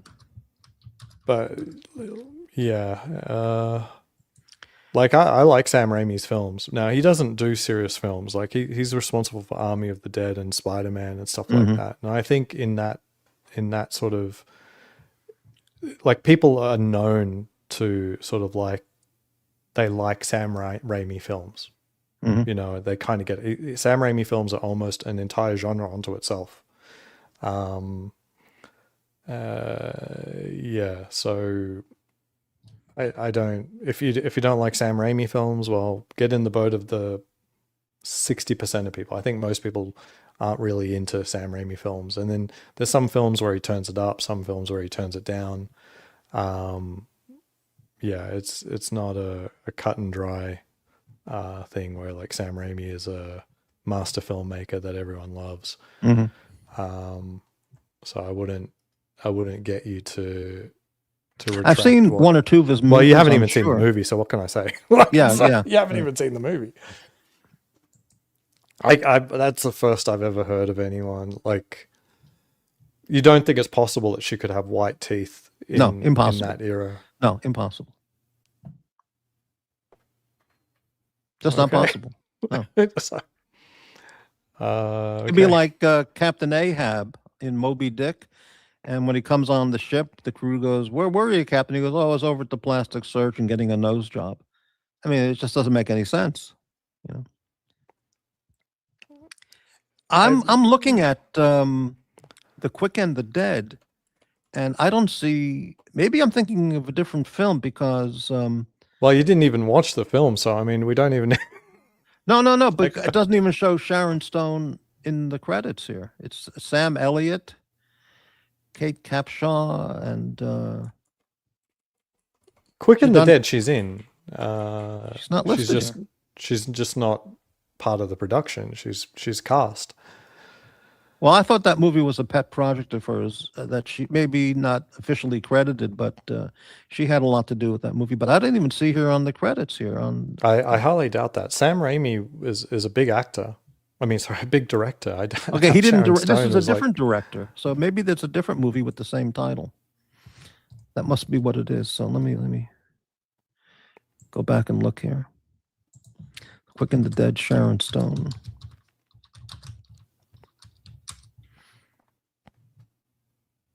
Okay, here it is, 1995. That was a different film with the same title. Okay. Sharon Stone, Gene Hackman. Okay, this is a movie, right? Yeah, I just zero interest in. Well, it's just zero interest in Sharon Stone to begin with as an actor. But then you throw in Leonardo DiCaprio, and I'm definitely not going to watch it. But Sure.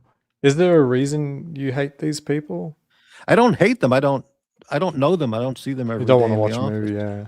But I mean, they're just awful actors or awful people like Matt Damon or Ben Affleck. They're just nothing. They're absolutely nothing. Now, Kevin Costner's a medium weight actor, but I don't find him objectionable at all. I'll watch his movies. Mm. And lots of actors. Yeah, Sharon Stone was co-producer of that Quick and the Dead. So that was that was a pet project of hers. She was key involved in. Yeah, but DiCaprio's a crappy actor, and he's a weird-looking guy. I mean, he's just a total Hollywood hype career because the guy is just a weird-looking guy. And there was a friend of mine in Portland who said, "Oh, he's the greatest actor of the generation. You got to see Wolf of Wall Street." I said, "I really don't want to watch any Leonardo DiCaprio. I've seen enough of him not to want to watch him." "Oh, you got to watch it." So I couldn't get 20 minutes into it without just saying, "I can't watch this. It's unwatchable." You know. Hmm. And but listen, that's me. You know. So Yeah, you don't have to watch Wolf of Wall Street, but I think he did play that well. I mean, he's trying to make a despicable person look despicable. well, I mean, in anything I've seen him in, I just the Scorsese film about 1800s New York City. What was that? With Daniel Yeah, Day-Lewis. I'll give that one to Mac Lobster. The Beach was an amazing movie. What year was that? The Beach. That's pretty early. I think it's like 95, maybe. I don't know that film. Okay. Maybe after that, maybe 2000 even. Yeah, it's Yeah, the 2000. film about the 5 Points, New York City, with DiCaprio and Scorsese did it. Gangs of New York. Gangs of New York. I mean, his performance is just a joke. I can't watch the guy. I mean, it's the same expression, same facial grimaces in every movie, you know. And The Departed. What same. about This is Africa? What's that one? It was the Blood Diamond. I didn't see that, or I haven't seen that. Okay. Yeah. How about Shutter Island? I didn't see that. Is that DiCaprio? Okay. Yeah. Yeah, for the most part, somehow you find movies that I agree with you are like atrocious to pick. Like it's as if you only remember the bad movies, but then haven't seen the good ones. No, I've seen hundreds of thousands maybe of great stuff. No, like in anything in the modern era, somehow the only ones you bring up are terrible, and then I'll ask similar movies. And then you just haven't seen them. It's like, okay. Well, there are many I haven't seen because I look at the cast and I go, I'm just not interested. You know. Sure, but I mean, you have a real knack for picking like really bad movies too. To watch, like the ones you do watch. Like I'll agree with you. Like most of the ones you almost every single movie that you've said is bad, I agree with you is bad. All the ones you bring up. So okay.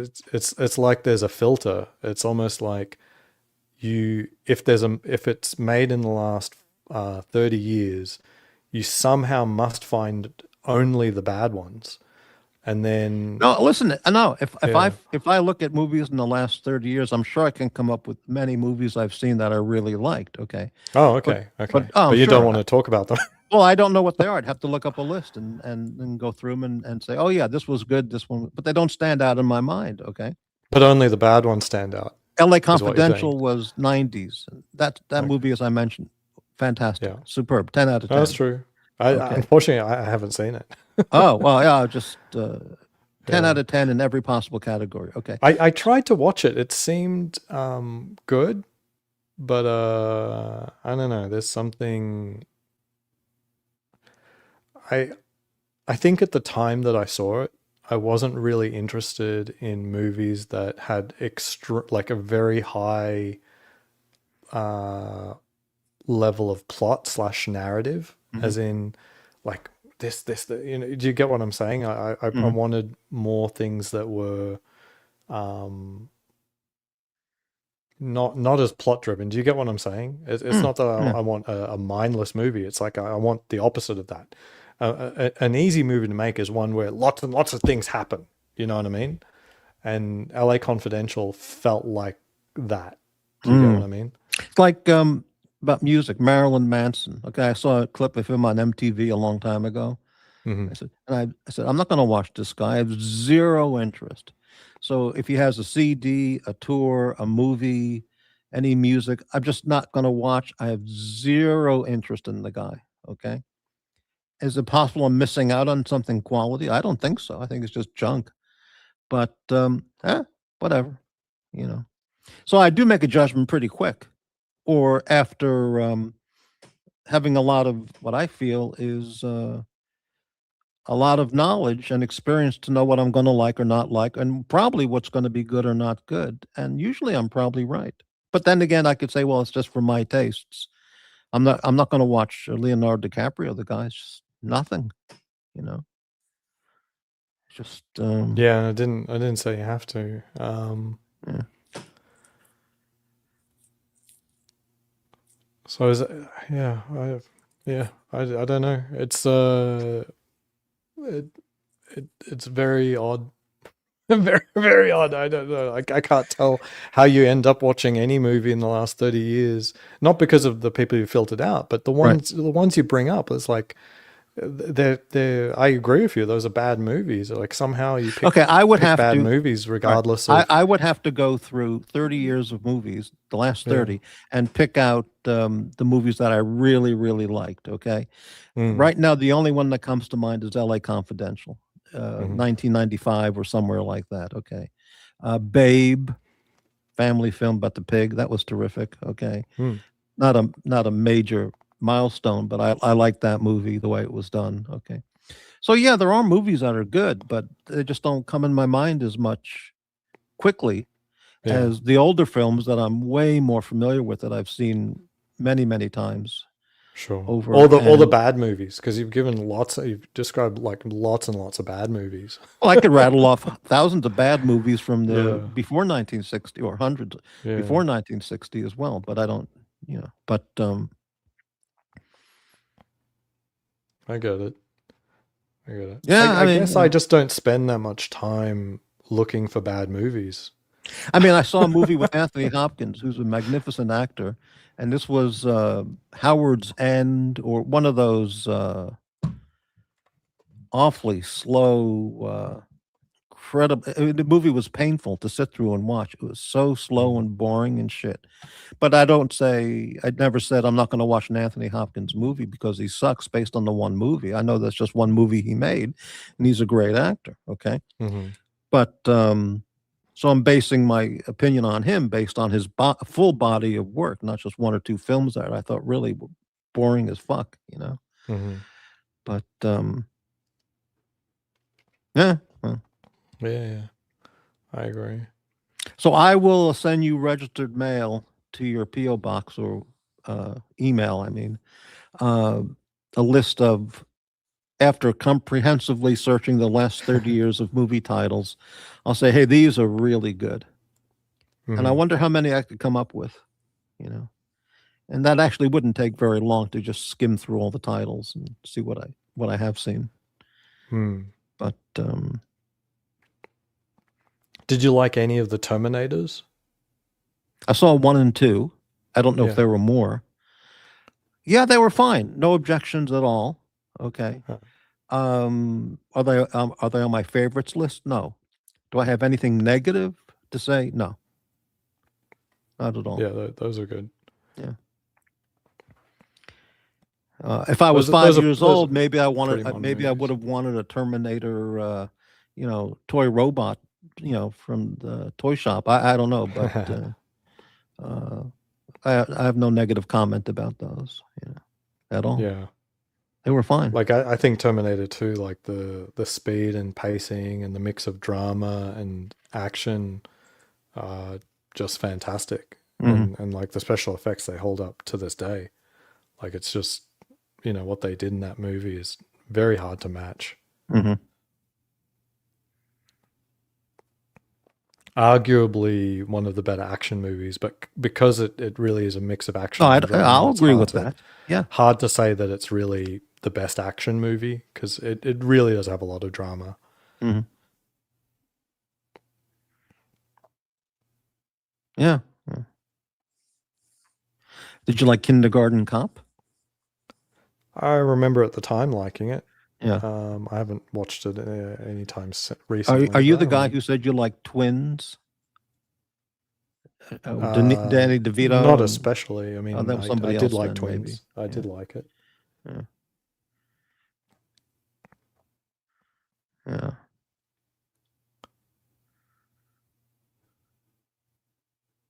Just Wow. looking through some stuff. Did you like any movies from David Lynch?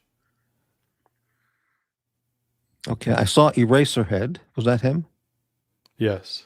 Yeah, that was what, 70s maybe, I don't maybe know. 80s or so. Probably. Yeah, I thought like, well, what the fuck is this? Okay, that's all I remember Mhm. about that.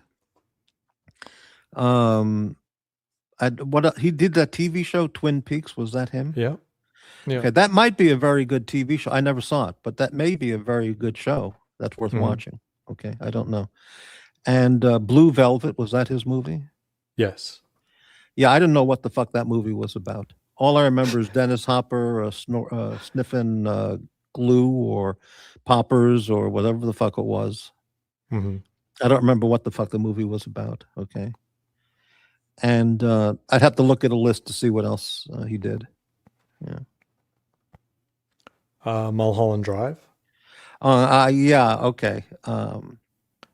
Was that with the Hat Squad, the four cops wearing hats?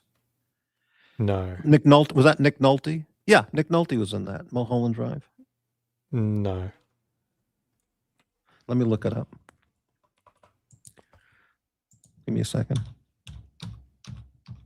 That's Naomi Watts. All right, let me look it up. Mulholland Drive. Here it is. After a car wreck on Mulholland Drive renders a woman amnesiac, she and a Hollywood hopeful search for clues and answers across Los Angeles in a twisting venture beyond dreams and reality. I never saw it. Okay, I don't know. That has been described many times over as the best movie of the century. So that's a good amazing. one. Best movie Yeah. of the century. I mean, of the 2000s. Yeah. Right. Yeah. Amazing. Okay. So what was that movie I was thinking of? Let me look this up with Nick Nolte and they played four LA policemen, semi-factual on a detective unit back in the 50s. It was so stupidly done. What was that movie?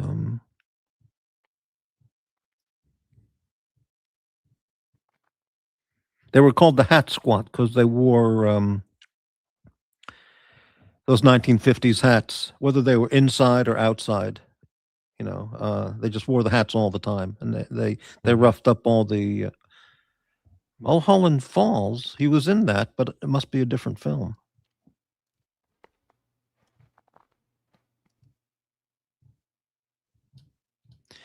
Yeah, I don't know. I can't remember. Have you seen the new Dune movies? No, I've never seen any Dune film. Okay. Yeah, okay. The Here new it is. ones are All right. very Mulholland Falls, 1996.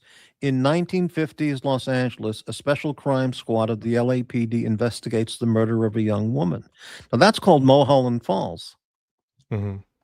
Now, what was the one that you mentioned?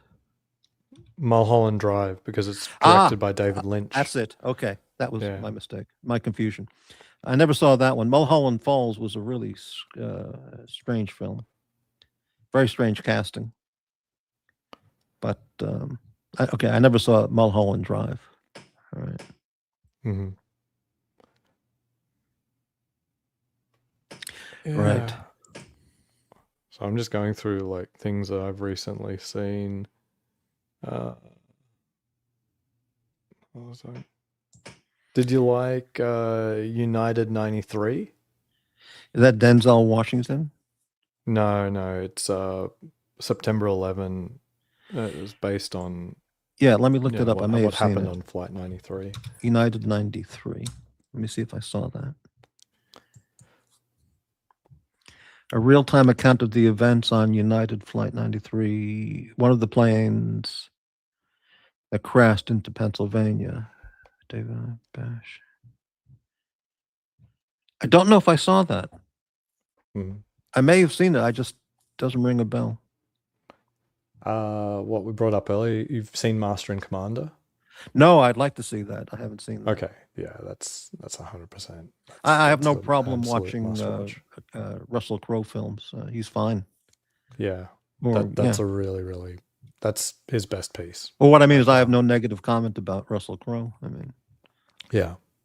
so Yeah, I'm but open. that- I'm that- open that's to it. anything that he That's does. his, that's an excellent movie. United in '93. I don't know why I didn't see that. That's interesting. I should save that right now. That's a good one. Like I showed that to my son on September 11 last year, Uh-huh. because he, at school they started learning a little bit about September 11. I showed him United 93, Mhm. and it moved him because to me, I try to emphasize to him, like, you have to be the savior of your own life. You are your own hero. No one's coming to get you. Mhm.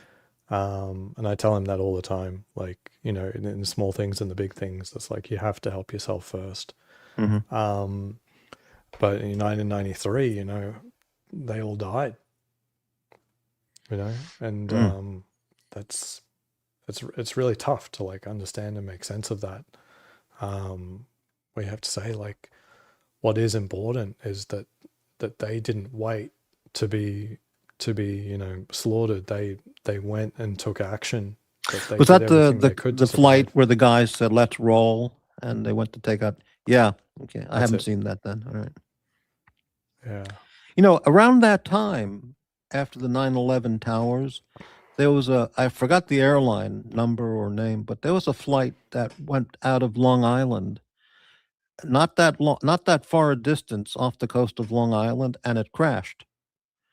Okay. And it was totally, I think, maybe covered up, because people said, well, it might have been a terrorist attack, but the plane just, like, crashed in the water, and that was it. And they were very hush hush on the news reports about the evidence that was black box or plane debris or anything. And it's still never been definitive whether that was an attack of some sort or just pilot or mechanical error. I Mhm. forgot the name of the flight and the year that was, but it was right around that time. And a lot of people thought, well, it's connected with as a terrorist attack, but I can't remember what that was.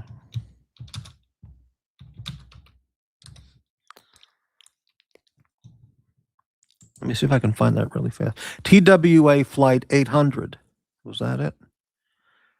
Let me see here. Let me see this real fast. Shortly after it took off JFK for Paris and exploded over the Atlantic, close to the coastline of Long Island. And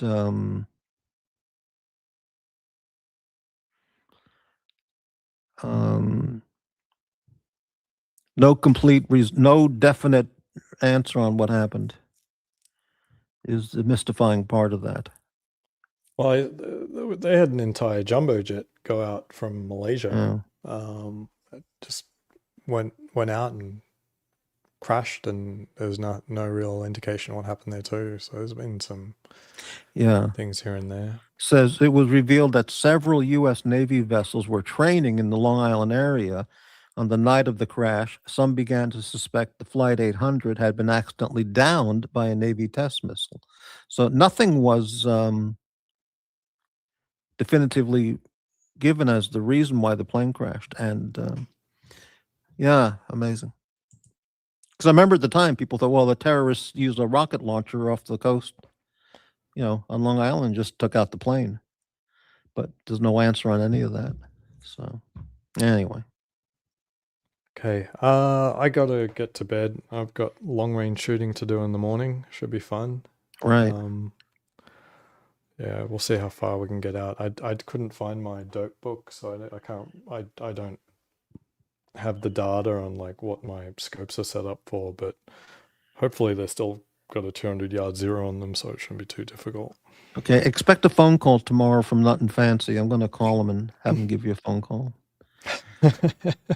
I'll use my body armor tomorrow. There you go. So Right. it'll make my shooting better. Right. Well, all right. I'll see you, Morty. It was a pleasure. All right. Thanks very much, Ozzy. See you later. Take care. Good night. Wow, that was some conversation. 11 viewers. How about that? 11 viewers. And let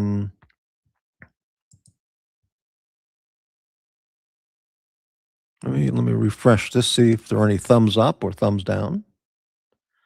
What do we have? 6 thumbs up. Hey, that's pretty nice. All right. And thanks to our two Mega Value 99-cent donor and McLobster, new member. Very nice. Thank you, guys.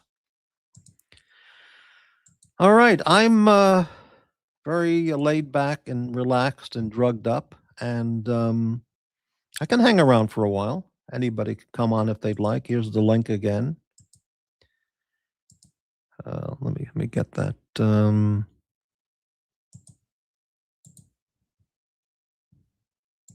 Yeah, I'll put that up again.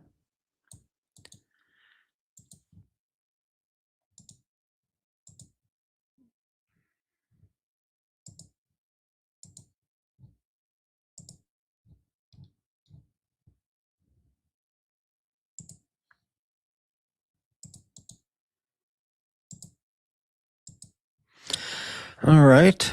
And why is my page not working?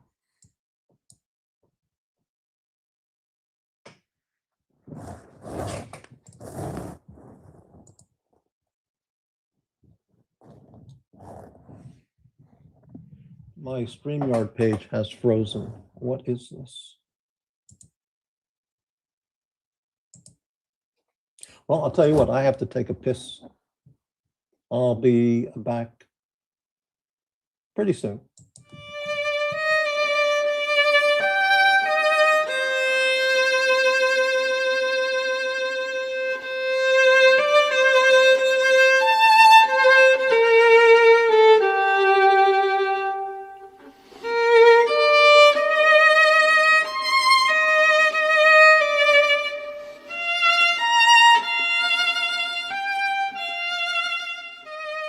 To come on, but like, dude, what do?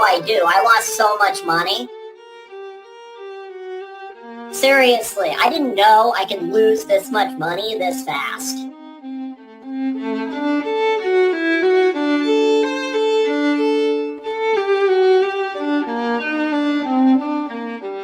I'm so pissed. I lost so much money today. So much money yesterday. I lost like 3 Yacht Masters in like a couple days. 3 Yacht Masters. 3 Yacht Masters. 3 Yacht Masters. 3 Yacht Masters.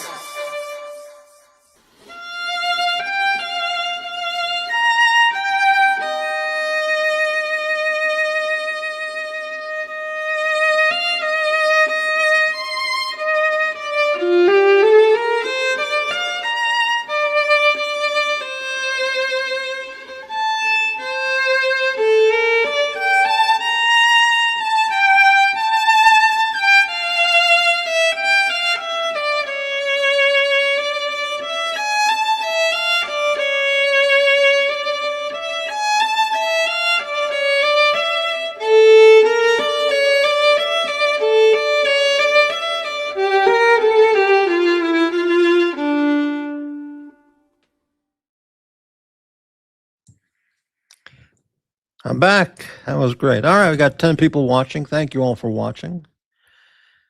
And just hanging around now, unless somebody would like to join the panel.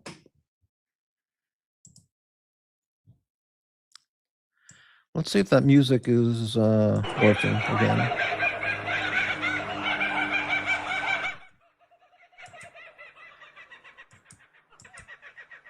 Oh, I think it's worked. Now it's working, I think. There we go.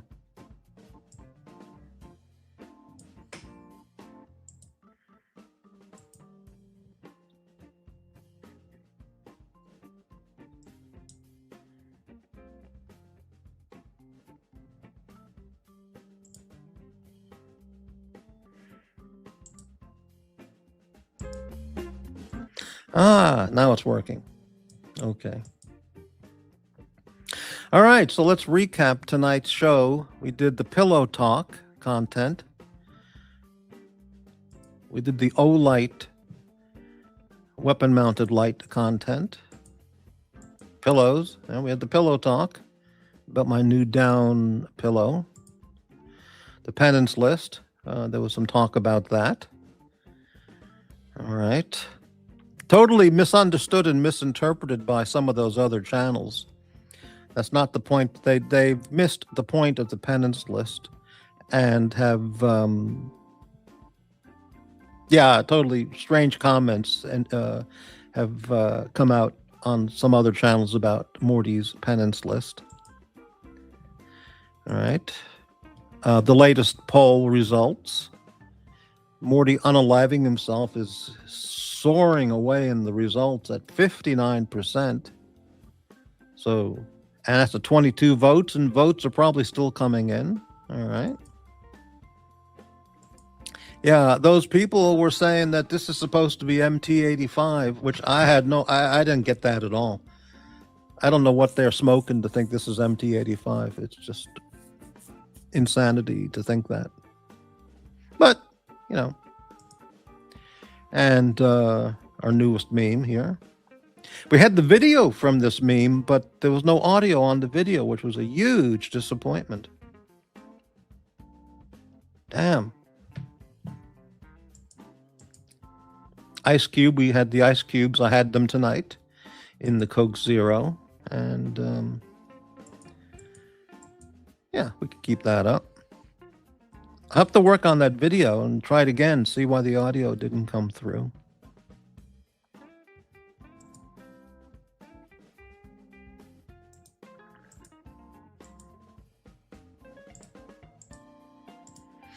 There we go. I think Ozzy Expat is getting ready for bed going, Jesus, Morty is one strange guy about movies. Jeez, I don't get that guy at all. But, yeah.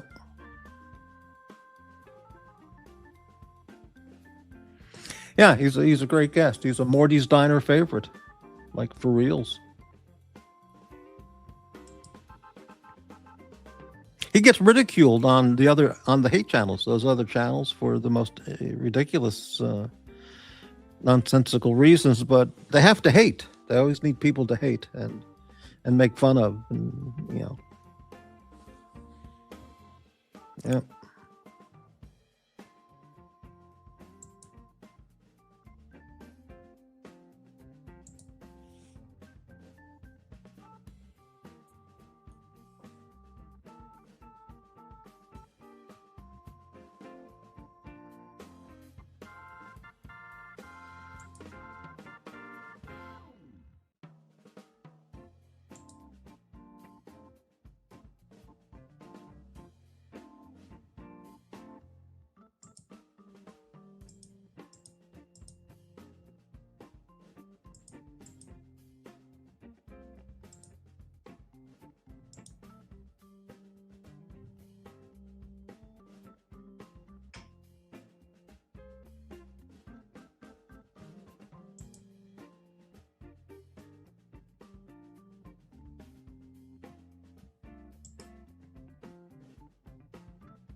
Crybaby. Saggy Skin.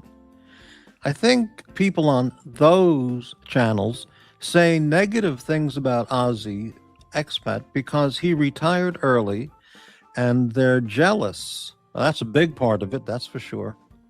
He also thinks before he speaks, and that throws them off. Well, you're right on both counts. Right. Plus, he doesn't really associate with the hateful people. So he's somebody they can pick on, you know, who's an easy target. And they know he's somebody who doesn't give a shit about what they say anyway. So that's another reason for them to make fun of him. And, with the insults. Yeah.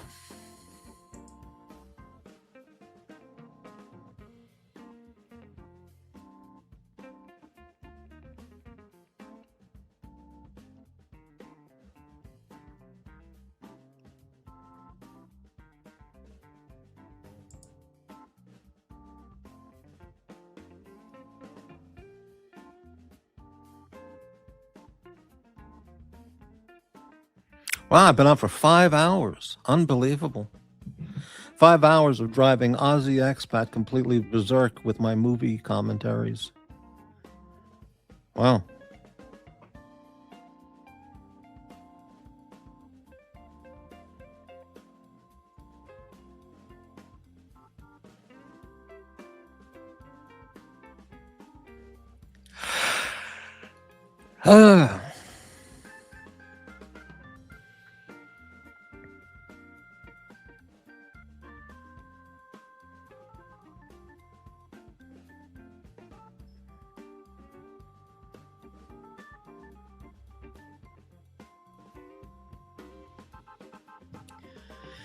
Crybaby Saggy Skin, what are some of your favorite foreign language films? Well, a lot of films from, a lot of German films. I've mentioned in the past, silent era, up through and including the Nazi era and the interwar period, and and after that. So they'd be German, of course, Japanese, Italian, let me think. Foreign language, okay.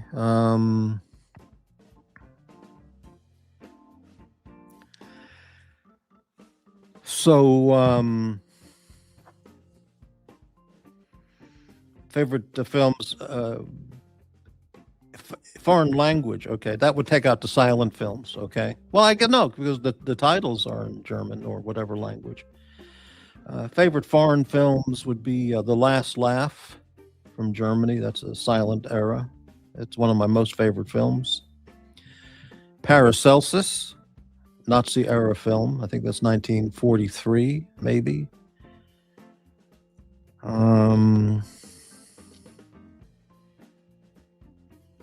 I haven't seen La Strada in so long. I don't remember it, but I remember it was a great film. Fellini Satyricon, that's from the 70s, and I liked it, but I don't remember. So I'd have to see that again to say if it was a favorite film. Let's see. Japanese, The Seven Samurai from Japan. That's the English title, not the Japanese title. And Toshiro Mifune films I like a lot.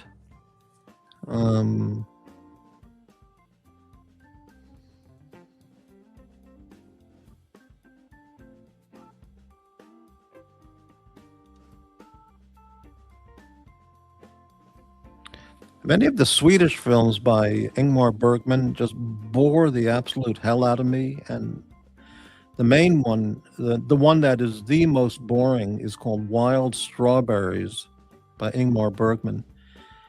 And holy shit, if you can get past 20 minutes without falling asleep, hats off, because, amazing. But there must be lots of them. I watched so many. I like Fritz Lang movies from Germany, Murnau movies from Germany.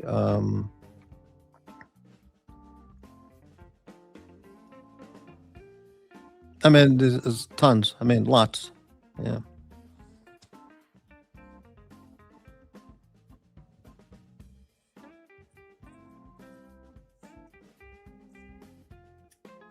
At 3 o'clock in the morning, I'd have to look up the titles and to refresh my memory. Right now, the double benzo dose I'm on is not making me most alert mentally, right? Or brain wise right now.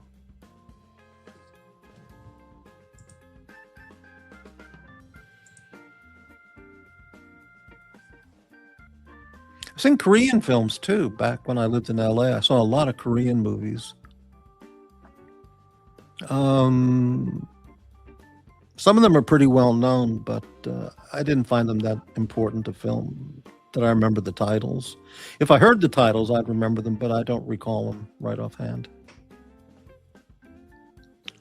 Indian films. I've seen films from India, not Bollywood stuff, but older stuff from 40s, 50s, 60s.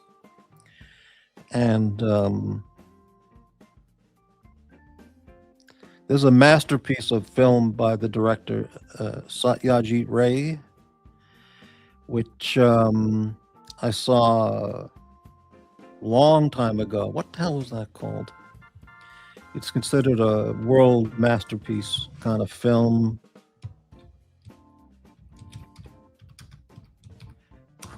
And he got an honorary Academy Award for his contribution to film. What was that movie he made that was just like interminably long, and I just did not get into it at all? What? Padar Panchali, 1955. Wow. It's considered a masterwork, but I mean, I would have to watch it again maybe to appreciate it. But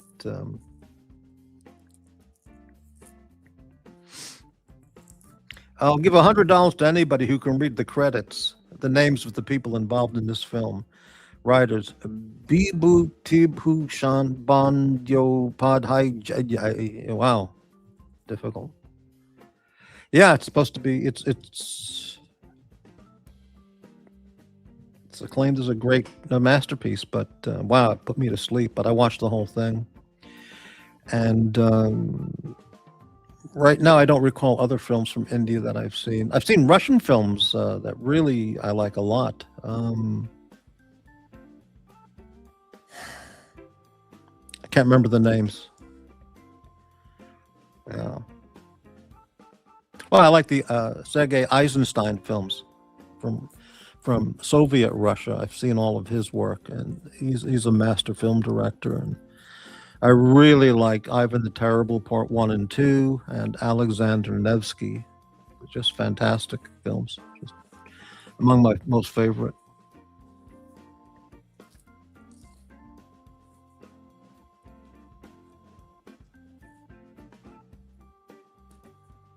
In fact, I've seen a lot of Russian films, now that I think about it.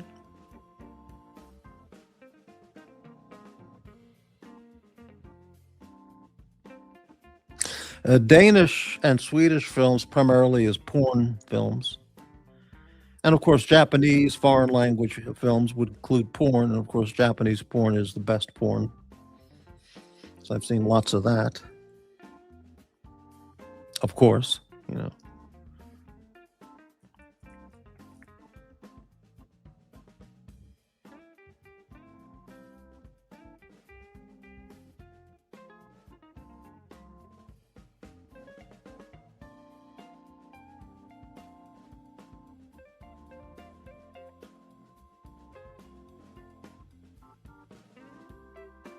Yeah, there must be other stuff. There was some Roman Polanski movies from Poland, filmed in Polish. I saw one or two of those, but I don't know if they would be my favorites.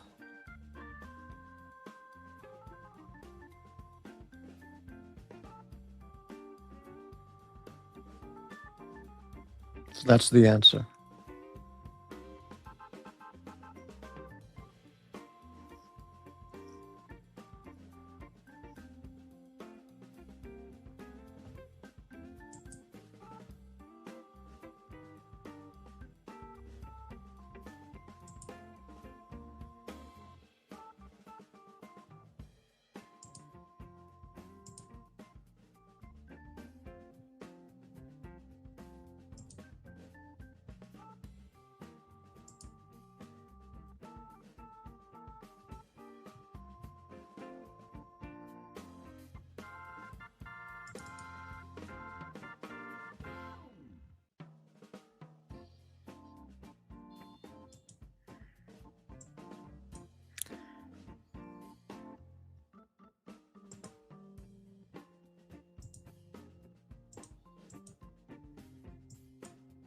All right, I'm going to try the video again. When I did it the first couple of times, there was no audio on the video. So let's try it again, see if that problem has fixed itself.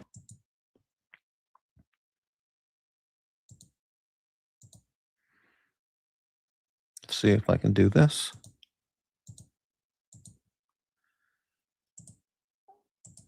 All right, let's give it a try, see if the audio works.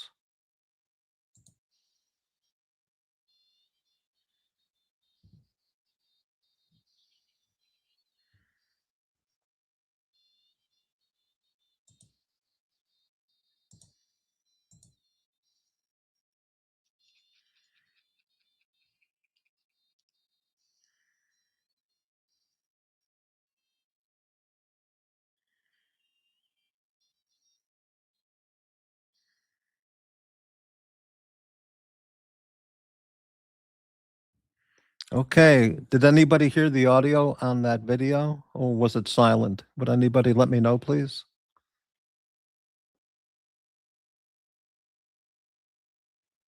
Is anybody awake?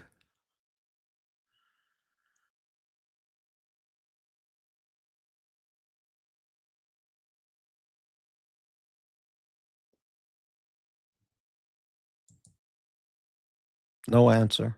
Everyone's asleep.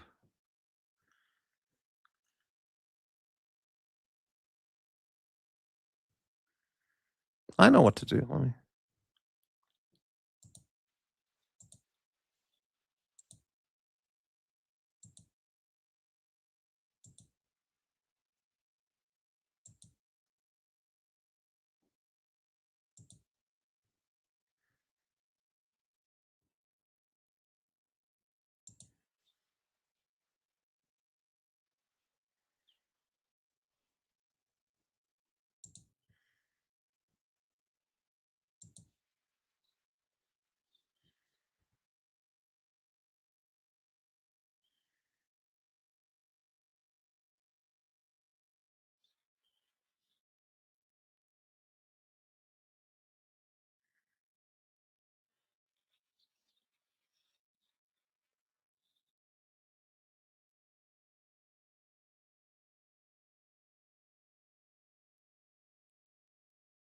The audio didn't work.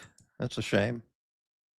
Yeah, thanks, Crybaby saying. Yeah, I don't know why that is. Have to work on that problem.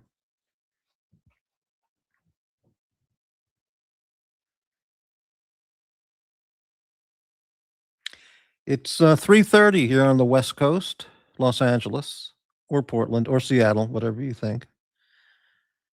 And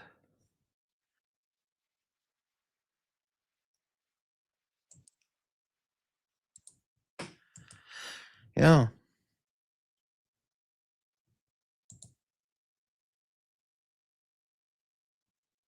And it's probably the right time to end the show, but I'll stay on just a little bit longer, just in case anybody wants to hop on the panel.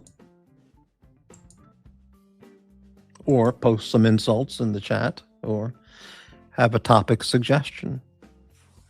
By the way, what is today? It's now Friday. Holy shit.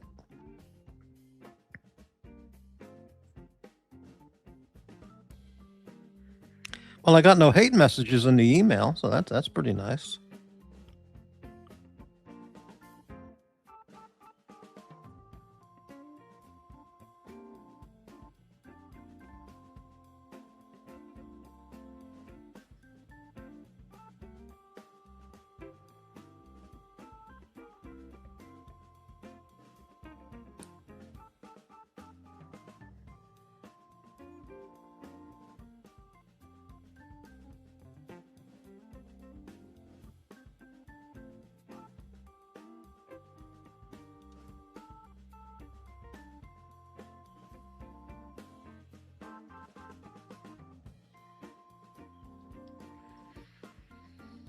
It's what time is it? 3:30 and 3:30 in the morning, so it's 6:30 in Florida.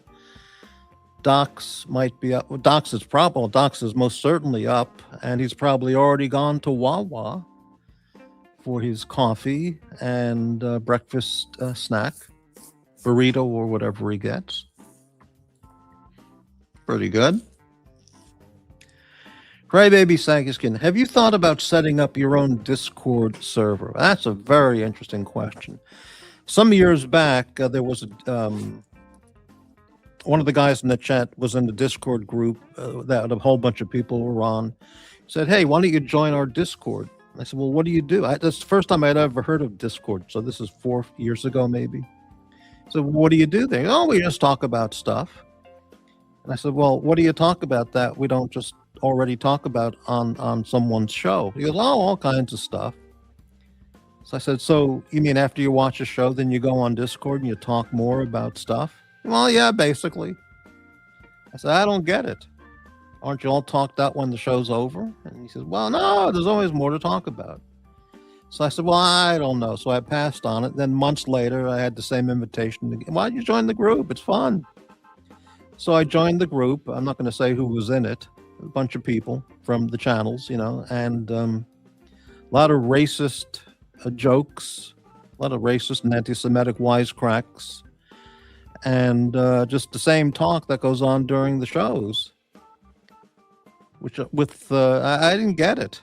So a month or two, I just said, I pulled out, I just left. And then I found out that it fell apart anyway. And so it disappeared, that particular group. And then Watch Nicholas had a Discord group, and he was posting, hey, join the Discord page. Here's the link. And this is like a year and a half ago, maybe. I don't remember when. So I clicked on it. Oh, before I did that, I sent him I asked him on his show, like in the chat section, I said, hey, what goes on your Discord? What do you do there? What's the point? What does anyone join?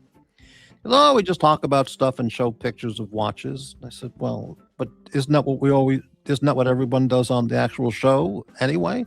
He goes, yeah, but it's just more shit. People post stuff, their own pictures and their own watches, and talk about food and stuff. I said, well, all right. So I joined his Discord page.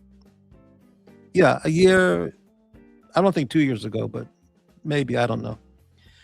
And it was just him, it was Nicholas posting pictures of his dinners, people posting watch pictures and talking about basically the same stuff that's on a show. I didn't get the concept of Discord, you know, I just didn't see it, you know.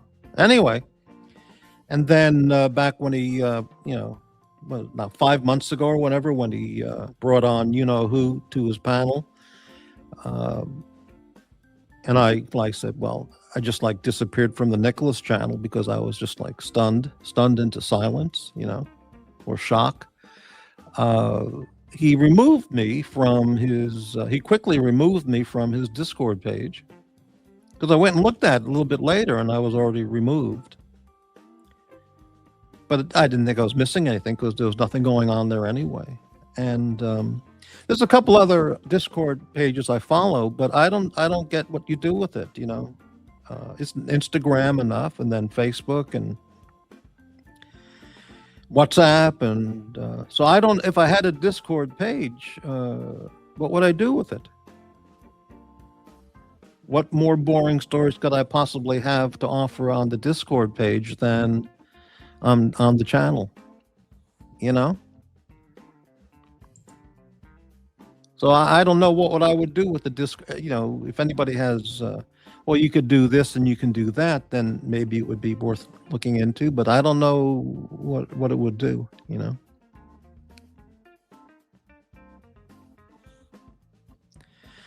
Pasta never did, never will do the WhatsApp groups or any of those other after show groups. Well, that's the smart way, I guess. The wise choice. Yeah, I just found the Discord talk was just more racist, anti-Semitic, stupid comments, and insulting jokes, and talk about nothing. So I didn't get it. Crybaby, I assume that in your server we could talk more about politics and pew-pews. That's interesting. There's no way Discord is not a monetized thing. So if I spent more hours doing Discord, having nice chats about those things, I mean, I guess I could talk, well, not in the same detail. You can get into more depth that you couldn't talk about on a YouTube channel, like the Obama and Big Mike and that kind of stuff. But yeah, I don't know. I mean, it's not like this channel's rolling in the super chats. Tonight, 99 cents, baby. Oh, and one new member, Mac Lobster.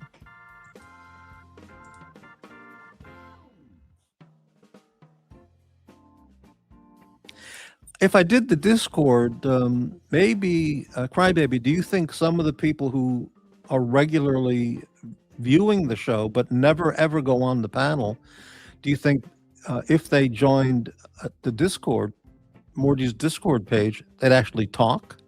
Or they would still just be silent with only comments? I think they still wouldn't talk. So, yeah, I don't know.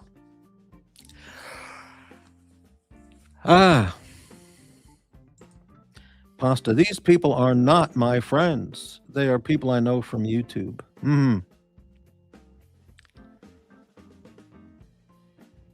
Really? I think so. I would. That's interesting. You know, maybe I'll look at Discord and see, how do I set up... Well, I must have a Discord page because I have an account. So I'll have to look in how to do that. And that would be interesting to see if anybody showed up and what we talked about, or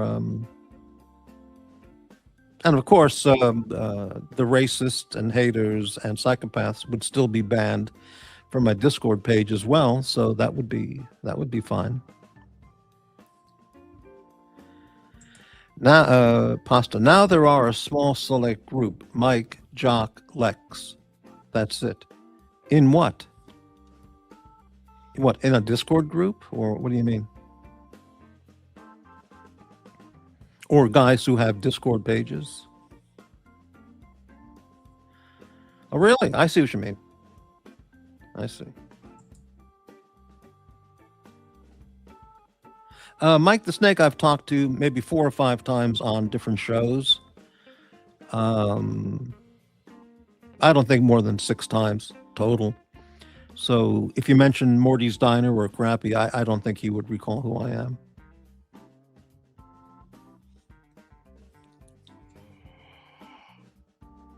Well, I'll look into the Discord thing, see how you do that. Maybe there's something there.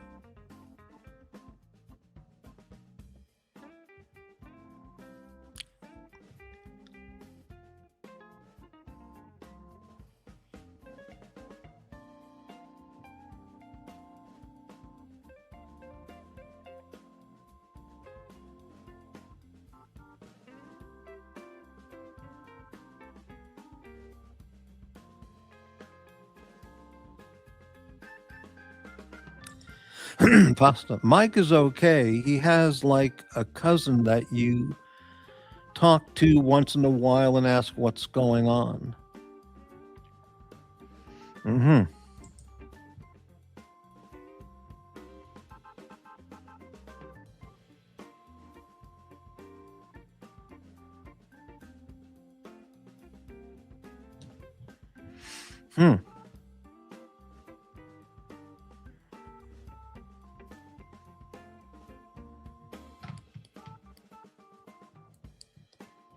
I mean, there are people who email me and I email them. So I don't, if anybody has anything to say, I mean, just send a message via email. I don't know. I'll go ahead and see how I can set up the Discord and then show the link on future shows and see what happens.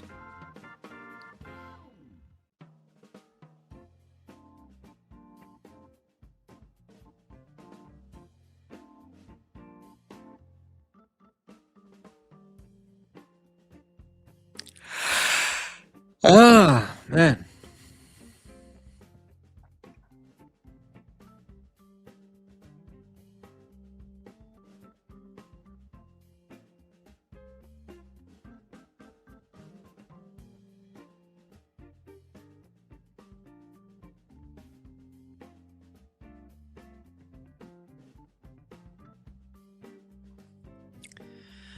Pasta, I don't have your email. Are you on Twitter? Well, yeah.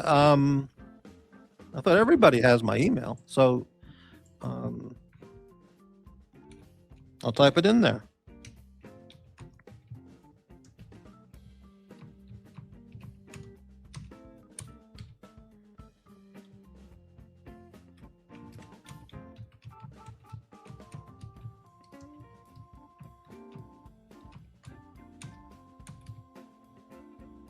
Yeah, anybody can contact me on email about anything they want. Okay. Also, I'm on Instagram, and you can also contact me on Instagram. And there's the Instagram information.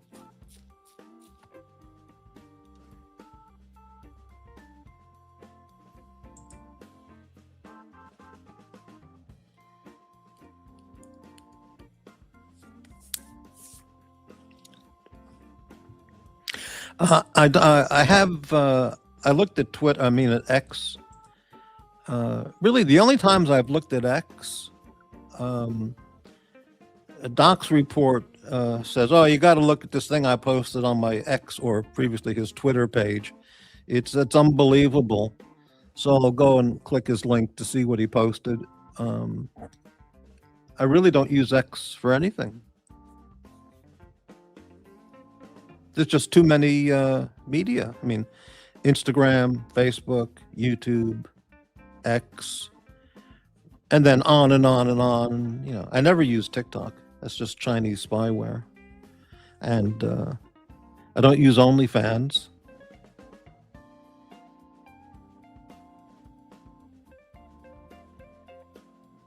Yeah.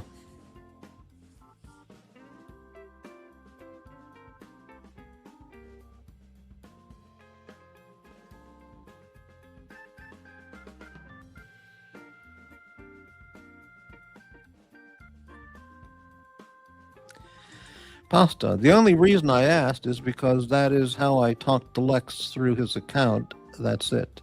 Yeah, well, he can be reached on email or his X account. Yeah. What do you talk to him about? Padlocks? Best padlocks? Master lock is shit, apparently. He has a whole list of padlocks. You talk about flashlights? And his collection of solar-powered watches, and coffee, Walmart, peach cobbler, fitness, the fitness lifestyle, and being spiritually centered. Just stuff, right?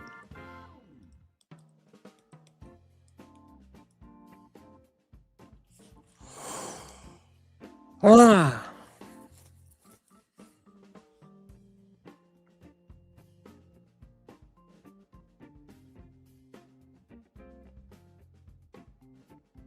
Be nice if I had any content right now, but nope, no content.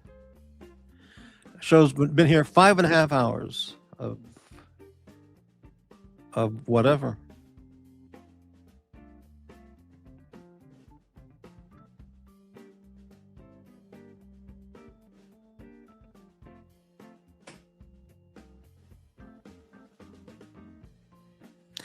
Ah, you have Wawa too, Pasta. How about that?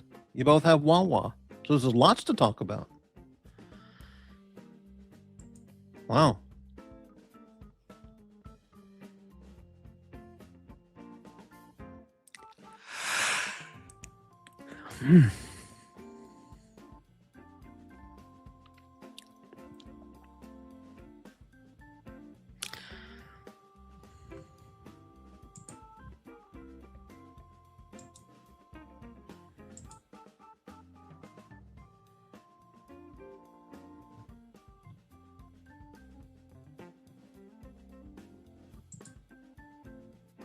Look who's here.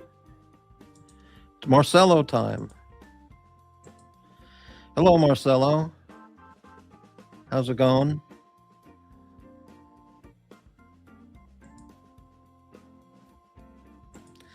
Pasta. I am not a Jax fan, so he's asking me to give him a chance, but I don't know. Yeah, Jax was getting reamed out by his former associate, Watch Nicholas and crew, in the little bit I watched earlier on that channel. Yeah.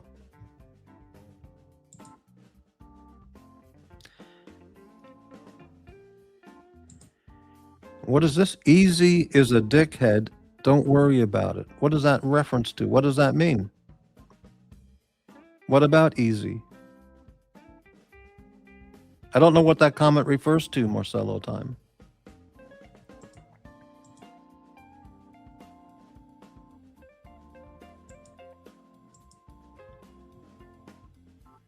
Besides, I find it funny when people on those other channels, they refer to, oh, really, Pasta? Yeah. That they say, oh, that guy's a dickhead. Don't worry about it. You know, 99% of the people on, 90% of the people on those other channels are fucking dickheads. And they know it. They admit it, you know. So, in fact, that's part of getting a membership there, is being a dickhead, you know. Easy's a dickhead. Don't worry about it. He was in reference to Pasta. Pasta, what was going on with you and Easy Company? Was there some kind of fight or argument or conflict?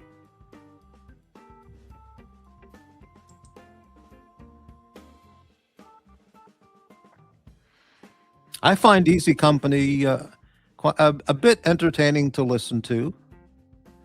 And I'm not aware of any conflicts with Pasta and Easy. A lot of people, you know, insult the fuck out of Easy Company. And I don't know. Right now, I can't think of any details why people attack Easy Company. I went on the dungeon a few weeks ago. We had like a 3-hour chat, just me and Easy, and yeah, it's fine. No problems. Then those other people came on and the show turned to shit. Yeah. Oh, really, Pasta? Okay. He told me to end my life in descriptive ways. Really? Well, no, that's not good. What? Why would he have? What would have brought that up? Where he would have come after you with that kind of comment? Shit, that's not good.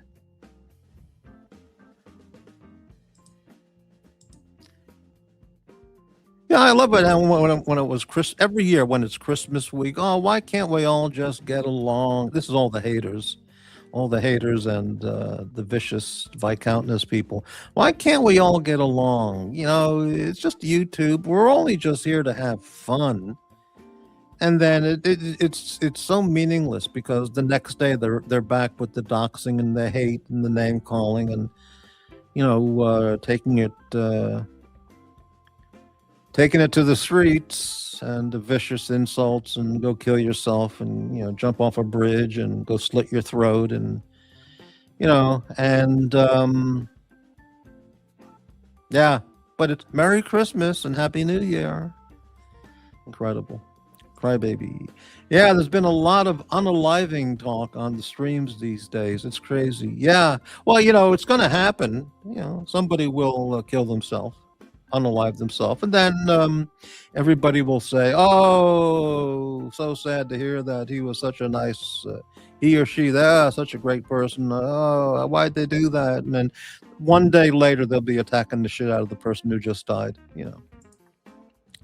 Because those are all sick people, which reminds me,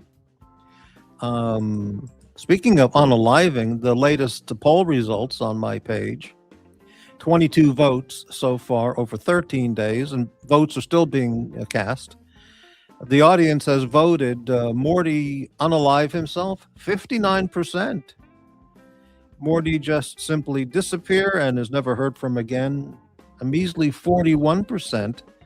Morty has a stroke and Morty has a heart attack and dies, both at 0%. So the overwhelming audience vote is Morty unalives himself.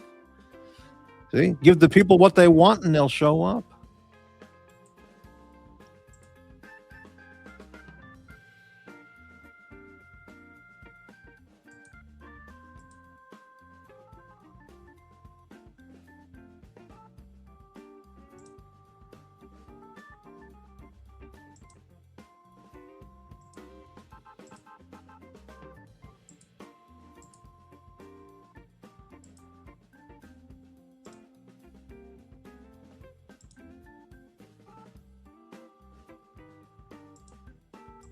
Yeah, the people on the Watch Nicholas channel earlier, when I watched a bit of it, they started analyzing this meme up there about this pig man wearing bondage and B&D kind of apparel gear, and they decided that was MT85.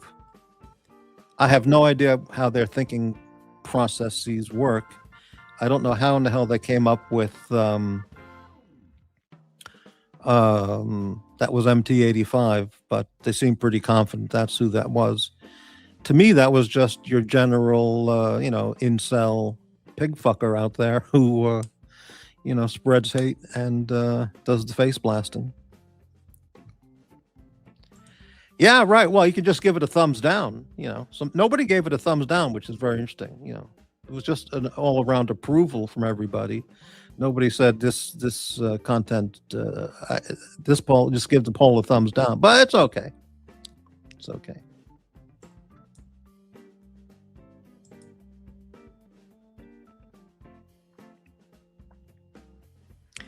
Pasta. The funny thing is, if he knew me, or Easy Company, if he knew me or saw me, I doubt he would say anything to me. Well, that's the case with 99.9% of these motherfuckers. They're big guys, sitting in their basement, jacking off on these shows, insulting people. And if they met the person who they've been assaulting, and blasting, things would certainly be a lot different in person. He would run scared with his tail between his legs. Well, you're probably right. Well, you're definitely right. Right. Well, I remember, Pasta, when Uzi was trolling the shit out of you with hate, and he's going to beat you up. So he said, "Hey, I'll give you my address. Come on over and let's do it. Come on over and I'll kick the shit out of you right in my front yard." And he just backed out like a little chicken shit. Yeah, well,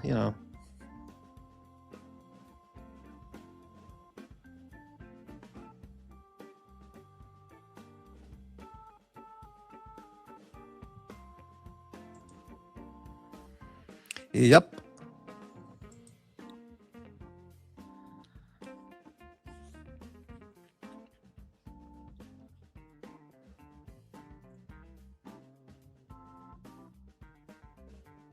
Hey, Stephen LL. How you doing, Stephen? Yes, but if you had added on your poll Morty to continue his excellent shows, that would have been the resounding winner. You think? Well, maybe I'll try a poll like that. But you see, nobody commented anything like that. They were just all into, yeah, go ahead and hang yourself, Go ahead and drive off a cliff. That's more where their enthusiasm lay. Lies, whatever.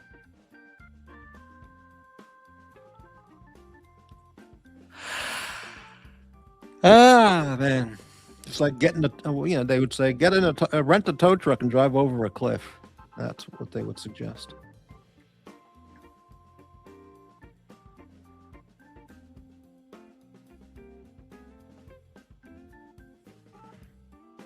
Stephen, are you the star reporter of the Doc's Global News Network? Are you the same guy?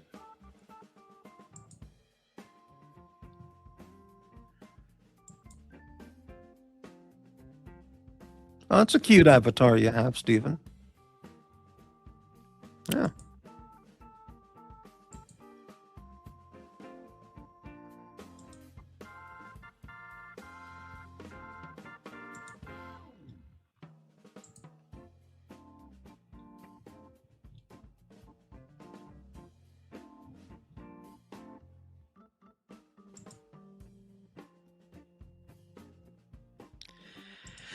And yet, we are all here on YouTube, so there has to be an addiction of some sort.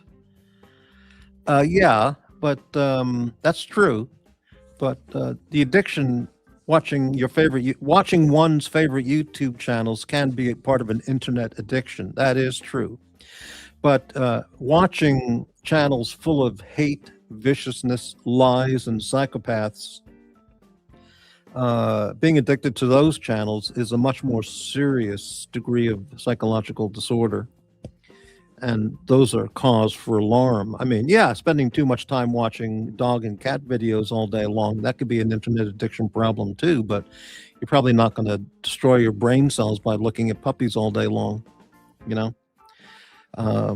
Being exposed to low IQ or high IQ, vicious, nasty, scumbag, psychopaths, sociopaths, miscreants, that's not good for anyone's health, you know?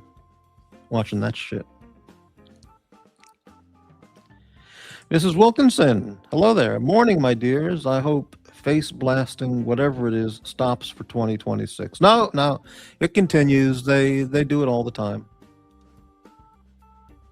It's what they do.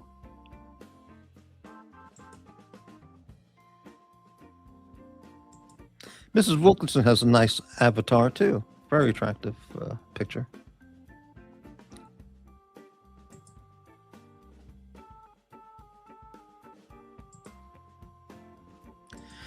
I agree, Morty can't. Yeah, Guy Gadwa earlier in the show, a couple hours ago, said on that show, my name came up, and they went in. The people on the panel went into a blasting mega frenzy, and then the show was taken down. I mean, they removed the show because I went to look for it to watch that mega blast about Morty, and it's not on the page. So whatever was going on, I missed out on that. But they just can't stop blasting all day, every day, whoever it is. And they like picking on me because they're just full of envy and jealousy. Yeah. And also envy, jealousy, and their unrequited homosexual crush and love they have for me. They keep it closeted, but it must be, just an unfulfilled gay homosexual crush they have on Morty that they just can't stop thinking about him and talking about him. But, what can I say?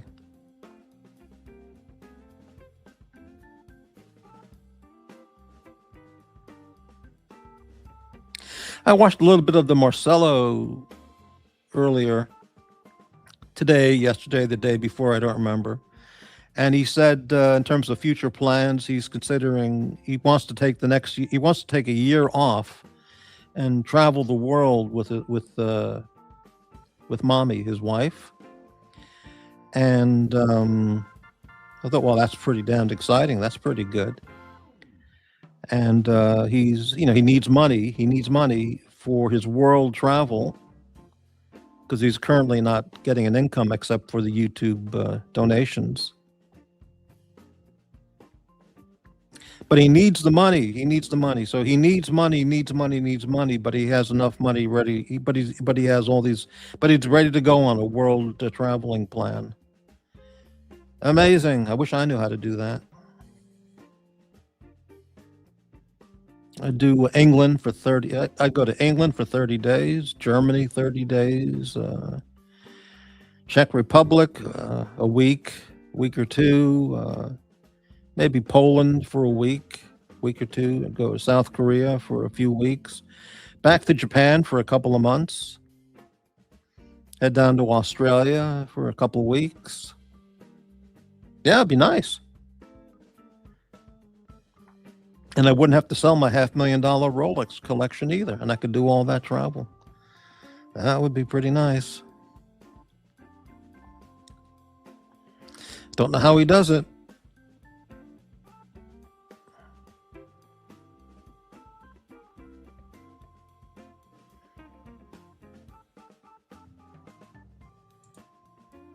Pasta. I like Marcello. Hope it all works out. Well, all right. Yeah.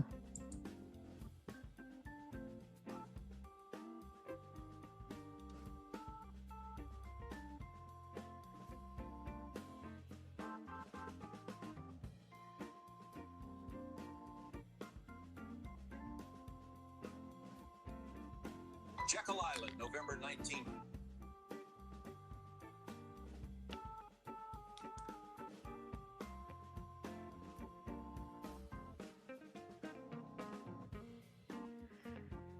Yeah, the last show there that's showing is 5 days ago, the last live stream. So whatever that show was last night, it's gone. Never got to see it. Shame.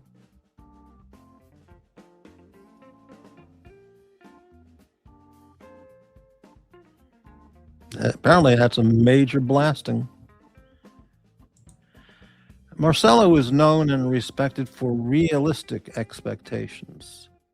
Marcelo is known and respected for his realistic expectations.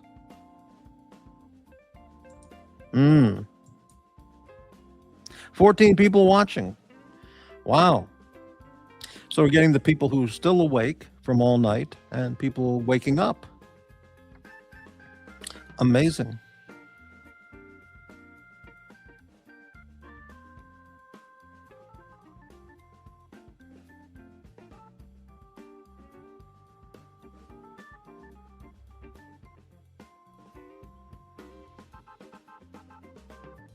Yeah, it's impossible to catch all the content and all the hate channels. You have to have a whole bank of computers, just recording everything all day, every day. And how are you going to sift through it to find the juicy choice parts of hate and viciousness? So you need a team. His best streams were just him cooking. Stephen, the last stream is up on the French, but members only. Members only. Well, I'm not a member, that's for sure. Well, maybe a member will make a copy of it for me and send me some clips. Anonymously, I wouldn't say who they were. So...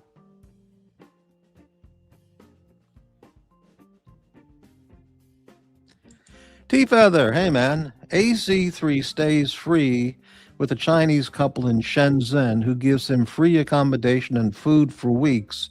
He certainly is one hell of a grifter. Well, that's a hell of a good deal. You stay for free at someone's home, and that includes free accommodation and food for 3 weeks. Holy shit, what a deal. Wow.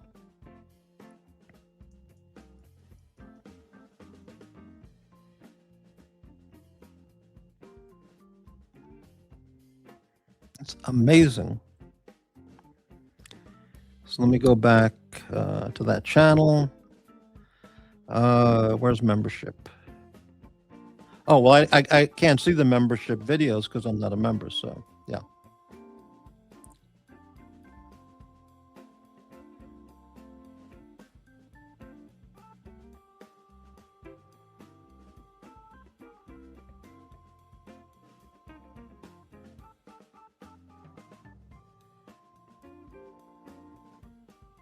Amazing, absolutely amazing.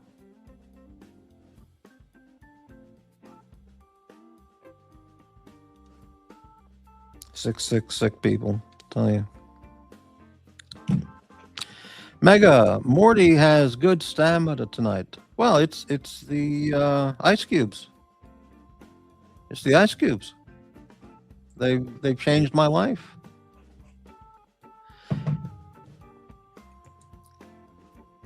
Ice cubes and benzos. That's why I'm up. Talking to 10 people.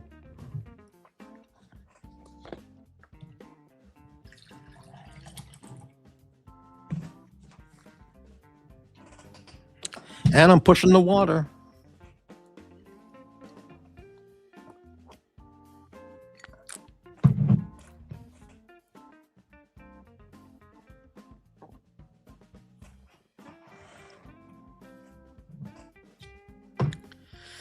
All right, well, I think I'll end the show in about 2 minutes. So we'll do a last call if anybody wants to join the chat. I'll put the invite link up one last time.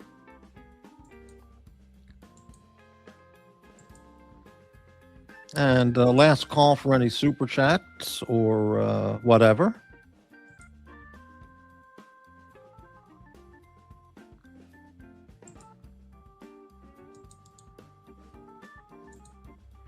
Okay, there's the invite link.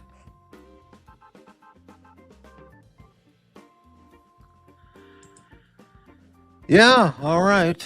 And last call for any super chats, PayPals, or Ko-Fi Cash Apps. All that's in the description section under the video screen.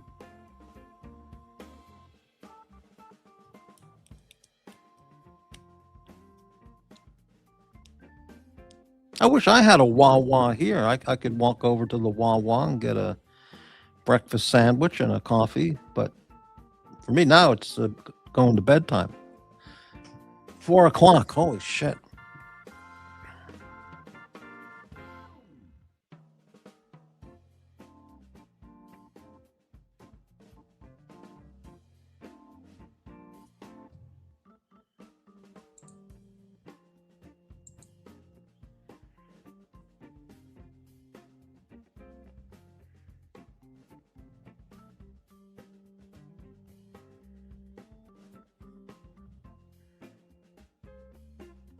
You know, the thing about all those hate channels and all those haters and very, very sick people is when you turn those channels off, okay, and then you change channels on YouTube to something like a nice video about camping, mountain climbing, fishing in Montana, cat and dog videos.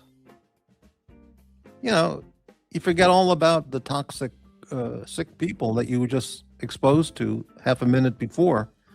And even better than that is if you turn the computer off and you go outside, you're like, my God, what do you just realize how fucking sick and unimportant to one's life all those people on the YouTube hate streams are, and it's just meaningless, insane. It's like walking out of the insane asylum. You go to the state mental hospital and you listen to that shit for hour after hour. People there, talking in tongues and, screaming and yelling and face blasting each other. And you walk outside, outside the locked gate, and you go, Jesus. And then you realize, whew, I'm back in reality again, and you can enjoy your day. Yeah. Amazing. And many of those people, they don't leave the asylum. They just stay there every day, 5, 10, 15, 20 hours a day on YouTube. Channel after channel, hater after hater, they just suck it all up and pay for their face blasting. Pretty amazing.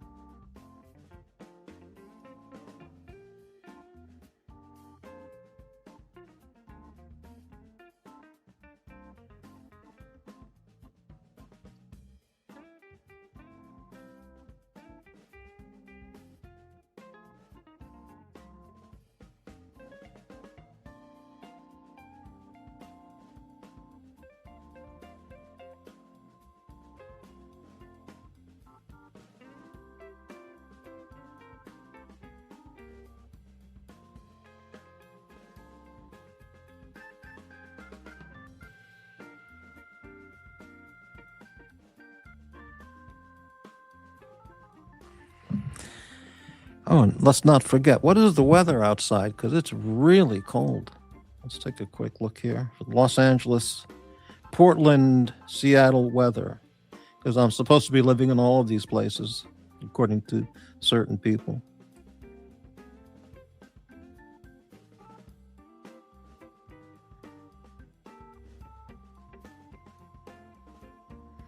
Right now it is really only 42 degrees. 41 degrees feels 39. Feels a lot colder than that, but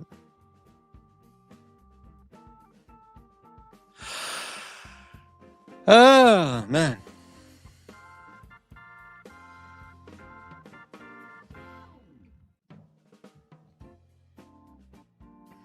I got to recharge my phone. Shit.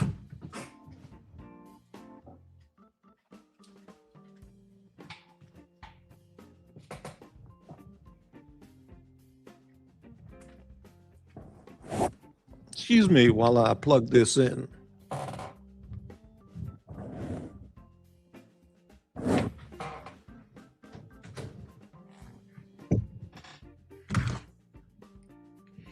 Yeah, get the phone recharged a little bit before I go to bed.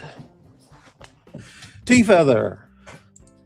Is that a drawing of AC3 when he was much younger? Well, I don't know who it is. It might just be a generic representation of, certain YouTubers, or it might be a specific. I consulted with the creative team, and they said it is who you want it to be, or may think it is, or nobody. So, yeah. But it could be any one of those various people out there. I'm not going to read that comment.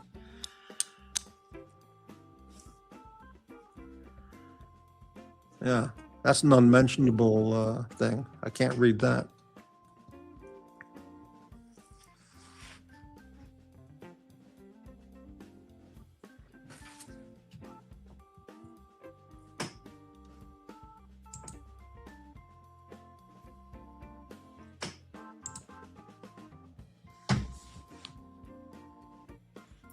Some of the haters are going to sleep, or they're already asleep, and around the world, some of the haters are probably waking up, looking for ready for a new day of hate and viciousness.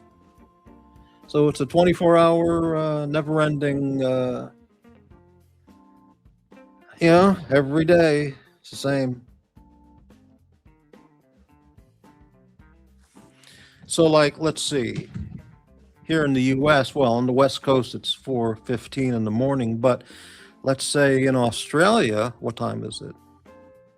It's 11:13 at night in Sydney. All right, so the haters are up there, all right, doing their thing. And England, it's just about a little after noon, so they're wide awake. New York, 7 o'clock in the morning. They're all waking up, having coffee, and getting ready for another day of hate and viciousness, lies and psychopaths. Okay.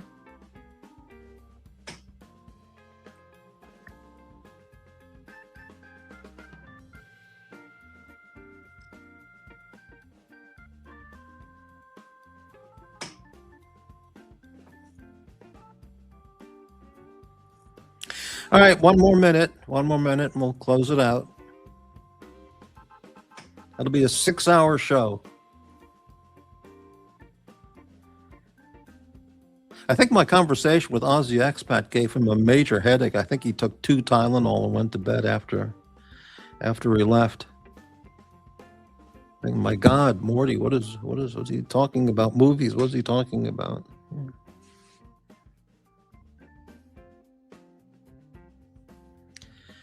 So I'll do it. I'll make it 6 hours exactly. So, minute and 45 to go. Last chance for a $20,000 wire transfer. Last chance for a $5,000 or $10,000 Cash App, or just your basic $100 super chat. Minute and a half left.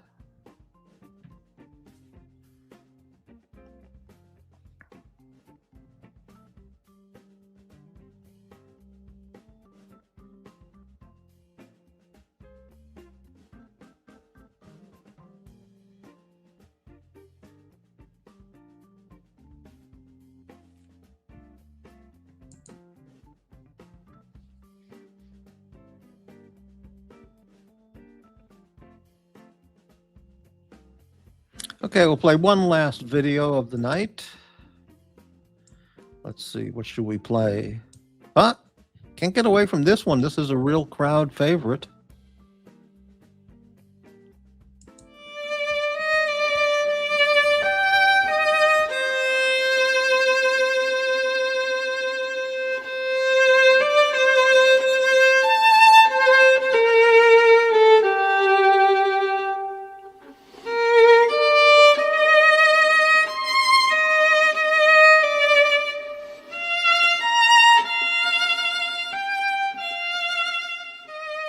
To come on, but dude, what do? I lost so much money.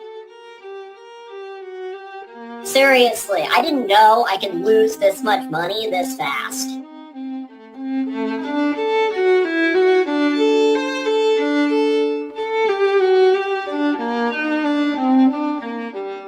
I'm so pissed. I lost so much money today. So much money yesterday. I lost like 3 yacht masters in like a couple days. 3 yacht masters. 3 yacht masters. 3 yacht masters. 3 yacht masters.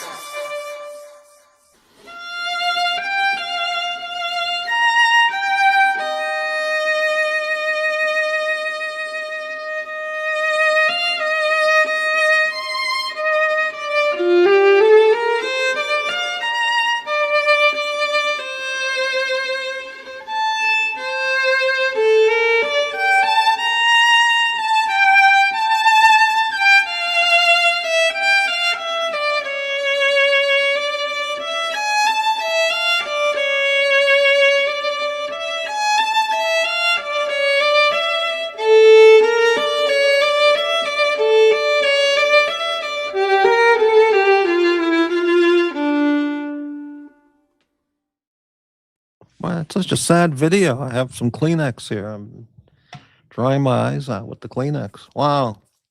All right, that will end the show. 8 people watching. Thank you very much, everyone, for watching a 6-hour show. Thanks to Aussie Expat for a quality panel appearance. And I'll see you on the next show. Have a good night, everyone. Or, have a good day.